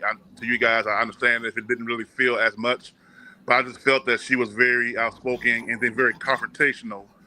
So I wouldn't have been surprised if something she did or something that she said that may have caused her to get, you know, unalived in the jail, if it was justified or not. So that's the way I feel. Would you say you see her as like a Martin Luther King? Like, they had to take her out. You know what I'm saying? Because what she was doing was so powerful. I mean, kind of, sort of. I don't want to put it too much on the pedestal, and if I have, I apologize. I don't want to put it too high up. Not that but high, I just felt that what she was saying in regards to the cops is that, you know, it was just, to me, I felt it was real threatening. And I'm looking at her like, wow, like, you know, how does she know all of this, or where is she getting all this from, or does she even believe what she's saying herself? And I saw her rap sheet, so I knew that she was a very known commodity to the police. They knew who she was. She had a rap sheet all the way down the street. And, you know what I'm saying, her name was probably one of those, like, you know, in retail, when you go into a retail store, they pull up your account. You know, we pull up your account, we see that you're either a problematic customer. We see that. Right. And we're told to either, you know, close the account, don't help the customer, or just be very careful how you talk to the customer, because they're going to be asking you for discounts and blah, blah, blah. So you think because of Sandra Bland, you felt like Sandra Bland, because of her rap sheet and because of the things that she was speaking out, because I'm sure they probably went and they Googled her and they looked at the things that she was speaking about. So after they did that, and you also think that because of her rap sheet, they put those two things together, and then you think there's a possibility that they decided to kill her because of those two things. That's kind of what I believe. Yes, I can't prove it, so I'm not gonna stand. I can't stand 10 toes down on it like I can other things. But this one here, yeah, I kind of feel that way, and I know you guys have done the research, and you guys have put it right in front of me. It's just something, man. Like I said, if I'm being naive. I'm sorry about being naive. I'm sorry.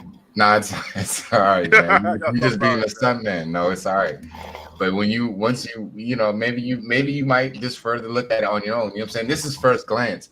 I know some things like at first glance, it's hard to digest sometimes. So and I agree with you on that. I agree with you on that. This is your first, this is the first time you've had maybe exposure to some of this knowledge, and it might take you a second.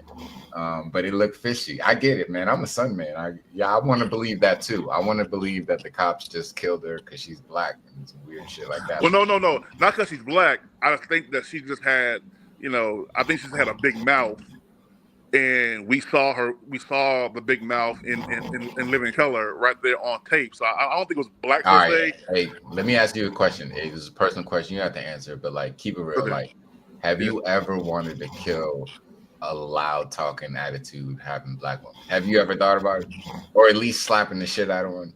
Keep it real. Well, I kind of sort of did. Reason why I was in jail when I was younger. Oh, right. Okay, that's true. I forgot. So you've already done it. So I've already done it before. Yeah. So okay. So wait. All right. So you think it's possible that maybe if that were to happen to you at work and you were a cop and you had the power, you think you might kill that bitch? Hey, hey, brother, I believe it. Never say never, bro. That's fair. I put my hand on 10 Bibles and tell you, never say never, bro. Okay, so if they did that, so if you think the cops did that, do you think maybe is that why you keep holding on to that theory? Is because you think it's likely that they just didn't like her attitude? Yeah, the angry black woman syndrome. Yeah, I think it falls to that category. You know what? Now now I see where you're coming from. I can see that. Maybe they did. Maybe it was the police. I'm not trying to change like mind. This bitch needs to die. She was pretty stunning. Hey, brother, like I said, what you told me tonight is very potent. So I'm not trying to change nobody's minds, but I'm just saying that's kind of the way I see it. To me, it was an angry black woman syndrome, and some people just can't deal with this shit. Yeah, like you know what, fucked bro? up. Yeah, you know what, bro? You might be onto something. I would. Look, man, do your research, man. If you find some evidence that could lead to that, She might have been in that jail cell, bro, running position. her damn mouth. She might have been in there talking about what she gonna do to them and blah blah blah. She did. She was and it's talking what? It's like, you know what, sis? I'm gonna go ahead and solve all your problems right now. Okay. You know what? Hey, you know what? Maybe I'm the one that needs to change. Nah, man. You know what I'm saying? I peep your game, man. You know what I'm saying? You're a smart dude. You know what I'm saying? So like I said, I respect what you believe in. Yeah. I respect your research. I know you're a thorough dude. I can tell. That's why I say I'm doing more listening than talking, because I want to learn something. Because like I said, I know what I know, but I know that there's always more. There's more layers to a story than what I know. Yeah. So I follow up because I want to learn other perspectives, and I might still stand on what I believe in. I might be like, you know what, bro? You just open up my mind, and I see the situation totally different than how I was raised, or what the media told me about. Yeah. And guess what? I'm gonna go in and rock with that forever, because I'm trying to think of a situation that I grew up thinking that Emmett Till was killed by these white guys. You know what I'm saying? Like, they're the ones that did literally it. in the Museum of African American History that the white people killed him. Right, exactly. I like that museum. Like, I've spent like 6 hours in that museum on one trip. So it's like Eyes on the Prize. Eyes on the Prize. Grew up reading that book. I saw the movie, the documentary. I learned that yes, these were the white men. They killed Emmett Till. They did. My mom went to his funeral. Wake up! Out. No, my mom went to his funeral. She was 10 years old when they killed Emmett Till, because he's from Chicago. And like I said, we're all from Chicago originally. Yeah. And he has like a George Floyd public one, didn't he? Yeah, I remember as well. But the crazy part about Emmett Till was that, she didn't have it. She didn't have him embalmed. She said, I want him to be presented the way that they did him. So you can smell. My mom told me you can smell his body 2 blocks down the street. Yeah. And she said, I may forget your birthdays, I may forget the color of my children's eyes. I will never ever forget when I looked down and saw him in that casket with the glass covering him. She said, I will never forget that sight. And I grew up with that. So I grew up being told that these white guys killed him, and then I started doing research. I started talking to people who were from Mississippi and started getting some firsthand information from people. They're like, man, look, them white guys took the fall. They were the face. They were trying to start a movement, and the civil rights movement kind of kicked off because of Emmett Till. So the white people need to be the face, just so black people have somebody to blame. Right. But black men killed that kid, and they did all the dirty work, and that's why the white guys went home, because they didn't do it. Yeah. So do you think, just generally speaking, do you think that it's all black in the men, gender? well, do you think that black men are scared of white men? No. Like, are you scared of white people harming you, or do you know any black men who are like, would you say are scared of white people harming them? Not at all. I'm scared of my own people harming me. Okay, so do you think it would be racist if a white person was more in fear of black people hurting them? Like, would that be racist? I wouldn't say racist. I would just say, it's just probably they're a product of the environment or whatever, however they were raised. I wouldn't call it racist. Okay, hell, it's probably I'm not scared racist. of certain black people too. Shit, you know what I'm saying? I'm not Yeah, gonna so you got the same. So you have the same thing. So what do you think like a white person could do in these days and times that would be racist, or systematically? Do you believe in systematic racism? The more I wake up every day, the more I'm starting to realize that might be a hoax. But I know a dead clock is right. Wow. A dead clock is wrong twice a day.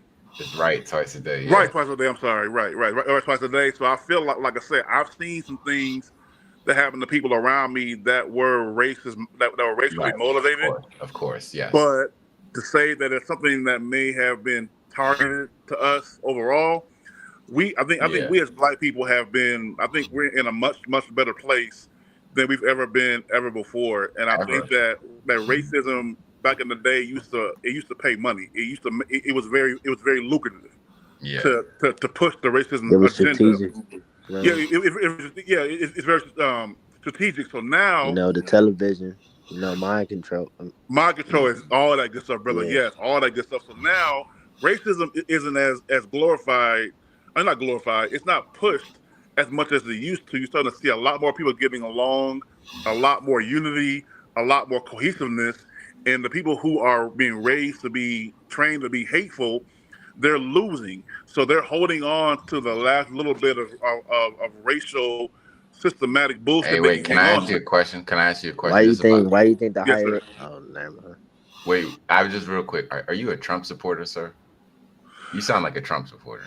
I won't say I'm a Trump. I mean, I voted for him. I won't say I'm a Trump supporter. No, that's it. No, I voted for him because I thought he was the right person. That's what we mean. Yeah, that counts. That's a very clear indication that yours. But that's okay, and that's cool. I don't mean that. I know that's an insult in the Sun community, but I'm not. It's not an insult here.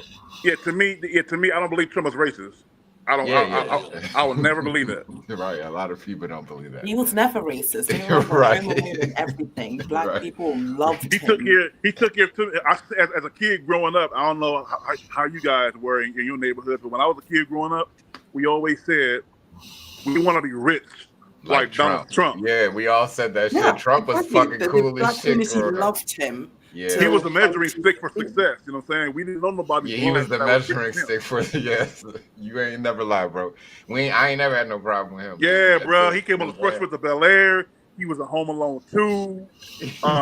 He was part of the culture. He was at the NBA games. He was at the clubs popping bottles with the rappers. They was mentioning him in the music. He was at the strip clubs. And that's someone who hates black people. I mean, yeah. I never believed it. Hey, brother, you remember when Nelly said in the country grammar, he said, "Let me in now. Let me in now.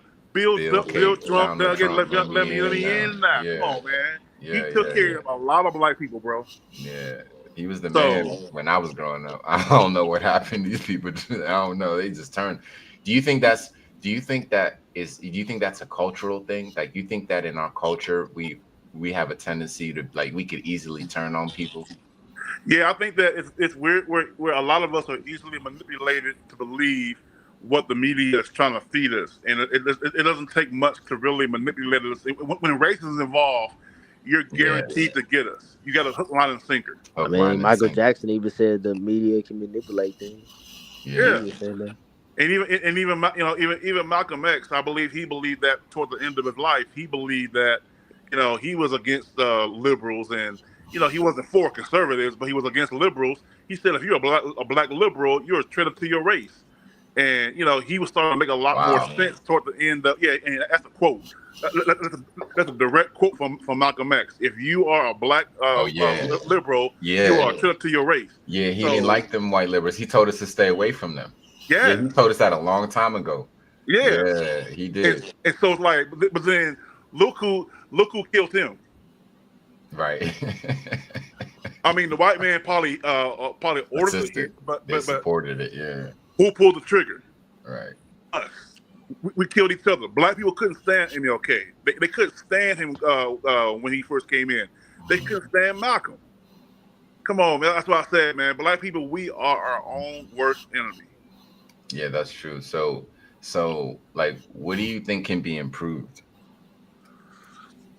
At the end of the day, it's really sad for me to say, but it's really just to be an individual and just focus on doing what you can around your own surroundings, and just focus on yourself and be a mirror of influence to other people, because a lot of people they're not gonna learn from you by you teaching them. They're not gonna want to hear you what you're saying. They're gonna want to see what you're doing.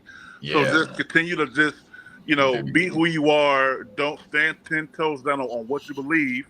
And if it makes everybody upset or makes everybody pissed, fuck them. So tell me what do you think about this thought? So it's just a thought, So the thought that as far as the Black community, there are no solutions.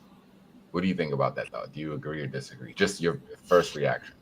No, I disagree. There are solutions. It's just that a lot of us are just too lazy to actually fulfill them. Oh, okay. I respect that. Okay. All right. Just real quick, just one example of what you think a solution is that we're too lazy to. Just one quick example. One solution is just stop killing each other. So you think we can't even do that? We too lazy. We too lazy. Brother, I've been in retail for 25 years, and I've never been promoted by anybody Black. I've only been promoted by someone white. Isn't that crazy? Yep. Isn't that crazy? Yep. And you worked around a bunch of Black people in retail, haven't you? I've worked around a plantation full of Black people. Or a literal plantation, or just a plant? It just like, it seemed like, I don't know if you noticed this or not, but when you go to like retail stores like AT&T, Verizon, T-Mobile, all the bottom feeders are Black. Yeah. And all the higher ups are white. Yeah. I've seen or either LGBT, white, or whatever. But the bottom feeders, we're all Black. And that used to make me so uncomfortable, because like I said, that's why I said, for me, I like to be around a mixture of people. I thrive when there's diversity. Okay. So wait, let me going back to kind of something we were talking about earlier. So can you see how difficult it is to have productive conversations in our community without baselines? Remember I was saying that earlier, but like, don't you think that if we had that in our community, that would help us get places? Like establishing a baseline, because I know some of my challenges, I don't know if you've experienced this challenge, but kind of what we were talking about earlier, where if we're trying to have productive conversations and we don't allow anything to be true, how can we get anywhere, right? Like if a news report comes out that says of the 200 murders in DC last year, 90% of them were committed by young Black males. And then from there, you can say, okay, we have a problem with young Black males. But if you say, well, that report is BS, even though it comes directly from the people who arrested the boys, then how can we even get any? Because then it goes into poverty as an excuse and all that. Do you believe, like, how do you wrap your mind around those things? To me, it's all about choices, and I feel that a lot of us use the way we were raised as an excuse to do certain things that we choose to do as adults. Yeah.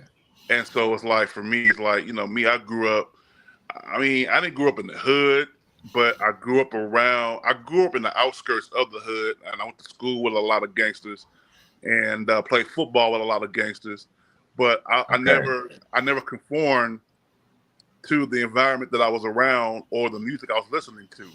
That's so, good. Yeah. You know what I'm saying? So it's like, I didn't grow up wanting to sell drugs or wanting to, kill people or, anything like that. Can I ask how old you are? I Just for context, how old are you? 45. Okay, great. Yeah, right. Yeah. So you grew up, you was right there at the peak of the war on drugs. That's what I'm saying. I grew up in the crack epidemic in California. Yeah. I was 11 years old when Rodney King got his ass So beat. wait, you grew up around all that shit and you still never experienced like the cops in the 90s were fucking rough. We think that they're bad now. They're actually really nice. But right. Yeah, when there was no cameras and shit, you didn't. Well, see, like I said, brother, my mom, I'm the baby of 5 kids. My mother, she raised 4 kids in Chicago, and we moved to LA after I was born because she felt that the other 4 siblings were kind of getting close to the gangs in Chicago, the disciples and the GDs and all them up there. Yeah. So she was like, you know what, we out. So it didn't get no better because California was Bloods and Crips. It didn't get no better, but she was like, I'm going to make sure my last one, which was me, I'm going to make sure he doesn't get anywhere near that. So she kind of kept me protected, kind of kept me, secluded in the house. I didn't go to a lot of parties growing up. I didn't go over people's houses a lot. I wasn't in the streets. I played football. I played basketball. I threw the shot put, hammer, and discus when I was in high school. And so I played sports, played the game, took my ass home, got my homework done. Would you say you had access to resources? Absolutely. Yeah. So I will say 2 things. Sorry. So I don't think 90s cops were rough. I think they were meting out the exact force kind of needed to deal with the Black community. And then, Dennis, would you say you had all the resources, but obviously you said there's circumstances, but you ended up in prison. So would you say that's, again, culture or DNA that you still ended up in doing a stint? I won't say either one. I think it was just me being stupid. Because what happened to me could have been prevented. Like I said, me and my girlfriend, we just had a little spat. She put her hands on me. I put my hands on her. We both were at wrong. To me, I don't think it was DNA because nobody else in my family has been to jail that I know of.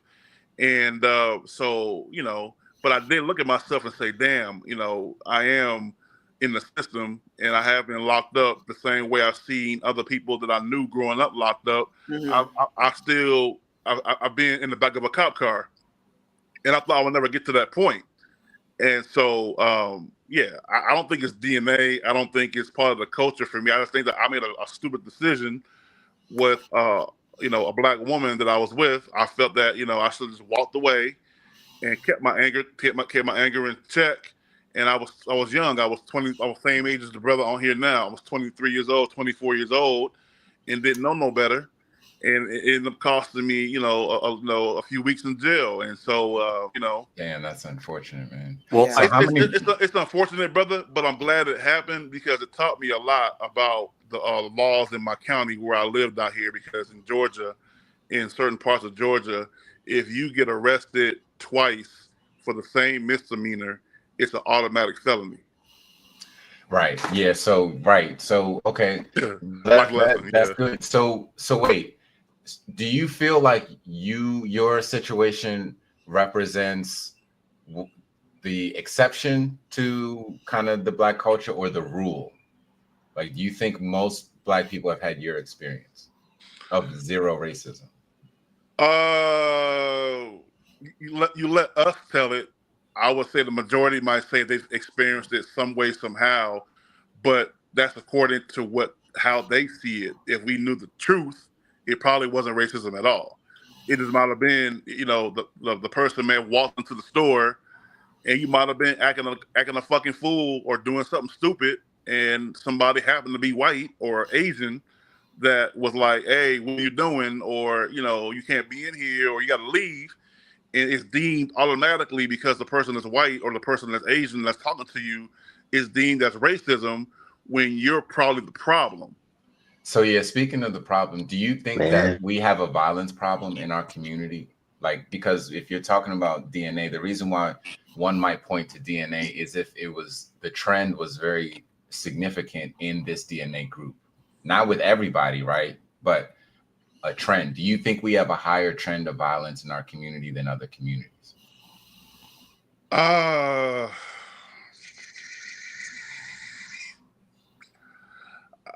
would say like petty crimes. Petty crimes, yeah. No. Let's talk about murders. Everyone commits petty crimes. Let's say that that's equal. But we're talking about really violent crimes, particularly murder. Mm-hmm. Like, that's very clear cut, right? So do you think that our community has trends higher, our DNA community, do you think it trends higher in murder than other DNA communities? I would say about the same as most, yeah. And what do you base that on? Do you have a basis for making that statement, right? What do you use? I just see how we treat each other, and I just look at how how the inner cities and how the lifestyle and how things are being done in the projects. What we call the projects in the hood. I'm just looking at how we're tearing each other down and we're holding each other back from getting out of the hood. And But how do you know everyone does it at the same rate? Because you said it happens at the same rate. If we're talking about murder, the most violent. Yeah. As far as like violence and killing, I think how do you know it's the same? Like, you think what area do you think is the same as, like, let's say the projects are inner city? Mm-hmm. What other community? Because when you say the projects in the inner city, I presume, I could be wrong. Are you talking about the Black DNA cultural group? Right. Okay, so yeah. So are there other communities that you would feel that there are equal levels of violence, killing, murder, homicide, etc.? Well, now that you put it that way, I would probably say we are a little bit higher than other people. Yeah. Oh, and you would only say a little bit. Okay, hey, we got to start somewhere. Because I'm thinking about, for one, I'm thinking about what's reported and what actually gets, what gets reported and what gets, brought to the attention of whoever. So, a lot of crimes happen that we don't know nothing about, and there's a lot that we do hear about that gets reported on television. So, You know what's going to be a mindfuck when you realize when you start thinking about one day, it's going to be a mindfuck. Imagine what they don't report. Exactly. Well, what they don't report is the exponential amounts. It happens exponentially more. Whatever we see, they can't even fake it. Even if they wanted to create some propaganda to make it look like they still can't cover it enough.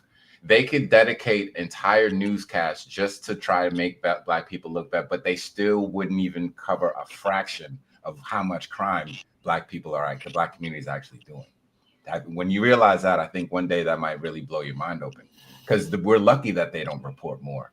You see, when they came up with these body cameras, before we were lucky. In the 90s, I don't care what nobody say. Anybody who grew up who was on the streets in the 90s, the cops were way rougher. They were rough.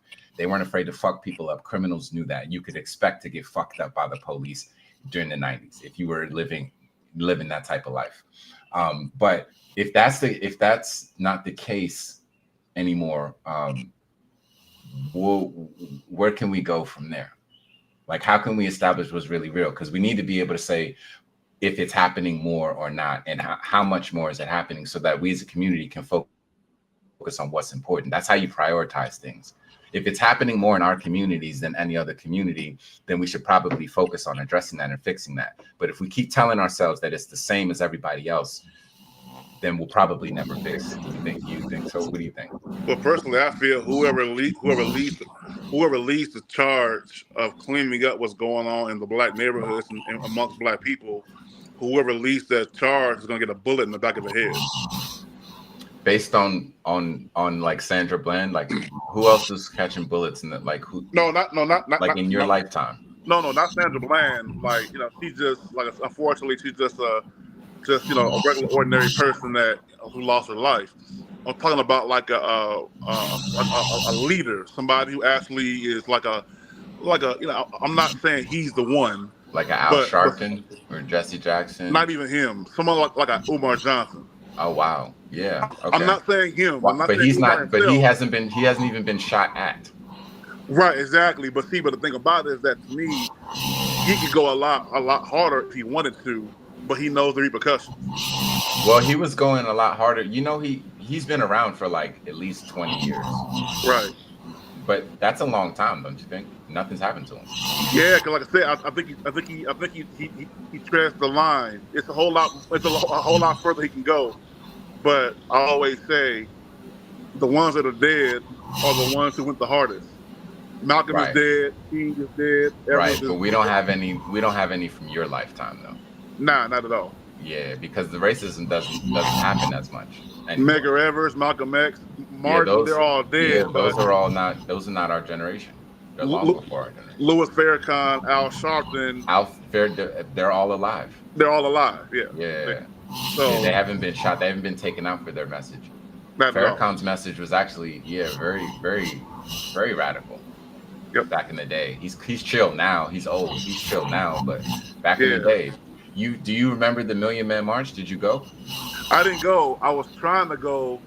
At one point, I was trying to go when I was in high school when it happened. Yeah. But I never made it.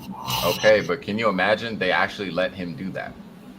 Right. That's crazy. If they were racist, if they wanted to take him out, I mean, why would they even let him do that? If they want to wipe out a whole race of black men, that would have been an opportunity to do it. Yeah, exactly, and they didn't do it.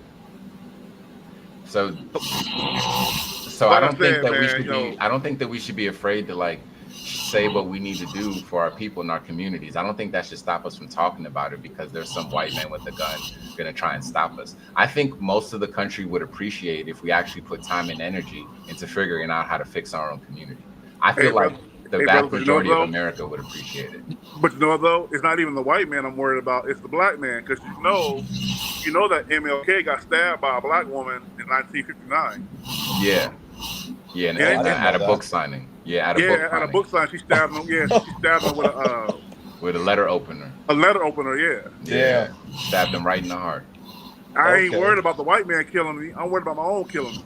Yeah, she stabbed him. You know why she stabbed him?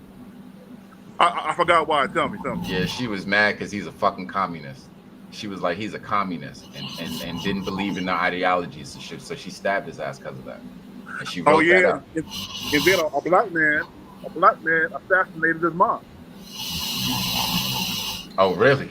Did you know that? Nah. Ebenezer Baptist Church. I live 10 minutes from it here in Atlanta. A black man came into the church, and his goal was to kill Martin's father. But Martin's father didn't go to church that Sunday. He was sick. So he said, well, while I'm here, I'm going to kill somebody. Somebody's going to die. I won't waste this trip for nothing. He shot and killed Martin's mother when she was playing the organ during church. Wow. That's crazy. Martin was killed in 1968. His brother drowned the following year in 1969. And then his mother was killed in the church in 1974. Wow, yeah. Yeah, right. Things were crazy like that, but nobody in our generation has experienced that. And if they have, it's been by people that look like them. It's been people from our group. Yeah, so yeah, man, I've been treated horribly by my own people, man. Yeah, and it's tough. I still love my people because I love everybody. Yeah, but for sure. Me too. I'm not gonna. If you ask me a question, I'm gonna give you the answer. Who has fucked me over the most in my life, and who am I afraid of? Yeah. When it comes to my life, I'm afraid of my own people, bro. My own people scare the fuck out of me. Yeah, that's fair, man. Do you think that Duns and white people are like the same genetically? Are only differences between us are skin color, or do you think it goes deeper than that? Wait, say it again, because I keep going in with the snoring. Say it again. Sure. Do you think that there are like genetic differences between people and white people that would explain the behavioral patterns that you see between those two different groups of people? In regards to, like, you said guns? In regards to everything, anything, right? Achievement, violence, you name it. That's a little deep. That's a little deep right there. I mean, so in general, do you feel like black people have more swag than white people? Would you say that?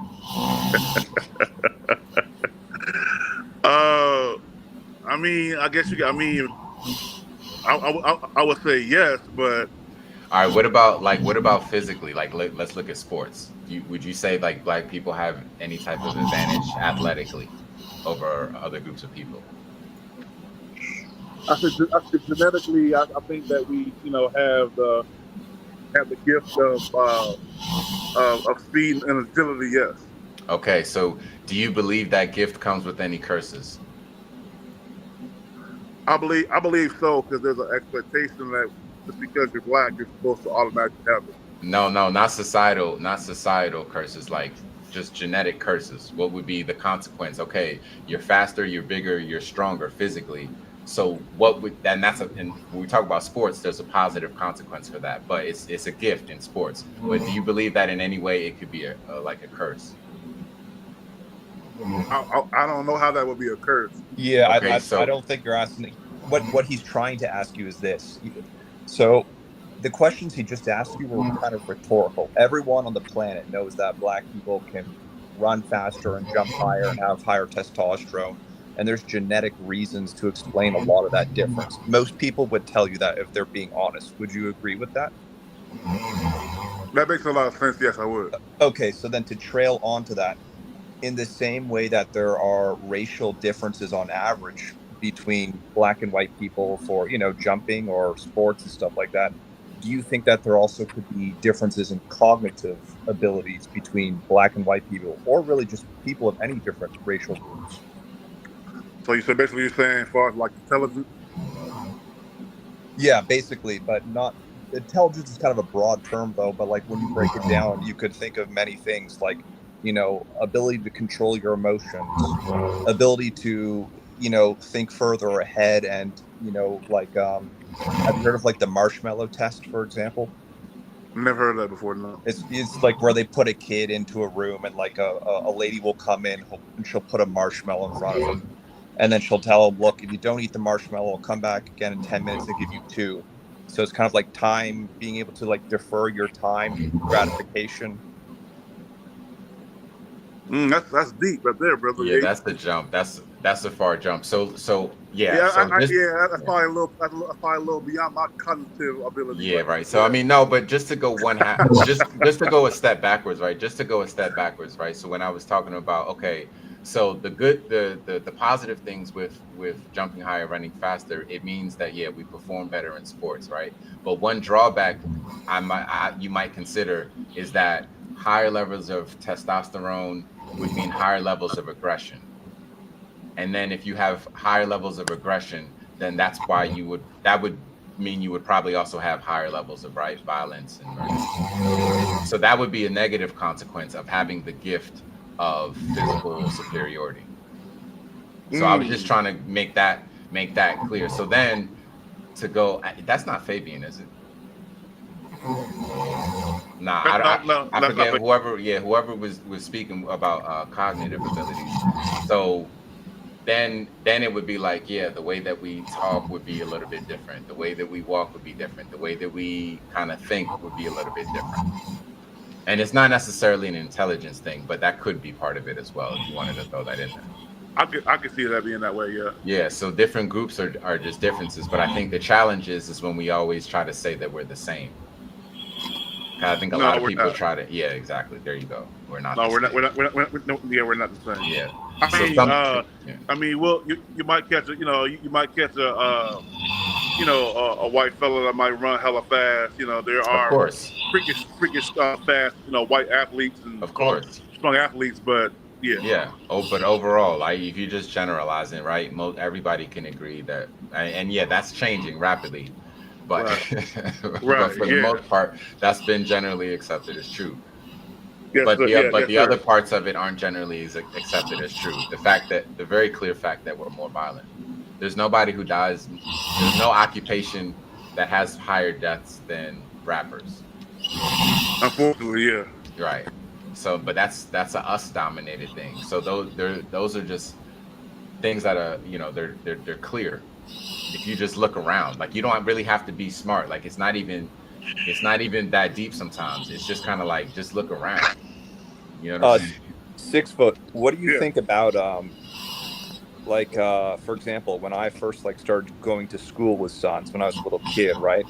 Like I found that sons like to lie a lot more about things, be like dishonest, and um even when it was obvious that everyone knew they were lying, and they tended to be more into like conspiratorial thinking and like fall for things like that. What do you think about a statement like that? Do you think there's some truth to that? I mean, as a kid growing up, I may have been that kid growing up. I started to like look beyond what I was actually presented in front of me. I was always asking questions. I was always trying to get deeper, get a deeper truth to what's going on, and ask why. So I'm not sure if that answers your question or if it's parallel to what you just asked. But yeah, Well, well, I'm I was well, that kid. well, I'm asking. Well, so obviously you're a black person, and you know, interact with other black people as a population, right? Right. And so you also interact, if you live in America, you also interact with white people as well. And I guess I'm wondering, do you think there's a difference in the way that black people tend to lie more often? They tend to make stuff up a lot more often, kind of like a little kid does, you know, and like little kids will tell fibs, and they'll do things that like even their parents obviously know that they're lying. And do you notice like a difference in general behaviorhood between the two groups of people? Well, I would say my experience with other races of people other than my own um, didn't really have that experience because it was it was very short and very small interactions with other races of people collectively, military, retail. So it's me being around my own people the majority of the time. So I guess you could say my argument would be one sided because I've only been around my own not like 98% of the time. So I don't have enough experience to hang around others Oh, to, okay. to say that, okay, I've been around this white crowd or I grew up in a white neighborhood and my white friends were more honest with me than my black friends were. My black friends lied to me all the time, or they always were, you know, this and that. I can't say because I spent more time with my own people than anyone else. But just, That's fair. you know, I would say, standing back, looking at the whole situation now that I'm 45 years old, I honestly would probably trust someone other than my own people before I would my own people. Right. No, for sure. I mean, if you hang out around Awk Nation for long enough, I think you'll probably find like the arguments that get regurgitated here break down kind of along those lines. Like, hey, there's, people groups are different. We understand that. And people groups have differences in averages of their traits, such as honesty, lying, violence, academic success, whatever. And I think most people here think there's a large just genetic difference between the groups of people, and that explains a good deal of the differences that people see. Not that there can't be a dumb white person or that there's not smart black people, but you're familiar with the term the bell curve? I'm sorry, say it again. Are you familiar with the term the bell curve? No, I'm not. So the bell curve just means like, um, for any trait that you wanted to measure, for example, let's say height, most people in a population would be on the average or close to the average height. And then on like the far end of each side, you'd have people that are really tall and really short. But most people would be kind of near the average. And people that are super tall are quite rare, and people that are super short are also quite rare. And so it seems those types of measurements that kind of like show a bell curve type of distribution, they happen for things like IQ, educational uh, attainment, and when you compare them between different groups of people, there's just different averages across different racial groups. I mean, if you look at it for many things, like it shows that like white people have higher IQs than blacks, but Asians also have higher IQs than white people, for example. And would you agree that maybe if you thought blacks were more violent than white people, would you agree that white people are also more violent on average than Asian people? I certainly would, and I'm white. I can attest to that. Yes. Right. So it's all relative. I could slicing it right now. Yeah, I'm on this head off. Yo, great discussion, guys. And like I said, yeah, I appreciate you guys dropping knowledge on me, put something on my mind, to think about. And whenever you guys have these panels again, next week or whenever you have them, if you I guys think it's allow me to almost come. every night, bro. Yeah, just stay tuned. I think But I think the Ak is on almost every night. this was Every night. so it won't be like this every night. Yeah, it's not This like was this. one of the better ones for Yeah, sure. this is a great conversation. And shout out to you for coming through, man. A Yeah, lot no of problem people. at all. And like I said, yeah, I'll try to come back on. And, if you guys will have me on another platform, when I come back, I'll appreciate it, and then, give some insight. But like I said, I'll do a lot more listening than talking. So I appreciate you gentlemen, giving me a lot of information to digest. I appreciate it so much. Yeah, and who is that? Who is that talking again? I'm sorry, I forgot your name, bro. Oh, new guy. Oh, new guy. That's new guy. Oh, yeah. I know. Okay. All white people sound the same. I know you y'all sound the just same like too. Davis, right? Right. It's all good. Oh yeah, new guy. Salute to you too, man. Yeah. Cheers. All right. Hey, God Y'all bless have you a guys. good Have a one. good night. All right. Peace.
Oof.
Oh shit. Oh well.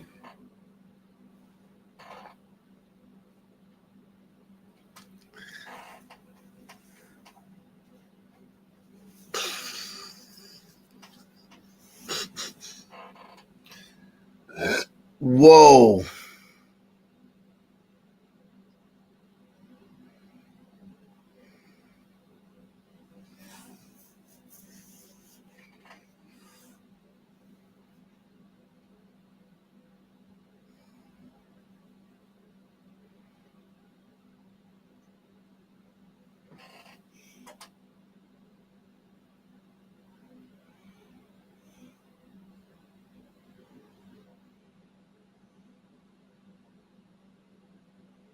I'm sorry, man.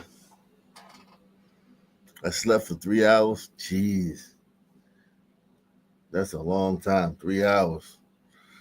Ooh, that's a lot of sleep for me.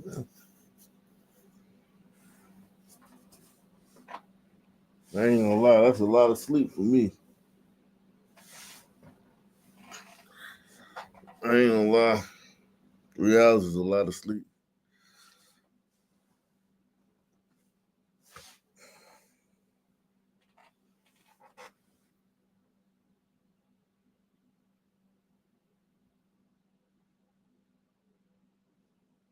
Mm.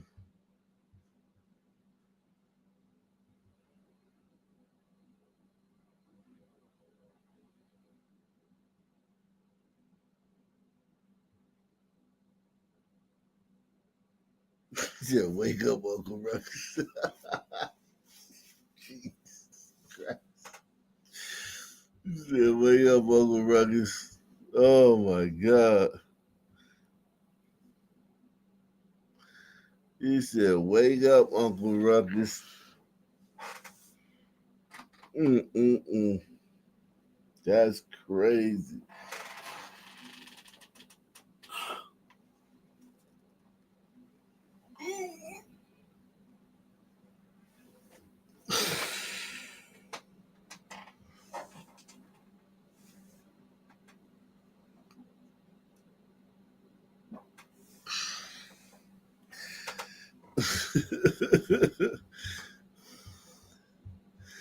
Damn.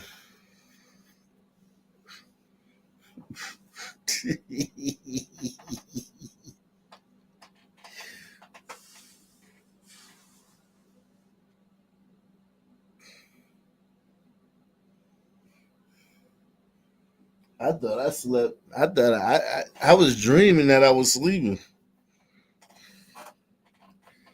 I literally was dreaming that I was sleeping.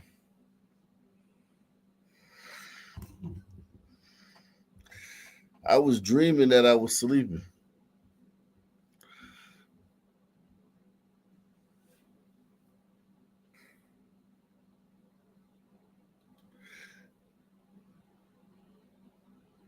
Yeah, the kids is waiting for breakfast, man.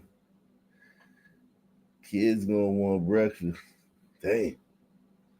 That's crazy.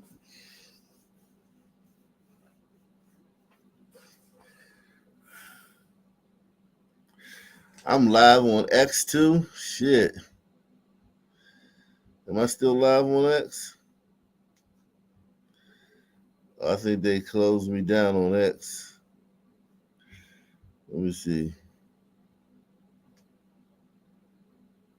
Oh, I'm still live on X.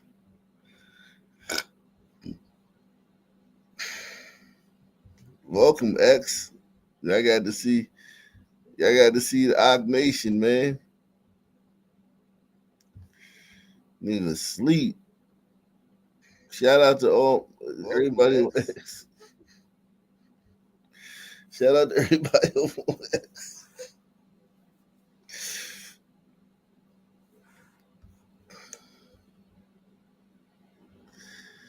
Nigga was asleep, yo.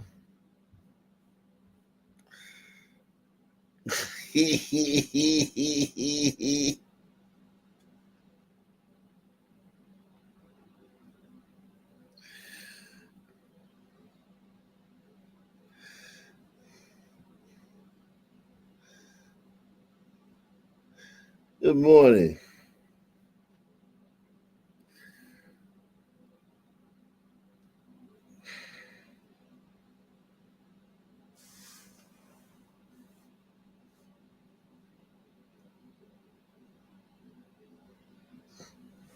Good morning.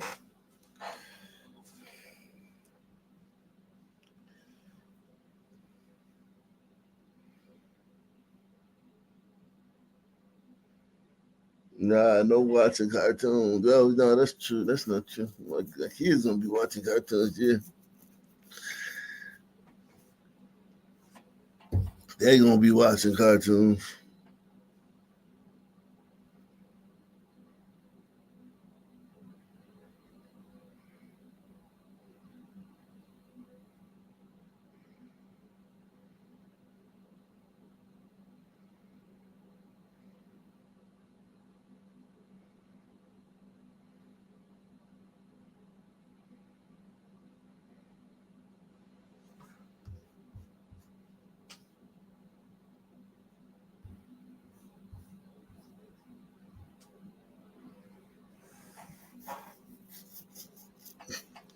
What did I miss, man?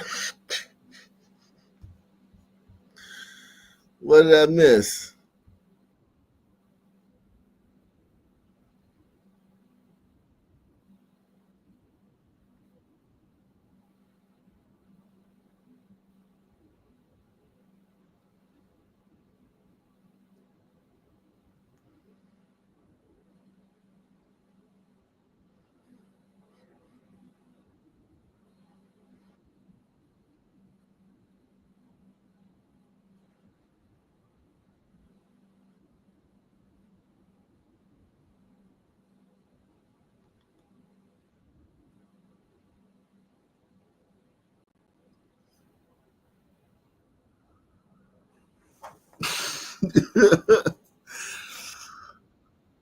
Oh man, I miss Olsen 6'8" Aquarius going at it, man.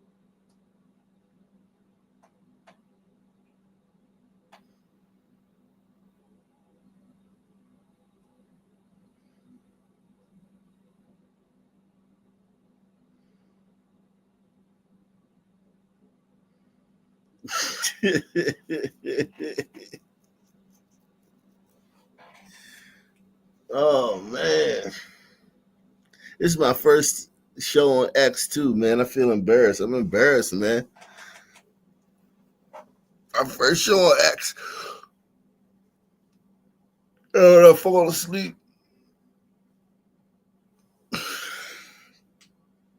Just embarrassing, man.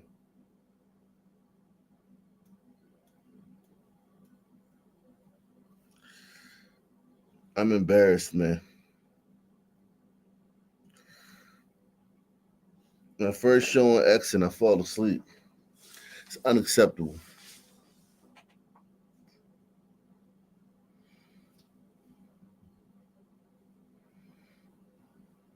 Unacceptable.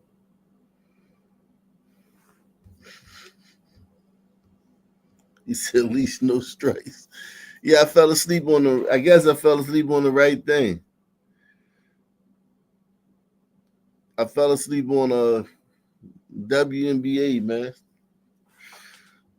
And then didn't fall asleep on goddamn fighting or some shit.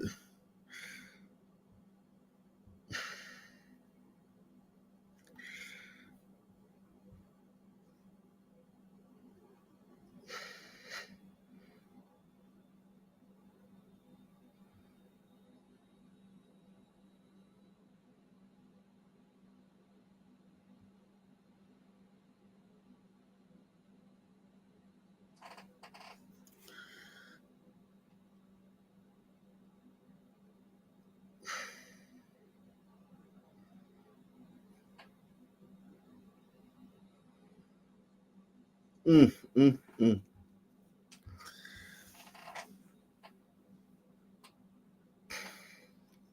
I got narcolepsy. Yeah.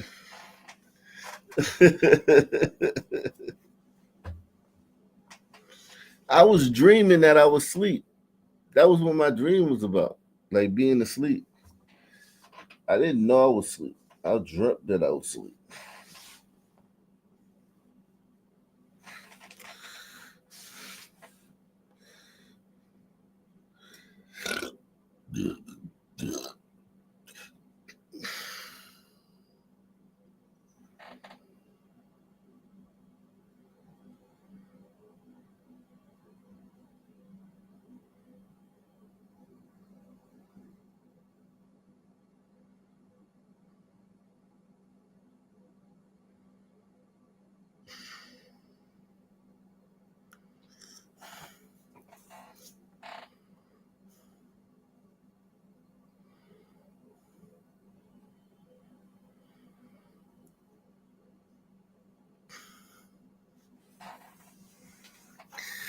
Yeah, man.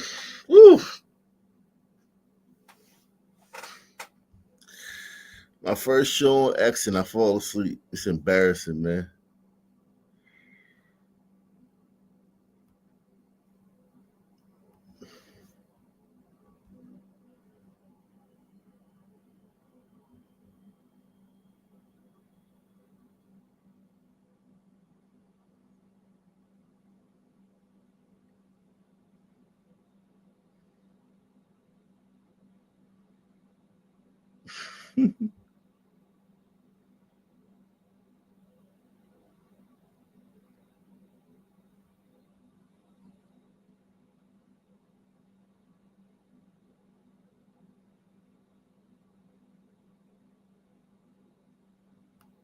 Mm.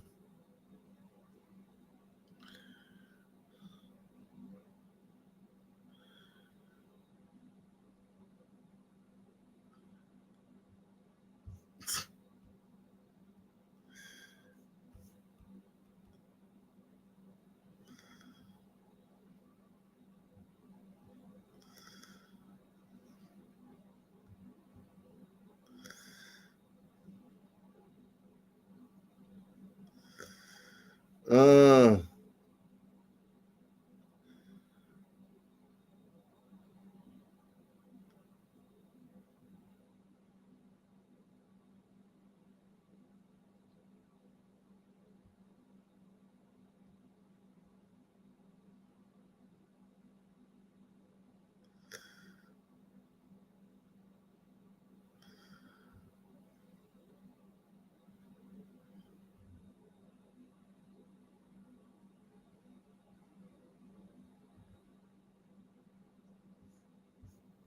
Uh.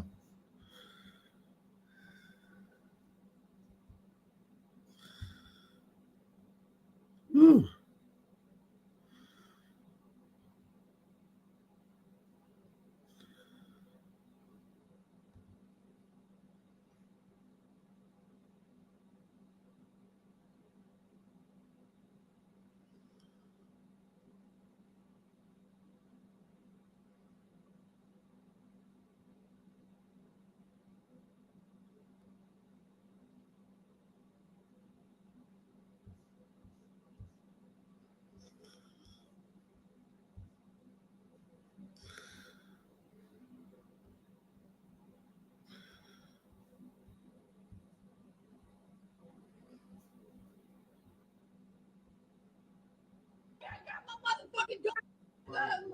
got my motherfucking daughter out here, bitch. Come on. Stupid ass over $3 motherfucking dollars. Now breaking shit. Fuck wrong with you? Doing talk all that shit you trying to. Bitch, you made $10. Bitch. Fuck wrong with you? Ho! I'll tear this bitch up. You lucky I got my motherfucking daughter with me. I'm gonna break all this shit. I'm paying. I don't fuck. Bitch, $3 a night. $3 a night, bitch. Fuck wrong with you? Ho! Don't be acting a fool in front of my motherfucking daughter, you dumbass bitch. I'll see you when you get off work, bitch. $3 motherfucking dollars and 12 cents. $3. Fuck wrong with you? I'm calling for my ass, bitch. $3. Bitch, don't get your ass whooped. Don't get your ass whooped. I left my daughter in the car, bitch. I'm not bringing motherfucking car, bitch. Fuck wrong with you? Over $3 motherfuckers. You want your ass whooped too, bitch? Oh, exactly. Exactly, bitch. Don't tell me I can't, bitch. That's the fuck I'm not gonna do. Give your baby up, bitch. If you're not gonna do that, bitch. Exactly, bitch. You had that baby. Over $3 motherfuckers for 12 cents, bitch. $3. And your white ass going down. I know exactly where you came. I know exactly where you came. That's why I took to the house because I didn't know exactly not my friend. I'm bitch, you almost hit my child. I will fuck you up. $3 of your breath. You better watch where the fuck you throwing shit at. I wish you always know it's play with this little boy. I was fucking $3 over some food. Is you dumb or not? Is you dumb or you stupid, bitch?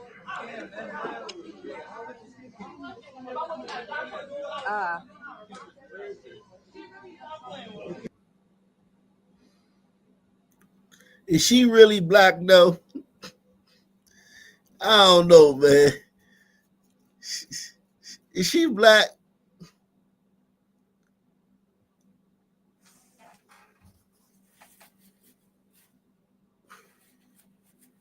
Why we gotta take her, man? Why do we gotta take her? That's the question. Why do we gotta take her, man?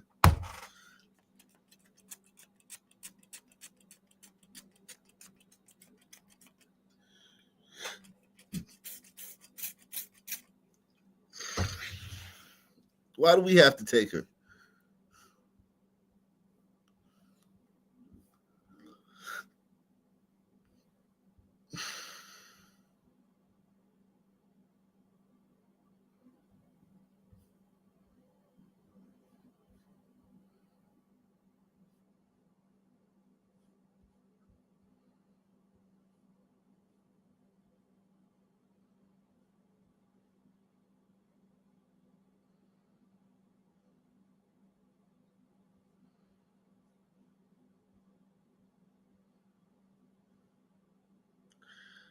I ain't dropping the link because I'm gonna have to get out of here in a minute, man. My kid's about to get up any second now. The link in the description box.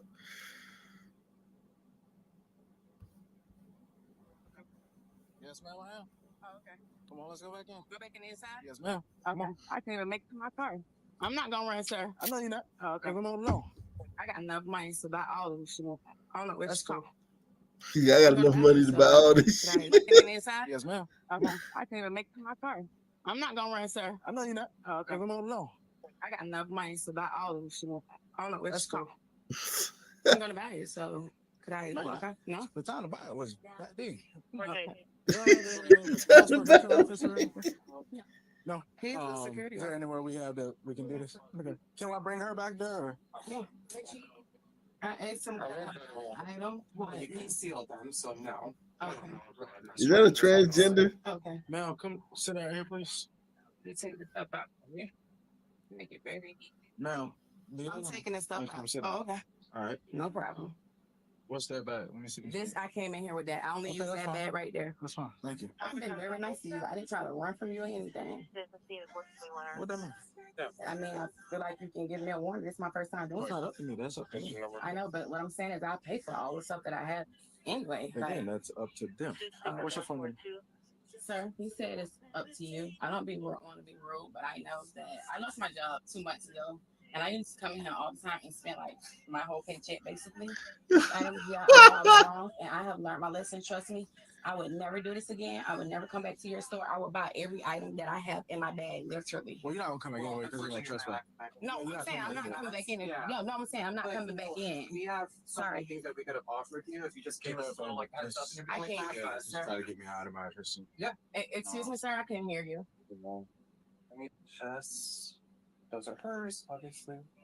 Some of that stuff I already had in my purse. Sit down, please. No, I'm sitting down, sir. You like I'm trying to be rude. I'm just trying to make sure you get what you're Everything else supposed I cannot confirm minus this call, but these guys. Minus the what? Those are all. They should be hers. These are the only ones that are hers. Okay. Thank you. So yeah, I'm talking. Can I speak with him? Because No. I can't speak with him anymore. No. You just said it's up to him for me to speak. I'm with him. conducting an investigation. No, I understand you conducting an investigation, but I'm Okay, talking but to you him. cannot speak to him. He's working right now. He just told me I can speak with him. He had no problem with that. I just don't want to lose We'll be my outside. Section A. I don't want to lose my housing. I have 4 kids. I don't lose my housing. Okay, so you got the wrong thing. No, I'm just trying to speak to him to see if I can buy the items instead. Because it's the same thing. I didn't leave the store. They got all the items. Are you familiar with your Miranda warnings, man?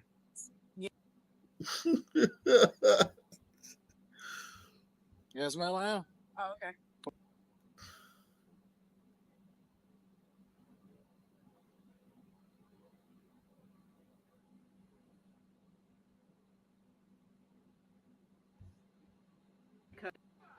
Trump need to shut the hell up and sit down some fucking way, because when I get my food stamps, I buy food with my food stamps. I like to buy Pepsi because that's what I drink. Pepsi. I buy 2-liter Pepsis every time I go to the market. And I like snacks. I like to snack. The kids like to snack. So who is you to tell us that we can't buy Pepsis and sodas with our stamps? We should be able to get what the hell we want to get with our food stamps. Now you want to cut everything and talking about we can just buy food. So we supposed to spend money to buy the sodas and the snacks just to have sodas and Kool-Aid and snacks and juices and stuff in the house for the adults and the children. When will this take effect? Because I better not get messed up for June. I need everything. I want to buy everything with my food stamps.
Her pocket out of the tip jar.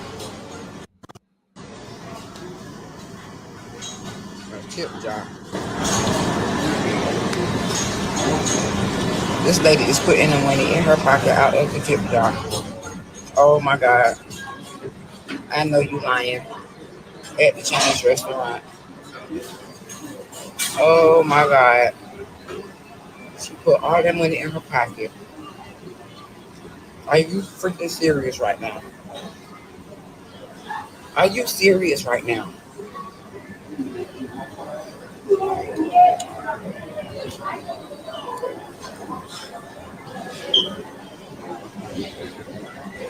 Wow.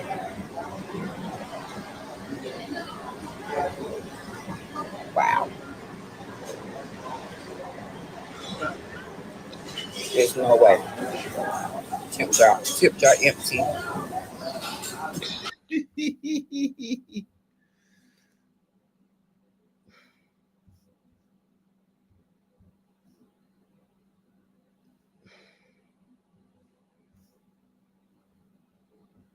But I'm gonna tell you right now. What's your name again? Why don't you ask them to I'm speaking to you. What's your name?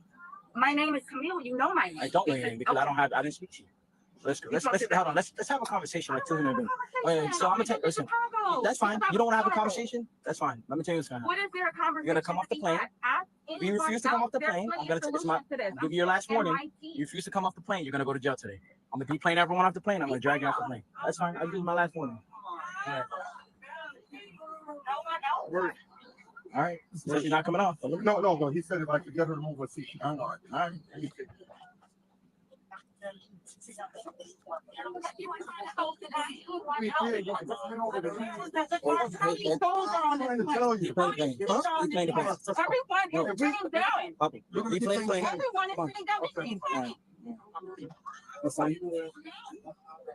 No point in arguing with her. All right, start your deboarding. We're gonna take her into custody. Deplane the plane. Thank you. I tried. That's so selfish, man, to make everybody get off. She's so selfish. That's it. She's definitely going to jail. Sorry. Hey, Cap, you go ahead and deboard the plane. She's going to jail. She don't want to come off. I'm sitting right in the aisle right across. If I give up my seat, and then this is already out of. It's already done. Folks from the flight deck, not the best news for you, but we have a fast to get out the aircraft. Whenever that happens, we have everyone from the aircraft. So everybody's going to be boarding. They should all be able to kick her ass. They should all be able to stomp her brains in and then throw her out the window, throw her off into the fucking tarmac. Shit. Selfish bitch. You good? And you keep on everything there. You just said take it off.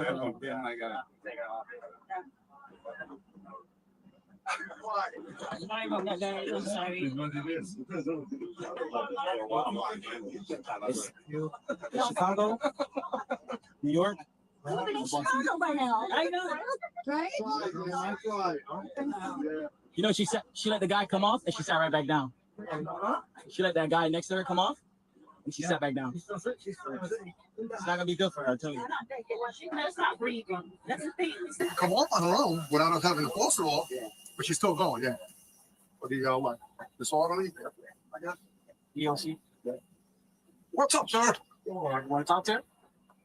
Yeah. We tried numerous times. I tried to help her. Yeah, that's what we're doing. That's what we playing the plane, yeah. All right, sorry. Gonna come off your plane, or are we gonna let us use force against you? All right. You really want to go to jail? You really want to go to jail? Hey, let's not make it a second time or a third time. Let's just get off the plane. This is the final chance. Once the handcuffs go on, I'm not doing there's no negotiating. That's it. Either get off the plane or go to jail. I'm not doing anything. One last chance. Off the plane or off the plane and go to jail. What am I doing? I'm not gonna tell you. Off the plane or off the plane and go to jail. You choose right now. What do you want to do? What do you want to do? Hold on. Off the plane? Hold on, wait. Off the plane or go to jail. Pick one. He's asking you. Please stand up and walk off. 5. You stand up and walk off. You can rebook. 3, 2. Now you're going to jail. Come on, come on. Come on, stand up.